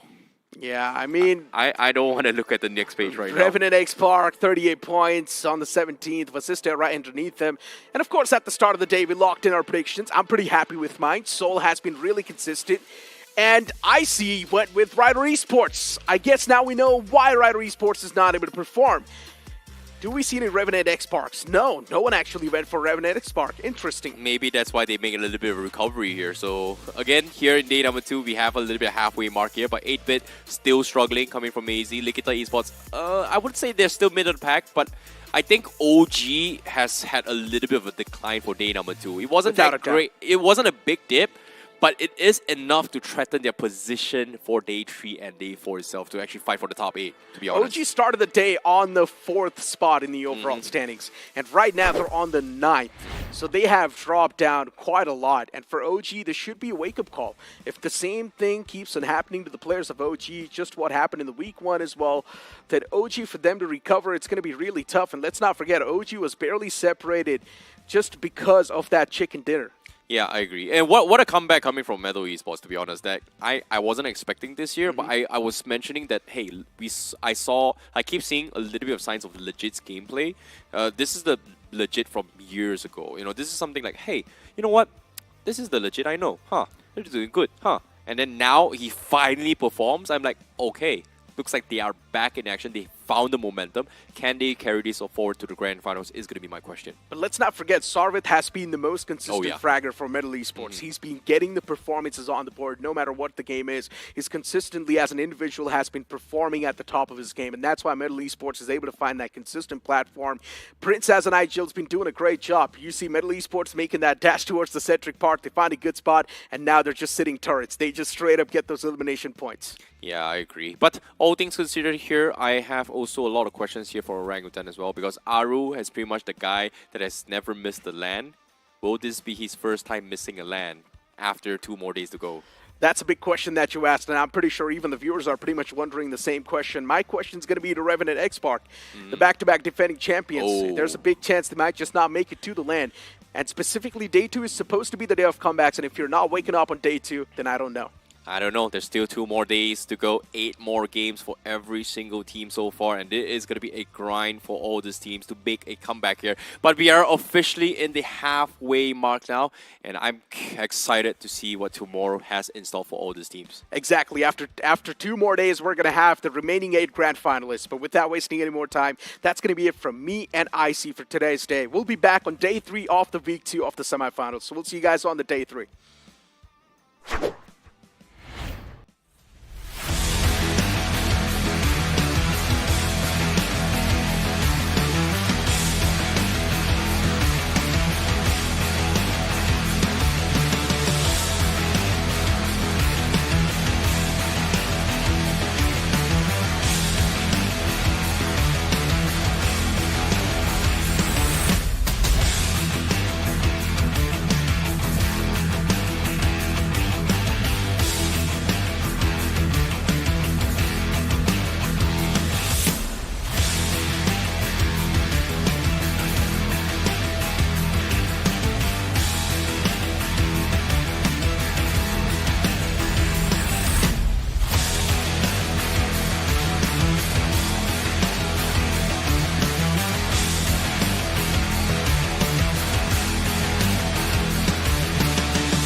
Let's go.